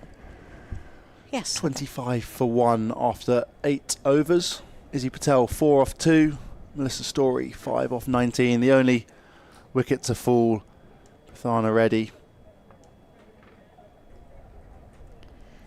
Yes, Reddy caught behind, going for one that was pitched short, and she just got a little touch on it. She made 11 off 27. Managed to find the table for this division. Currently only 3 teams are left unbeaten. Worcestershire Rapids are currently top, I think with a bonus point in there as well. Middlesex and Northamptonshire Steelbacks are also unbeaten, as Patel picks up another single, just down to 3rd man. Glamorgan currently in 4th, but a victory here will push them up the table, you'd think. Gloucestershire similarly in 7th. If they're able to claim a win, then yet again they'll slide up the table. Kent will probably be slipping down a fraction after loss today. And Story keeps that one out. And Leicestershire were unbeaten before today's result, and they'll be moving up from the bottom end of the table, you'd think. Other 2 sides without wins are Sussex and Derbyshire, both of whom could be in with a chance of victory today. Tullochen again, banged in short and pulled around the corner really, really nicely there, and that's going to be 4. Lovely shot, Melissa Story. Watch that all the way, swiveled round and played that behind square for a nice 4 runs. That'll make her feel better. Yeah, just watch that one, and as you say, just a lovely little swivel, little turn, and a textbook pull shot there from Melissa Story. Yeah, not trying to hit it too hard, but it raced away on this outfield.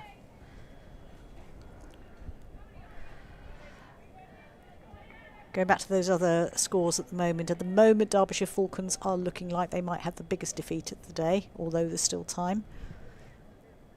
Tullochen again now, and Story slightly uppish there, but doesn't quite carry to the bowler. Derbyshire are 31 for 5, chasing 381. Oof. That made by Yorkshire, so we'll keep you informed about that one. It's not impossible, but it's not very probable either, I would say. So it looks like Derbyshire may continue down at the bottom end of the table. And just a reminder that Gloucestershire beat Derbyshire in their first match. Driven there from Story, but doesn't quite time it. 1 ball to go in the over now. That'll be Tulloch's 5th one complete, and the final one inside the power play for her. Likely we'll see another Vukusic over from the pavilion end, our end down here. Yes, at the moment, as things are going, I'd be very tempted not to move more fielders out of the ring at the end of the power play, because the ball generally isn't going through, therefore... and struck on the hand there. Story. She's in the wars a little bit today, already down, having collided with the wicketkeeper. She's only just back from injury as well. She knows she'll know she's had a game today, that's for sure. And yeah, it looks like Vukusic will continue. 30 for 1 off 9. The final over in the power play beginning imminently. And yeah, I agree with you, Carol. I think you just keep the same field. You possibly even keep Vukusic and Poppy Tulloch as well going if they're both sort of still feeling good and happy to bowl 6-7 overs. Maybe rotate one of them, save them a few for later. Vukusic in again now. That's down the leg side. It's going to go all the way to the rope. I think that will be 4 wides. It is. That's a shame. That gave the keeper no chance. She ended up several feet outside the leg stump with a despairing dive, but didn't quite make that. Yeah, that's a tricky one. That just started swinging in and then just kept going and going and going and going. And then, yeah, by the time it got to Georgia Parfitt behind the stumps, it was a long way down the leg sides. That one's outside off stump this time, though. Still a little bit of swing, but only just inside the tram lines. I think the umpire's looking at the front foot marks as well now. Having a good look there, and just a little word, I think, there to the bowler, whether that was just to say you're getting close. He's remarking that front line now, that front foot line. Vukusic in again. That one's going to be a wide, I think it is, yeah. That one's just done the opposite of the first wide of the over, where it started moving in and kept going. This one started moving out and continued. Shows how a word from the umpire can be a bit unsettling if you're suddenly having to think about where your feet are rather than what you're actually bowling. It can throw things out.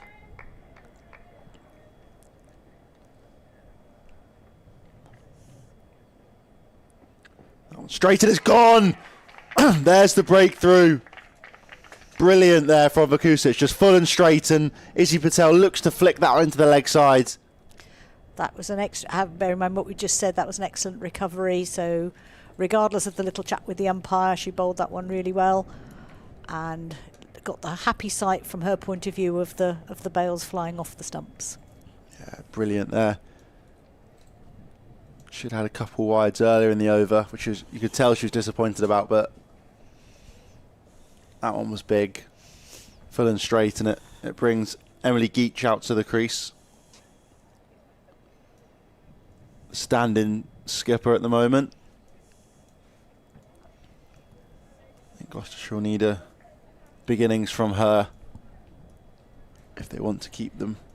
Yes, I guess either this one or the next one would have been the position that skipper Liv Daniels would have been coming out to bat, but unfortunately missing because of her concussion. But she'll be cheering her team on, no doubt. Yeah, in the first game of the season here at the Seat Unique Stadium, we had Alice Hill opening the batting alongside Prathana Reddy. It looks like she'll probably come in at number 5, where Liv Daniels, I assume, was meant to be carded. Perhaps, as you say, in at number 4. Emily Geach was in at number 6 originally in that first match of the season.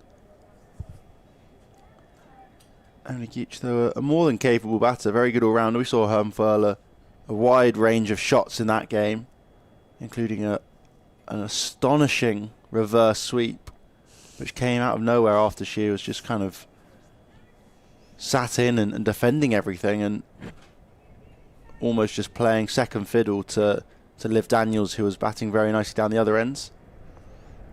The field moving round now. Geach as a left-hander. Is that right?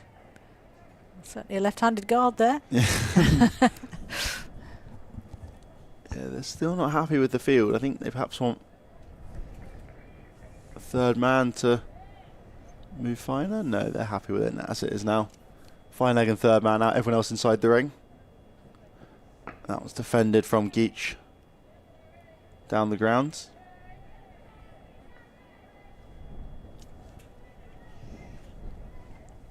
Just 3 balls left inside the power play now. 36 for 2. Gloucestershire currently are, with Emily Geach at the crease alongside Melissa Story. That one's Fuller again attacking the stumps, but Geach just sends that one down to mid-off.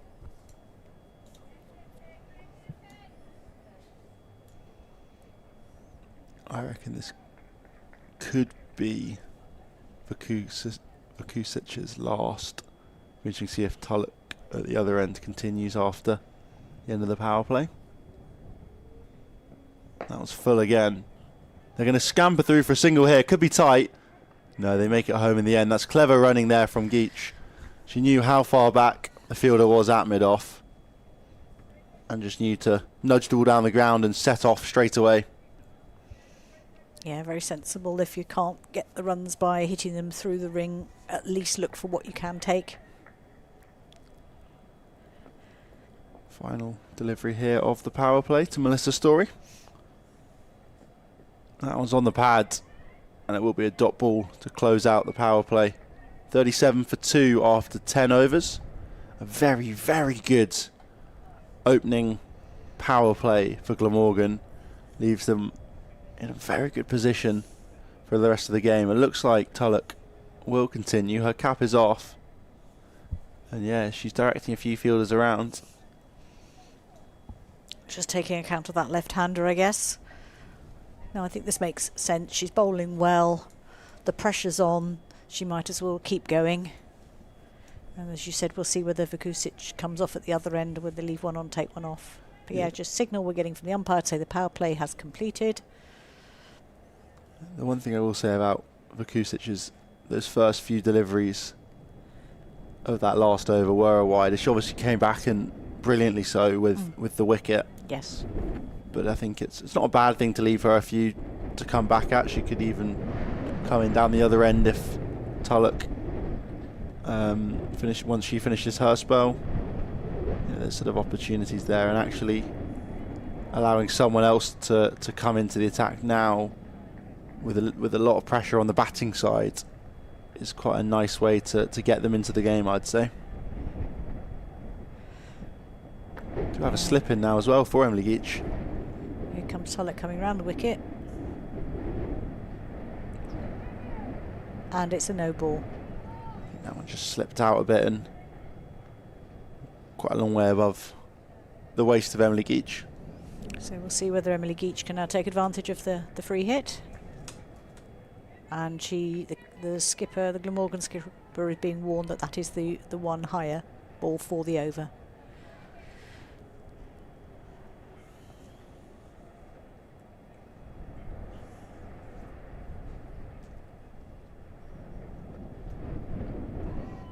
But not able to do, it's a good ball there and not able to take advantage of the free hit, so just the run for the no ball there. Yeah, a slight shame for Gloucestershire there. We saw in the last innings how effective Glamorgan were at taking advantage of the free hits.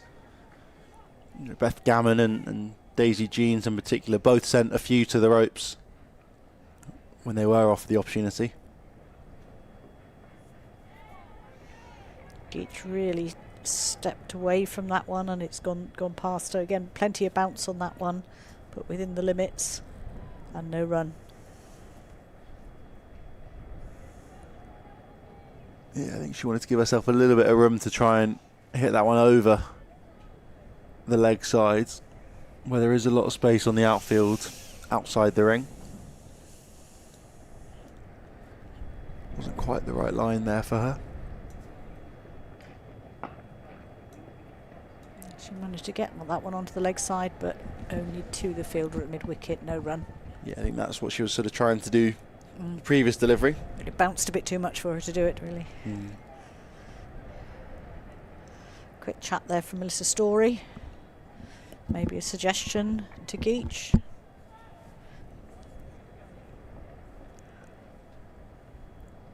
Tulloch comes in now.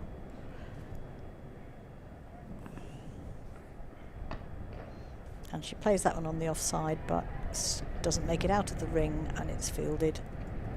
No run.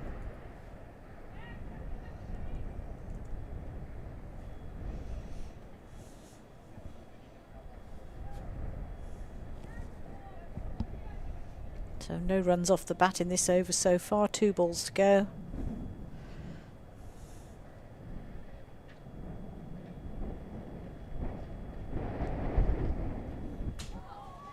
Lovely line bowled by Tulloch there. Just goes past the off stump and Geach is unable to get her bat on it.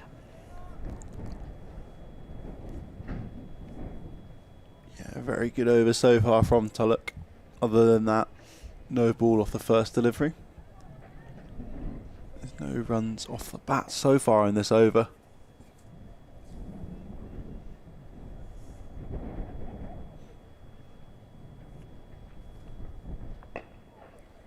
Well, it was a bit uppish, but played out through the covers by Emily Geach, and they'll come back for 2. She managed to find the gap between the 2 fielders in the ring. Yeah, it was very good placement from her in the end, and she manages to come back for a second. 40 for 2 off 11. Gloucestershire. Yeah, the current run rate is only 3.64, so the required rate is 6.79. So they've really got to keep this ticking over so they're not leaving people later on too much to do. Yeah, very much so. It'll be interesting to see if and when they look to try and up the rate and bat a little bit more expansively. They do have batting below them. Already mentioned Alice Hill. We think will probably be in at 5. But then Georgie Cant, Charlotte Phillips, Mega Hearn at 6, 7 and 8 too. Change a bowler now. This looks like Gemma Porter coming on to bowl.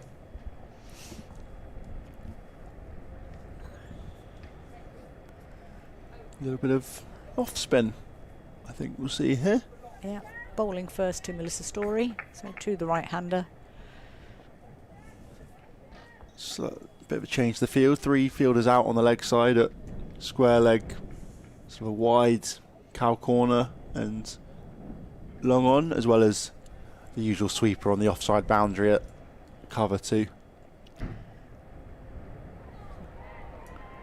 Well, that bounced a little bit as well, despite being off the slower bowler. Keeper stood up very straight to take that one. Good start there by Porter.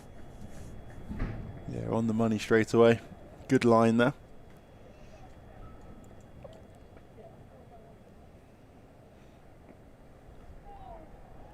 Another one straight through to the keeper.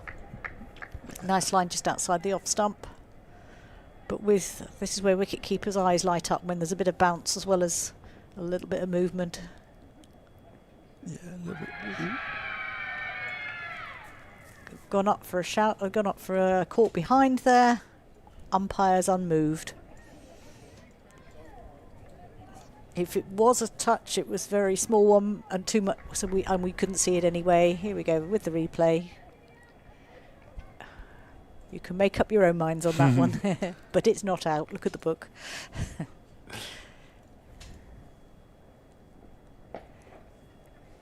It's a better shot, but there's a fielder that's come round and they just get the single. Yeah, a little bit of intent now from Melissa Story, looking to take on the off spin of Gemma Porter. And so now going to come round the wicket, I think, to the left-hander. The off spinners love the left-handers, don't they? So I'm told. Yeah, should be a good matchup for Porter here. Try and angle the ball in and get it to turn away from Geach. In fact, that one goes down the leg side and there's a little touch on there off the bat or gloves. It might just sneak over the boundary, which it does for 4 runs.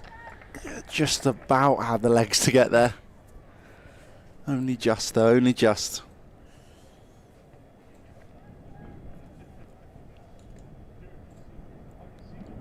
Just too far down the leg side really, and a full toss just allows Geach to help herself. It's a better line from Porter and played back to her. Yeah, that's exactly what she's going to be wanting to try to do when she gets the opportunity to bowl at Geach.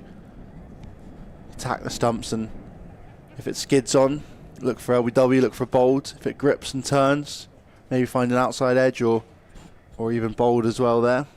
It's pretty much perfect from the offie. Yeah, 45 for 2 at the end of the 12th over. We're looking to see, I think we may have a change of bowling at the other end as well. Yeah, looks like it. Sun coming out now here at the Seat Unique Stadium, which is good to see.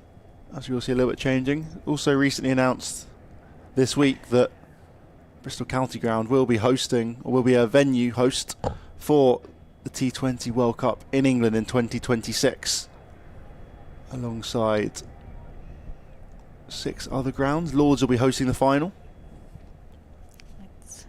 Cobb comes in now, and that's kind of cut away there, but not very well from Story. Doesn't get a hold of it.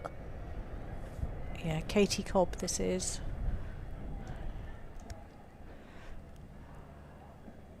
Bowling over the wicket to Story now. Story's trying to play it away, but it's just too close to her for that shot, and goes straight through to the keeper.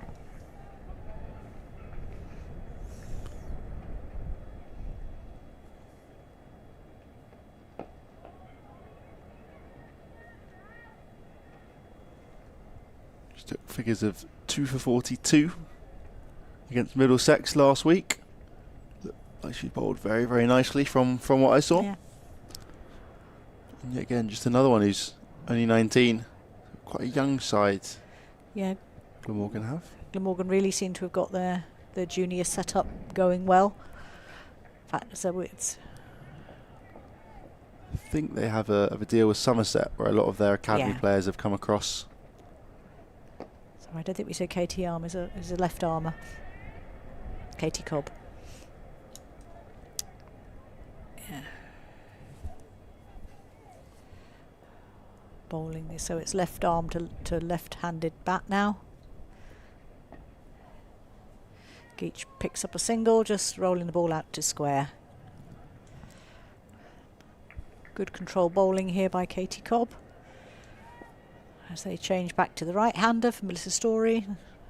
Lots of activity in the field as the fielders change positions.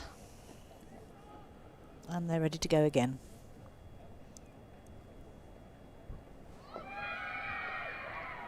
And that's a stumping. Katie Cobb bowled that, keeper took it, bails off, and the umpire at square leg raises his finger. So that's a wicket to Katie Cobb, with a stumping by Georgia Parfitt. Yeah, lovely delivery there from Cobb. You could see Story try to use her feet a little bit to come down the ground and try and get to the pitch, but I think was perhaps done in the air a little bit and possibly even ended up yorking herself. She did, and managed to just sneak between bat and pad. And a very good take and a smart stumping behind the stumps from Georgia Parfitt. So what will Gloucestershire be thinking now? There's not much other than just see where we can go. Just keep going, Yeah. yes. 3 down, 47. It was always going to be the one issue with just trying to lay a platform, as if you then start to lose a wicket or two and you have a mini collapse, if that's what you can kind of call it, then you leave yourself in a really tricky situation. I mean, the other option is not necessarily much better, where you try and be ultra aggressive early on, take out a lot of the chase, and similarly take a lot of risk, and therefore we might lose a lot of wickets that way. But there's still time. You were telling me about the game you saw at Essex last week. For what was 22 for 5? 22 for 5 Essex were at one stage, before Arlott managed to put on a brilliant 130 and sort of take her team up to 290.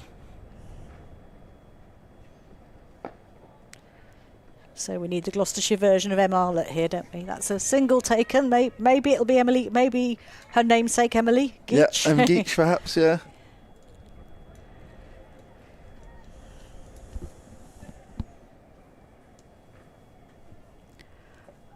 This Gemma Porter coming into bowl again.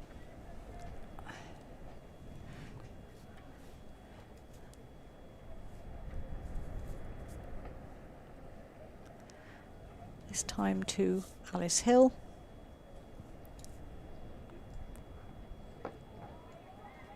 And played back carefully to the onside, no run.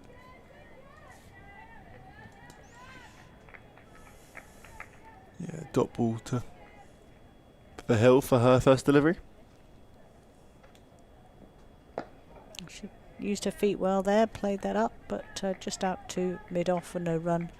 I doubt that when she found out she wasn't in the playing 11 today that she would have expected to be batting out there, but I'm sure she'll want to take the most of her opportunity now that she's got it. Yeah, had a bowl and had a bat. Yes. Today so far. That was a good ball, a little, I don't think it hit anything, but didn't quite sit in the keeper's gloves, so another dot ball.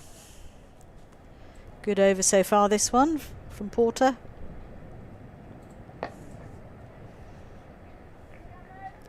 Dot ball, but I think we're seeing some signs of willingness there from Alice Hill to use her feet and come out to the slower bowlers.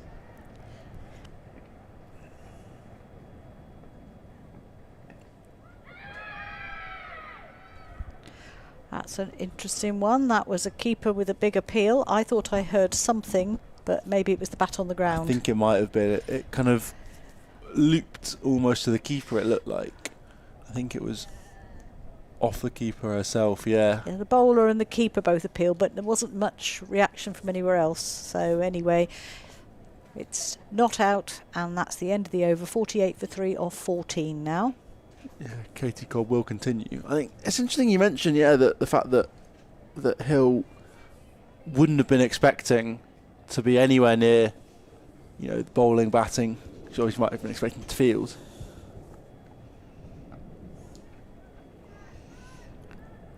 That's pulled away by Geach behind square for the single. And yeah, you wonder how much impact that has on you as a player, because obviously you still warm up well, but then she would have been sat inside and maybe running a few drinks and, you know, in and out of the field if people need to go off for whatever reason. It just shows you have to take your warm up as seriously as anybody who's in the 11, because you just don't know. Cobb again, ball played out on the offside, no run. But yeah, she finds herself in the tricky situation so far with Gloucestershire 49 for 3 at the moment. She's going to pick up. Oh no, there might have been 2 there, but they decline the second, and the ball comes in now, and just the single.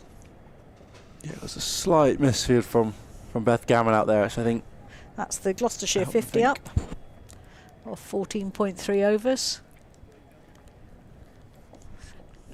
Yeah, unfortunately, it means the run rate has risen above 7 now. So another single to Geach, just played out on the leg side.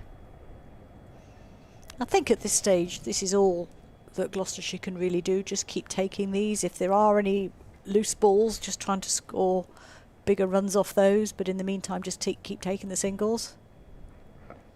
Oh, that was a... That was one where Hill decided to go up the wicket and then changed her mind and came back again and just blocked it. As we said, she's keen to have her feet moving.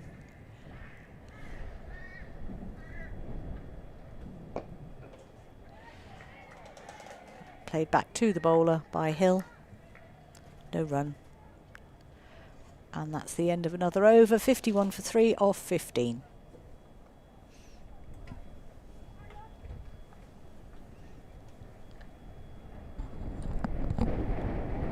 Yeah, it's good that they've managed to bring up the 50 so far, Gloucestershire, and these two are probably going to be pretty crucial to getting anywhere near, Glamorgan's total.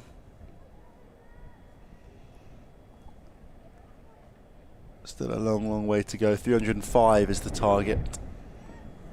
You see Gemma Porter will continue.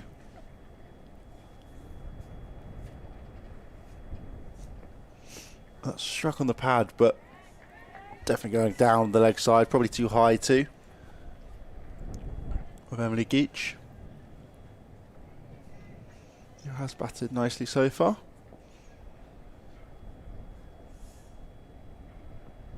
Oh, that could be tight. It's gone. It's bowled. Geach looks for a slog sweep, but can't connect, and Gemma Porter has her first. Brilliant delivery there, and Geach looking perhaps to be a tad aggressive, try and boost Gloucestershire's run rate, but she can't connect and has to go back to the pavilion now. Yeah, that was a good ball. She just looped it up, and Geach had probably played the shot too early, in fact. Yeah, it's a tricky one. I think we've been talking about, you know, the tough position that they find themselves in, Gloucestershire. Now they're 4 down with just 51 runs on the boards. 15 and a 0.2 overs gone. And from the batting point of view, to be honest, it's been quite hard because of the quality of the bowling they've been facing. They've not really missed the loose ones. The bowling has just been tight enough that they've not been able to create the scoring opportunities. I think they might look back on their fielding innings as that there were some runs that they gave away that they might have been able to stop and that they can work on. But I think it's a bit more of a challenge here to work out how they might be playing scoring shots against this quality of bowling. Yeah, very much so. And you could see, particularly during the power play, when they only had 2 fielders out and they were both almost exclusively at third man and fine leg, that actually they've really struggled to sort of pierce any gaps in the fields. Not that there were many was the issue, and to score freely. Whereas you look at Daisy Jeans for Glamorgan, she sort of really helped be on the attack alongside her teammates, and she scored very fluently inside the power play. Yes. Lauren Parfett too. Yeah. When she came in. We've got Caitlin Belcher coming into face now. Defended there from Belcher. Earned herself a little promotion. Yes. I think she was in at number 10 last time Yes. we were here 2 weeks ago.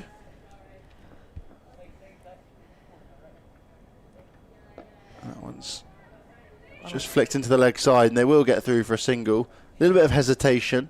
I think Liv Daniels' injury will have meant a little bit of a reshuffle. And sometimes that means that the one who says, I'll do it, gets moved up the order. So Caitlin Belcher gives the impression of somebody who would step up. Defended neatly from Hill. Just gets right onto the front foot and smothers that one.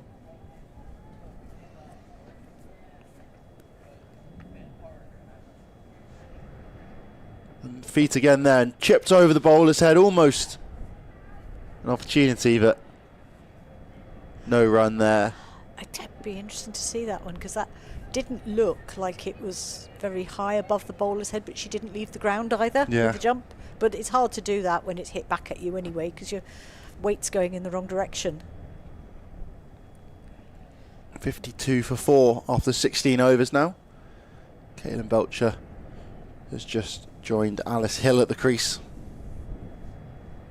As we're seeing spin from both ends here for Glamorgan. Katie Cobb with her left arm finger spin to continue now at the Ashley Down Road end. Belcher on strike again after a single coming off the final delivery. And a dot ball to kick her innings against Cobb off.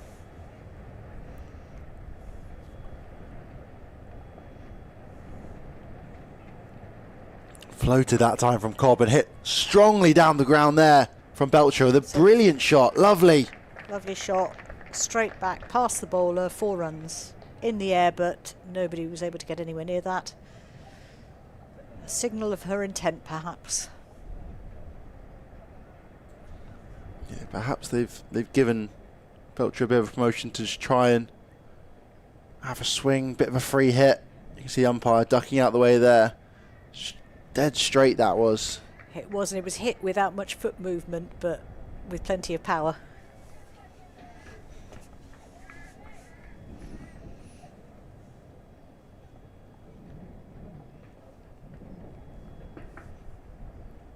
Bit flatter this time from Cobb, and Belcher can't power that one away. She would like that one to have gone out through the covers, but unfortunately it didn't make it past the fielders. You could see what she was thinking there. Sweeps this time, but it will be a wide. Probably a good one to miss because they've got the wide and the extra ball.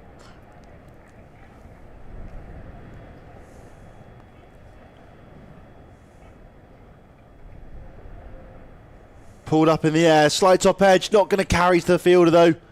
Could be tight for a run out. No, she makes it home safe in the end.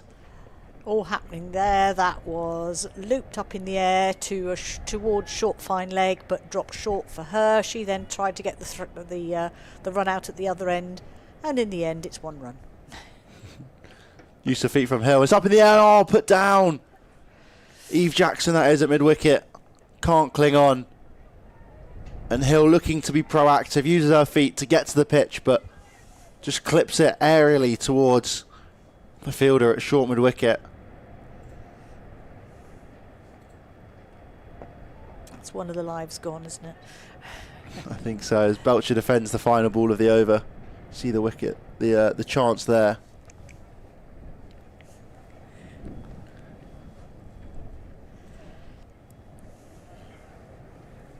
So a bit of a lucky escape there. 59 for 4 now, Gloucestershire off their 17 overs. Another chat for the batters in the middle. And we'll see Emily Geach to face.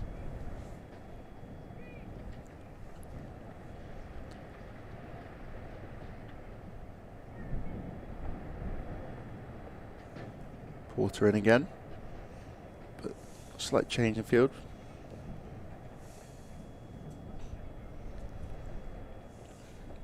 That one's flat and just worked around the corner from Alice Hill.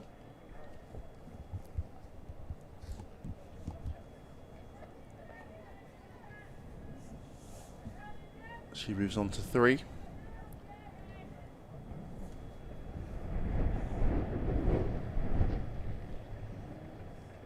That one's slashed by Belcher, but stopped nicely by the bowler, Gemma Porter.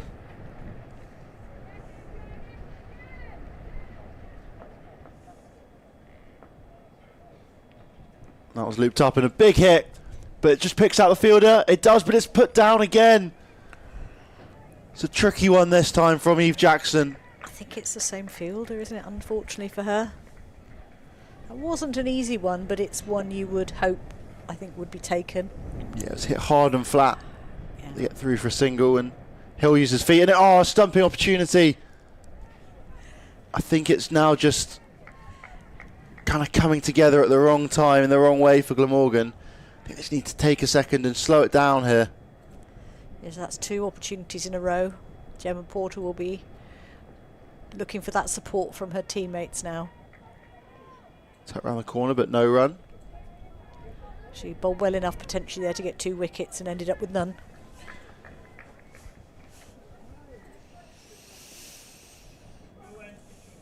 Drops short and Hill slashes that one away, only for a single though. And the skipper, Lauren Parfitt, gets around to field that one.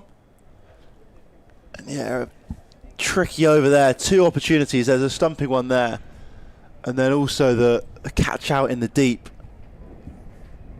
which you could see Eve Jackson really disappointed to not keep a hold of.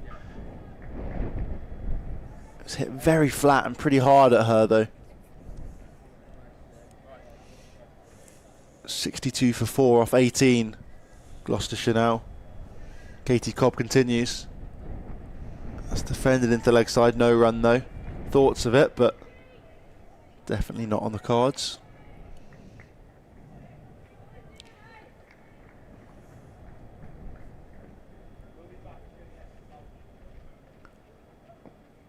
Another shot in the similar mould, just tucked towards mid-wicket. And yet again, another double.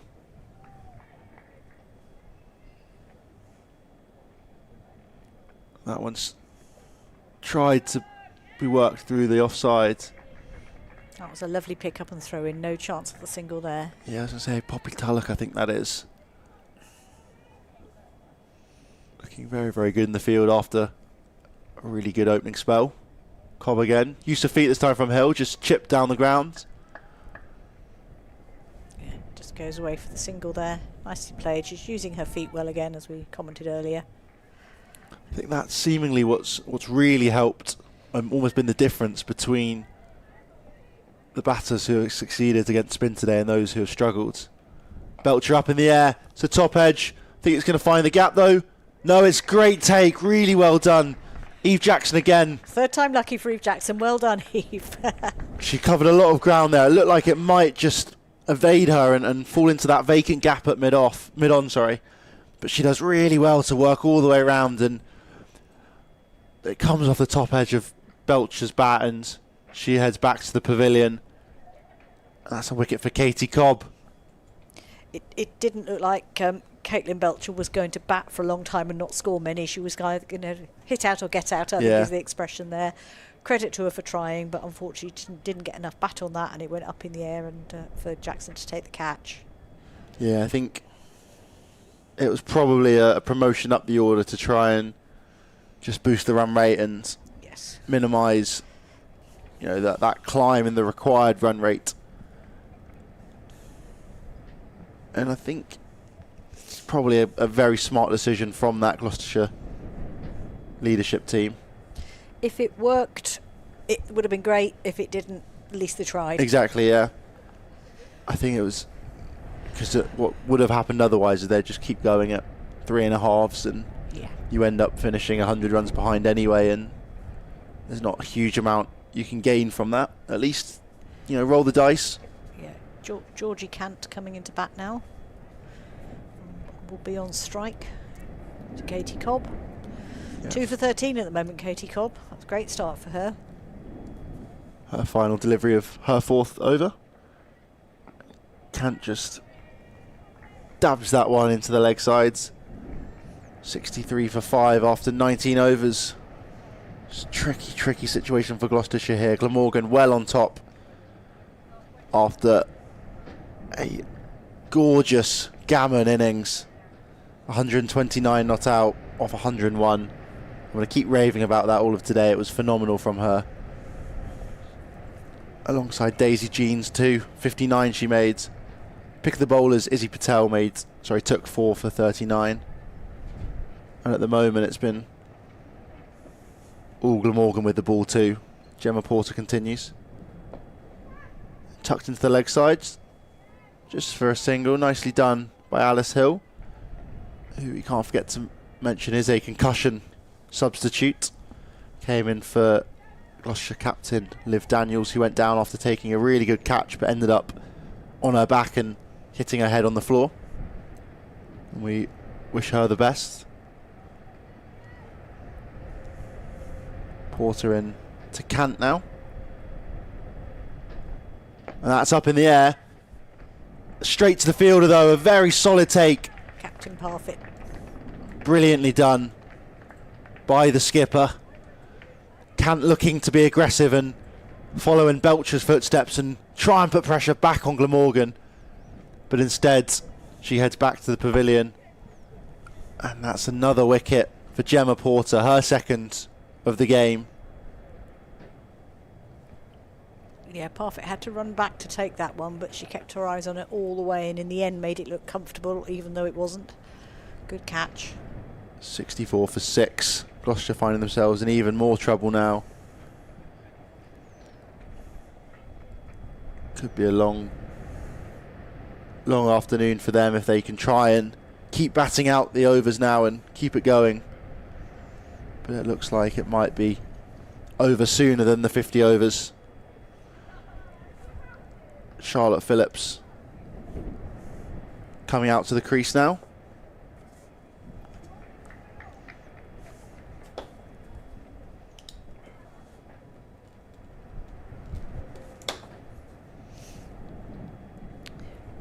Yes, not a great position to be coming out in. On the other hand, you can't be the villain, you can only be the hero from this situation. And even if that isn't getting them up to the target they need, getting a good innings in, it's a good time to be doing it. Very much so. Practicing at this level against the quality of bowling that's out there. Take the opportunity and see what you can do.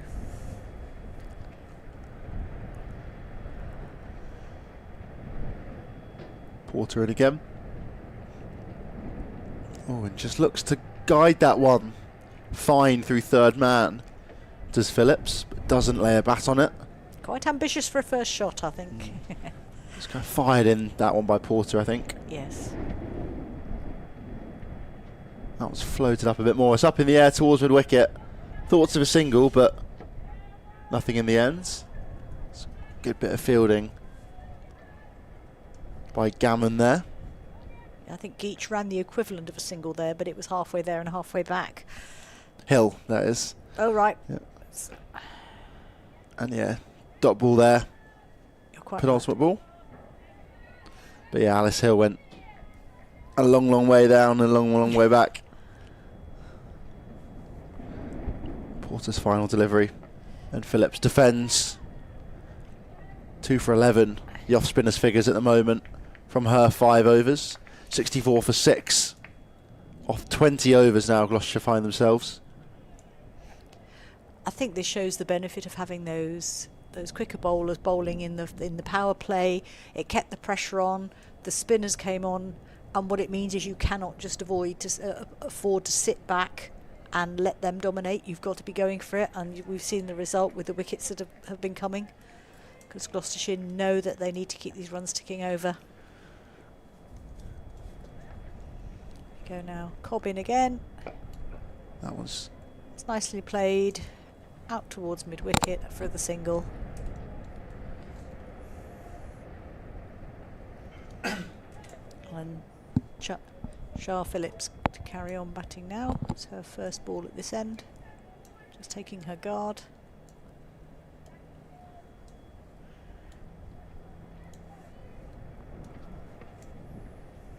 Having a good look round the field. And she's ready to go.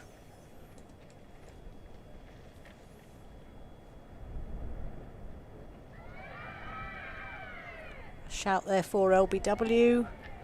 It certainly hit her on the pads, but the umpire says not out.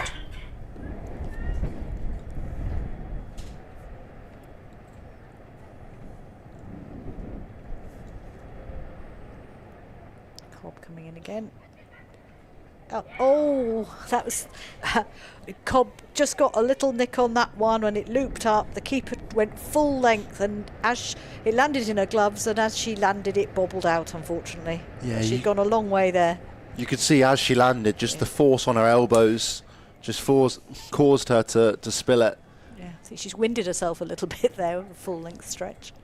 It's a good effort, though, behind the stumps. Yes.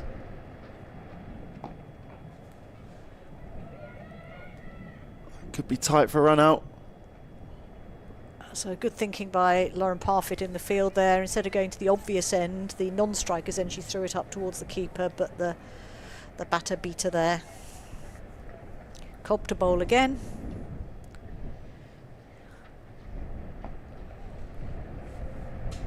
Hill trying to force it on the leg side, but it pops out on the offside. No run.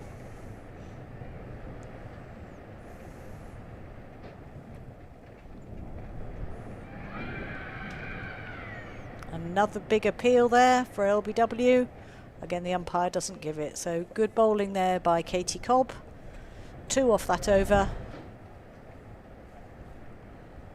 Little chat with the umpire there, just perhaps just asking what happened there. Yeah, it looked pretty tight, that one.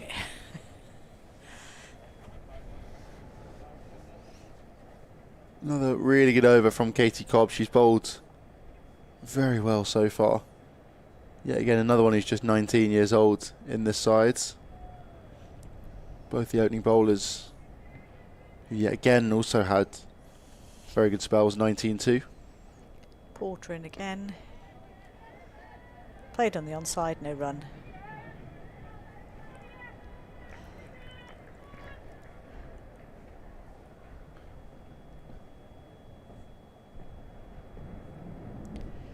That was given a little bit more air there. Possibly a stumping opportunity there. I think it pinged off the knee of it was going down Georgia down the leg Parfitt. side. Yeah, it would have been a very good take if she managed to get to it.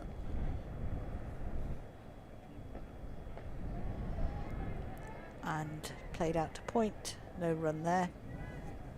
Yeah, I think it's one of those potential stumping opportunities, but where you have a wicketkeeper's blind spot because Yes. the batter's body is in the way.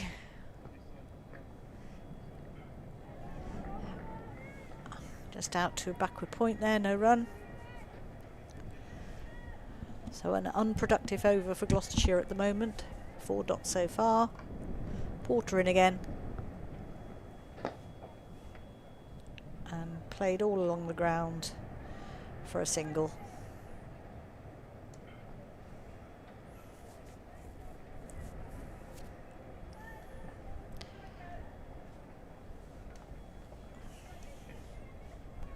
Porter to Hill.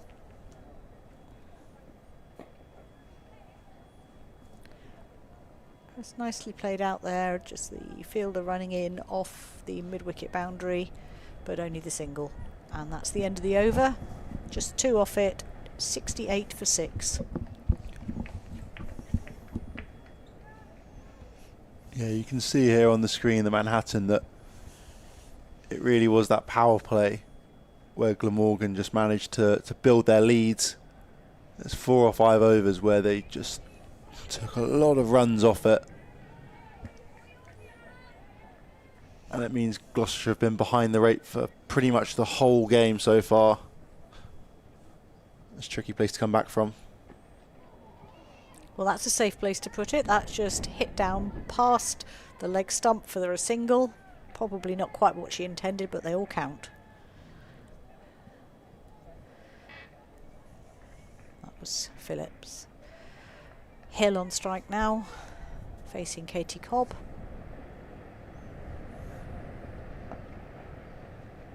Trying to force it out through the covers, but stopped by the fielder.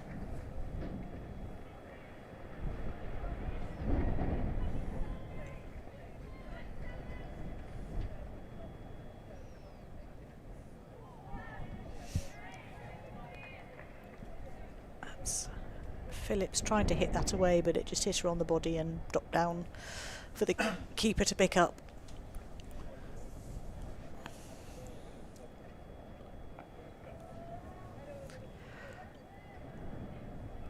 Played out to square there, just the single. I think similar to Belcher and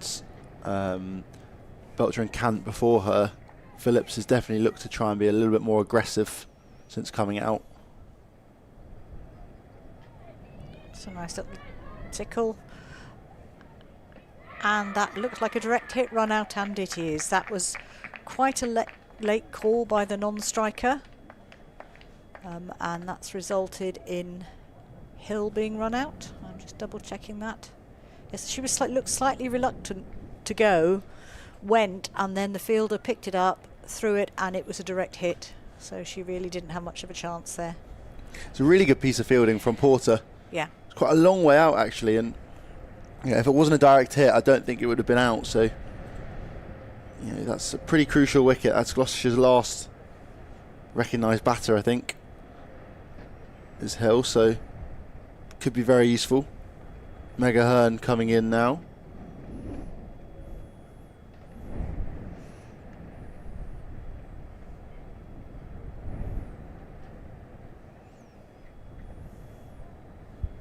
.70 for 7. Gloucestershire find themselves.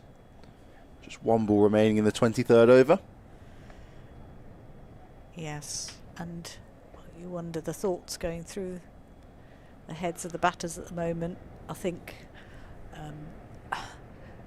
there will be some Shah Phillips there will be perhaps regretting that call she made. On the other hand, she was trying to move the score along.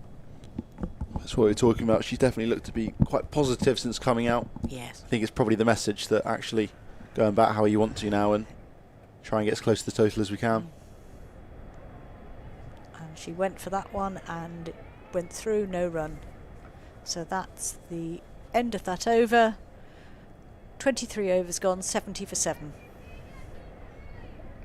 Yeah, we saw it again there from Phillips. Used to the feet to try and get to the pitch, but was unable to, and almost stumped there, but managed to get back in time, and it kept a little bit low, so a pretty tricky opportunity behind the stumps. Yeah. Megan Ahern to face now. We'll see Porter continue. Yes. Brilliant figures so far. 2 wickets, 13 runs, 6 overs bowled. Coming in now. Just outside the leg stump, tickled round to short fine and no run. Yeah, Charlotte Phillips not making the same mistake as last over this time. No single down there. You know, she's anchored firmly in the crease there, I think. Yeah, and that's Ahern chips one up to cover, catch taken, low to the ground, and that's another wicket down. Yeah, Daisy Jeans, I think that is a short extra. Really good take. Pretty low down in front of her, but she does well to get down and keep hold of it. I think that's another really good opportunity taken. And that's perhaps been quite a big difference between Glamorgan and Gloucestershire. I think Glamorgan have missed a few opportunities too, but they've also taken quite a lot. You can see on the replay here, it was just chipped from Ahern towards her. And a simple take, but a good take at that. Yes, I mean, I think this is one of the things that Gloucestershire will want to reflect on. As we said, even if they couldn't do much about how the batting went, although they'll obviously want to have a think about that, what could they have done to limit that 300 plus score? What difference could they have made? What improvements can they make for next time? But that's very much part of the process of these Tier 2 games. They're learning their craft. As you've pointed out, they're young people who need to not only learn the skills of the game, but the tactical and the psychological side of it as well. And I'm sure the more they play, the better that will get. And not to forget, you know, Glamorgan are looking, from what we've seen today, like a good solid side, who don't give runs away easily. So, you know, it'll be interesting to see how the table all pans out at the end of the season and see where they finish up. Yeah, it is interesting as well, particularly with, as you already mentioned earlier on the stream, Carol, that Yorkshire become a Tier 1 team next year, and they've looked very strong, other than that first week where they were turned over by Worcestershire. And similarly, Glamorgan have looked pretty strong today from what we've seen, but also in other games, beating Sussex by 53 and only a tight loss to Middlesex last week. And so those two teams will probably be looking to try and finish 1 and 2 and really sort of show why they're the ones that are getting that promotion over the coming years. Yes. So there is a little bit of pressure in that respect on some of the players. But at the moment they seem to be taking it well and have looked like a really good outfit today. Yes, Porter coming in again now.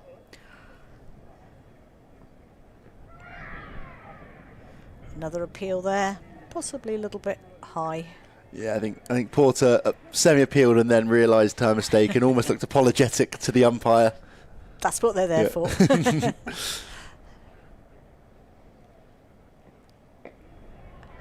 And gently played back to Porter. Yeah, Charlie Phillips on strike now. And that's Charlotte Phillips, or Shah Phillips at the non-striker's end. Going to get a little bit confusing, I have a feeling. I was going to say, am I allowed to get confused this time? Yeah. And that's it. Past the edge and taken by the keeper, and a dot ball to one of the Phillipses. Yeah. Yeah, pick a Charlotte Phillips, any Charlotte Phillips. Yeah. And not the Phillips on the Glamorgan side. It's another dot ball. Yeah, we've got a Shah. We've got a Charlie, a Shah, and a Sarah. Yes. All Phillipses. Yeah, wicket maiden there for Gemma Porter. Great bowling by her. 7 overs, 3 for 13. Yeah, she's been phenomenal, Porter. Chipped in with the bat a little bit as well, but with the ball in particular, just super destructive and just tearing apart this Gloucestershire sides, along with this bowler Katie Cobb, taking 2 for 17.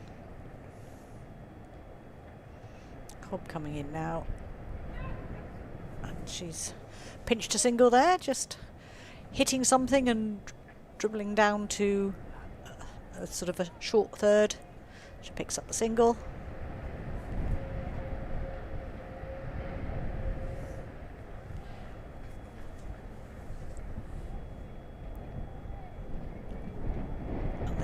Charlie Phillips just taking her guard now.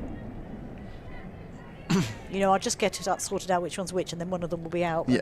This is definitely Charlie, who plays the ball back to the bowler.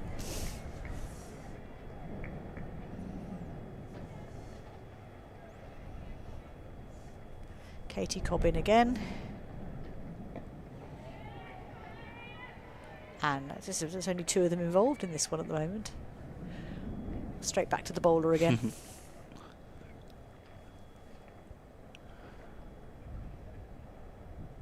Just drifted a little bit more down to the leg side, tickled round there, but there is a fielder there, so no run.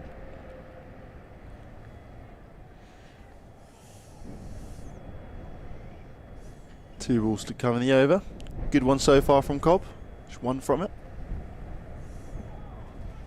Bit of a swipe at that one, but too accurate and no run.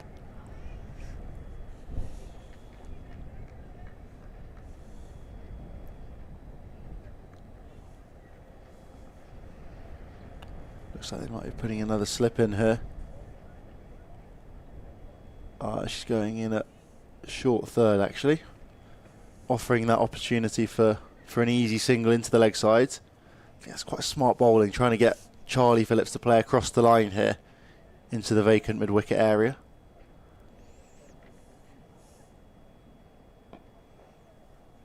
She just played it to mid-wicket, and they've taken...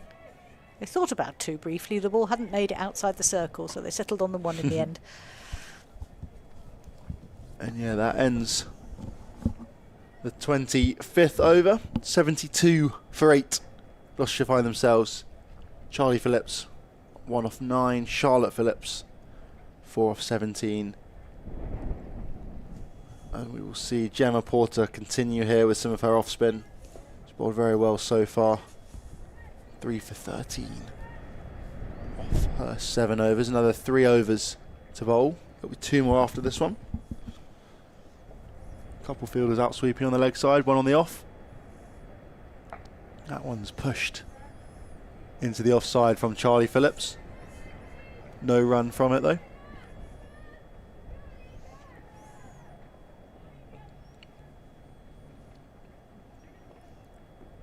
That's defended again from Phillips. Gloucestershire will be pleased to know that whatever happens, they haven't recorded the lowest score of these round of matches. Derbyshire were dismissed by Yorkshire, but for 66. That's tricky.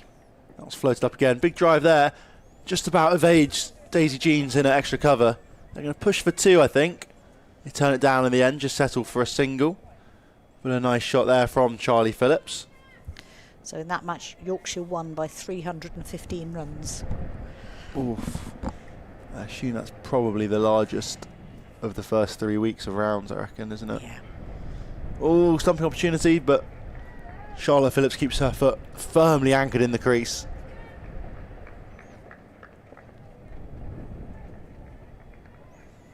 She went for a big booming drive there. That was floated up from Porter and worked into the leg side with full use of the bottom hand there.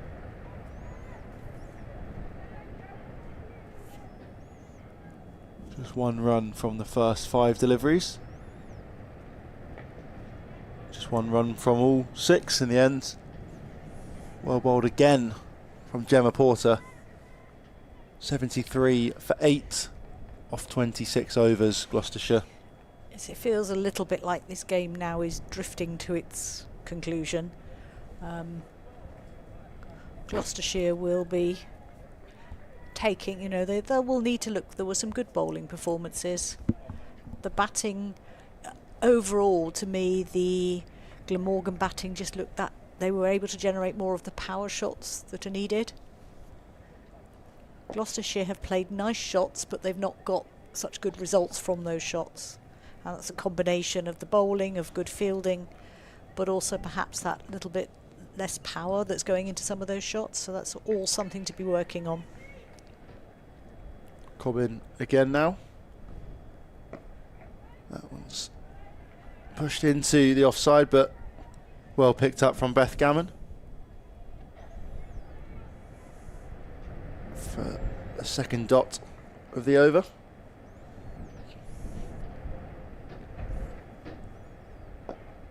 Straight down the ground this time though from Charlie Phillips for a single.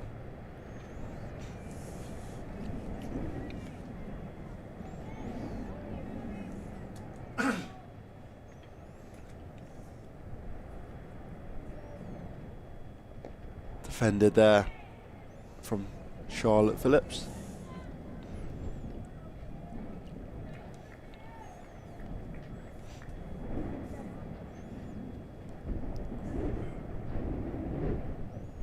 That was dragged down a bit, and Charlotte Phillips looks to try and slash that one through the covers, but doesn't quite connect.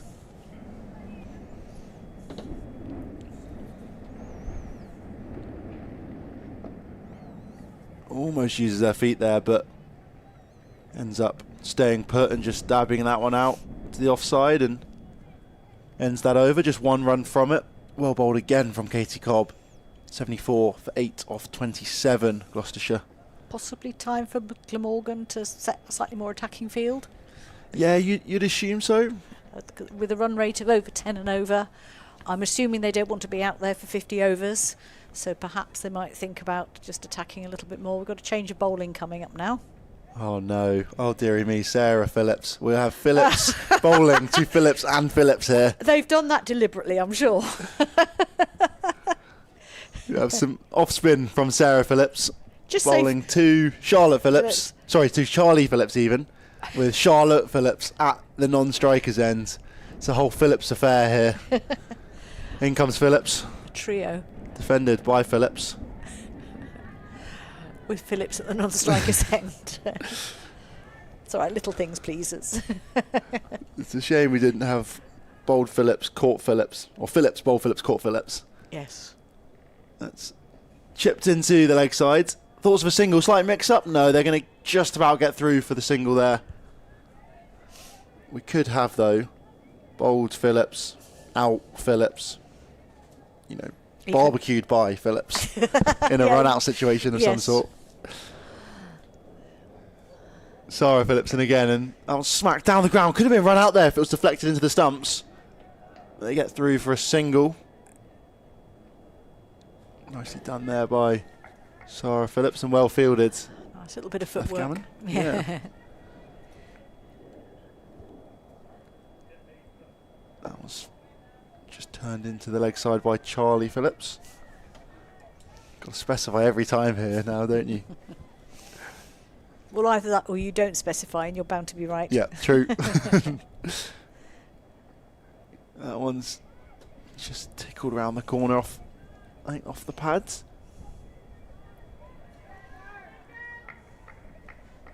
One delivery to come in the 28th over. Big drive there. Finds the gap for a single. Charlie Phillips will retain strike for the next over. 77 for 8. 28 overs gone. Still 22 overs to go. But just 2 wickets, I think, will probably end this match before the full 100 overs can be bowled. I think we might see a quicker bowler coming up as the keeper's helmet is making its way off by one of the support staff. I think that'll be Poppy Tulloch. Yes. Coming back on. She bowled very well early on with that new ball. She'll certainly fancy a go at these sort of later bats. Very much so. One of the Phillipses. Yeah. She took 1 for 20 from her opening 6 overs. Bowled very aggressively. Short, sharp at short, sharp. And rattled a few. And I think she'll probably look to do similar here. Charlie Phillips on strike now.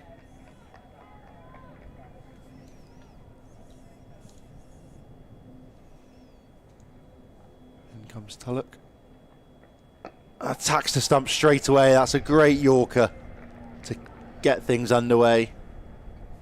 I think she's been really impressive, this Tulloch today. Yeah, just while she's walking back to her mark, Another result from the division, Northamptonshire Steelbacks were beaten by Middlesex. Middlesex made 145 for 6 and won by 4 wickets, chasing Northamptonshire's 144. So that, as it stands at the moment, puts Middlesex on the top of the table.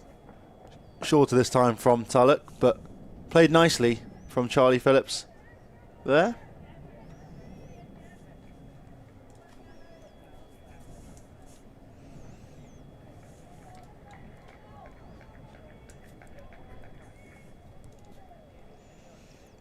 Yeah, so it's with the 10 teams in the division all playing each other over the summer. It's going to be some really interesting battles, I think, going on. Attacking the stumps again from Tulloch. It's very good bowling. Defended nicely from Charlie Phillips there, though. Just out towards extra cover. And it's a good thing, really, for this Metro Bank competition, because with the 10 teams, you know, you have a bad result one week, you can then say, right, we're going to go again next week. You've got that opportunity to recover and improve as you go. Oh, that was past the outside edge. Lovely bowling there from Tulloch. I think it might even still be swinging a little bit. Just nipped away a fraction, perhaps.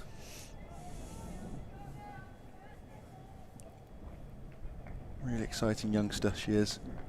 Yeah, nipped a bit off the seam. It's a lovely delivery.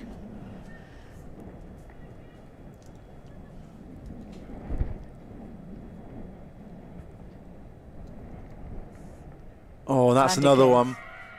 Big appeal. No, just whistles past the outside edge again. This is fantastic bowling. Seemed to be more of an appeal from the outfielders than the keeper. Yeah, just sort of feigns the play at it, but so leaves it wisely in the end as Charlie Phillips. It's wide this time, full and wide and driven, but no run from it, and that ends the over. Another maiden for Tulloch. That's her second of the game. Yeah, again, another really, really good over from Poppy Tulloch.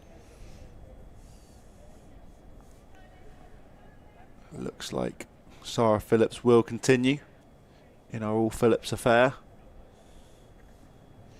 Yes, they've got to keep going with that for a little while just to make our lives more difficult. I think that's fair enough. The only way we can be saved is if Sarah Phillips can take a wicket of Charlie Phillips or Charlotte Phillips. Comes in now. Use of feet there from Charlotte Phillips. 77 for 8. That was the first ball of the 30th over. In again from Sarah Phillips. Use of feet again. That could be dismissal, stumping. It is. There it is.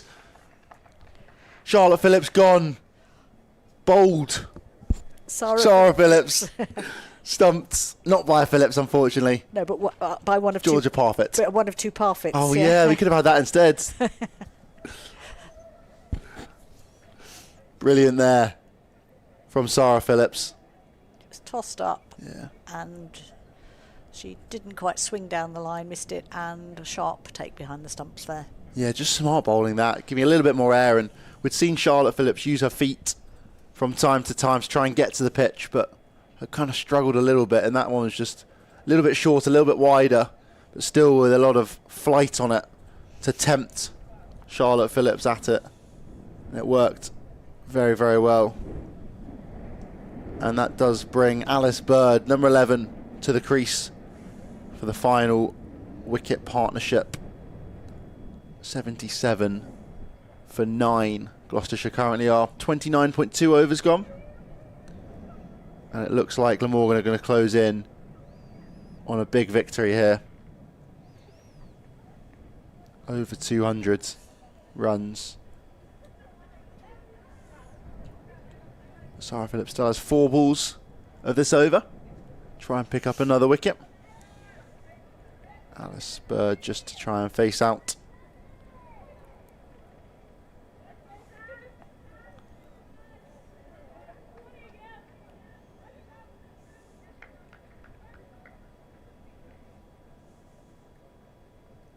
That was up in the air straight away, but doesn't quite carry.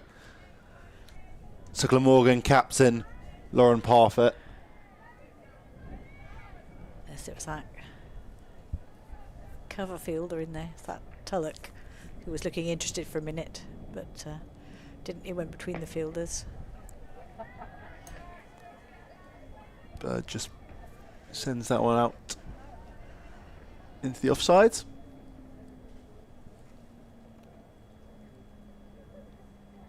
A bit flatter this time from Sarah Phillips and tap back down the ground.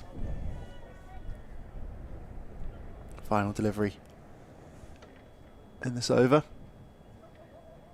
And driven up in the air. And it's gone. There it is. Glamorgan have a brilliant victory. Sarah Phillips picks up her second. And Alice Bird goes for a duck. But that is a remarkable victory. Devastating from Glamorgan. And it all started with a brilliant 129 for Beth Gammon before the bowlers did their job fantastically. Gemma Porter 3 for. Katie Cobb 2 wickets and 2 for Sarah Phillips as well. And that is a big, big victory for Glamorgan. Over 200 runs in it in the end. After setting 305, they've bowled out Gloucestershire for 77 inside 30 overs. I think for Gloucestershire, what can they take from today? They can take that they're going to be playing Glamorgan again on Monday, albeit in a T20, that they can learn from today. They can think about what they can improve and have another crack at Glamorgan then. You know, they will be disappointed today, but you know, they've just got to get themselves back up again for 2 days' time now. It will be a bit of a switch going from playing 50 overs to 20 overs and then back to 50 overs again, but that's just the way the scheduling works and how the bank holidays fall. But, yeah, the two teams just walking past each other and shaking hands, and with the umpires as well, and a round of applause from the crowd as they come off the pitch. One positive there, I think that's Liv Daniels out leading the team back onto the field, so it's good to see she is well enough. She was replaced concussion sub after hitting her head, taking a great catch. Yes, I don't know whether there's a minimum amount of days that you have to be off if you come off as a concussion sub. So even if she's feeling okay, she may not be able to play on Monday. But obviously the team will be looking at that and seeing. They will be keen to get her back in as soon as they safely can. I think it's often 2 weeks for concussion, at least for the first one. But I think it can depend on to how concussed she is and if she can recover. So we wish her very well, and hopefully we'll see her back here at the Seat Unique Stadium as soon as possible. And I think that's probably goodbye from us. That is indeed, yeah. Congrats again to Beth Gammon for a brilliant 130. Izzy Patel 4 for 39. Pick of the bowlers. I thought she played brilliantly and bowled brilliantly for Gloucestershire. And then with the ball, Porter, Phillips and Cobb, the 3 spinners. And that allowed Glamorgan a 227 run victory here at the Seat Unique Stadium. We'll see you in a few weeks' time for the next match. Until then. Bye.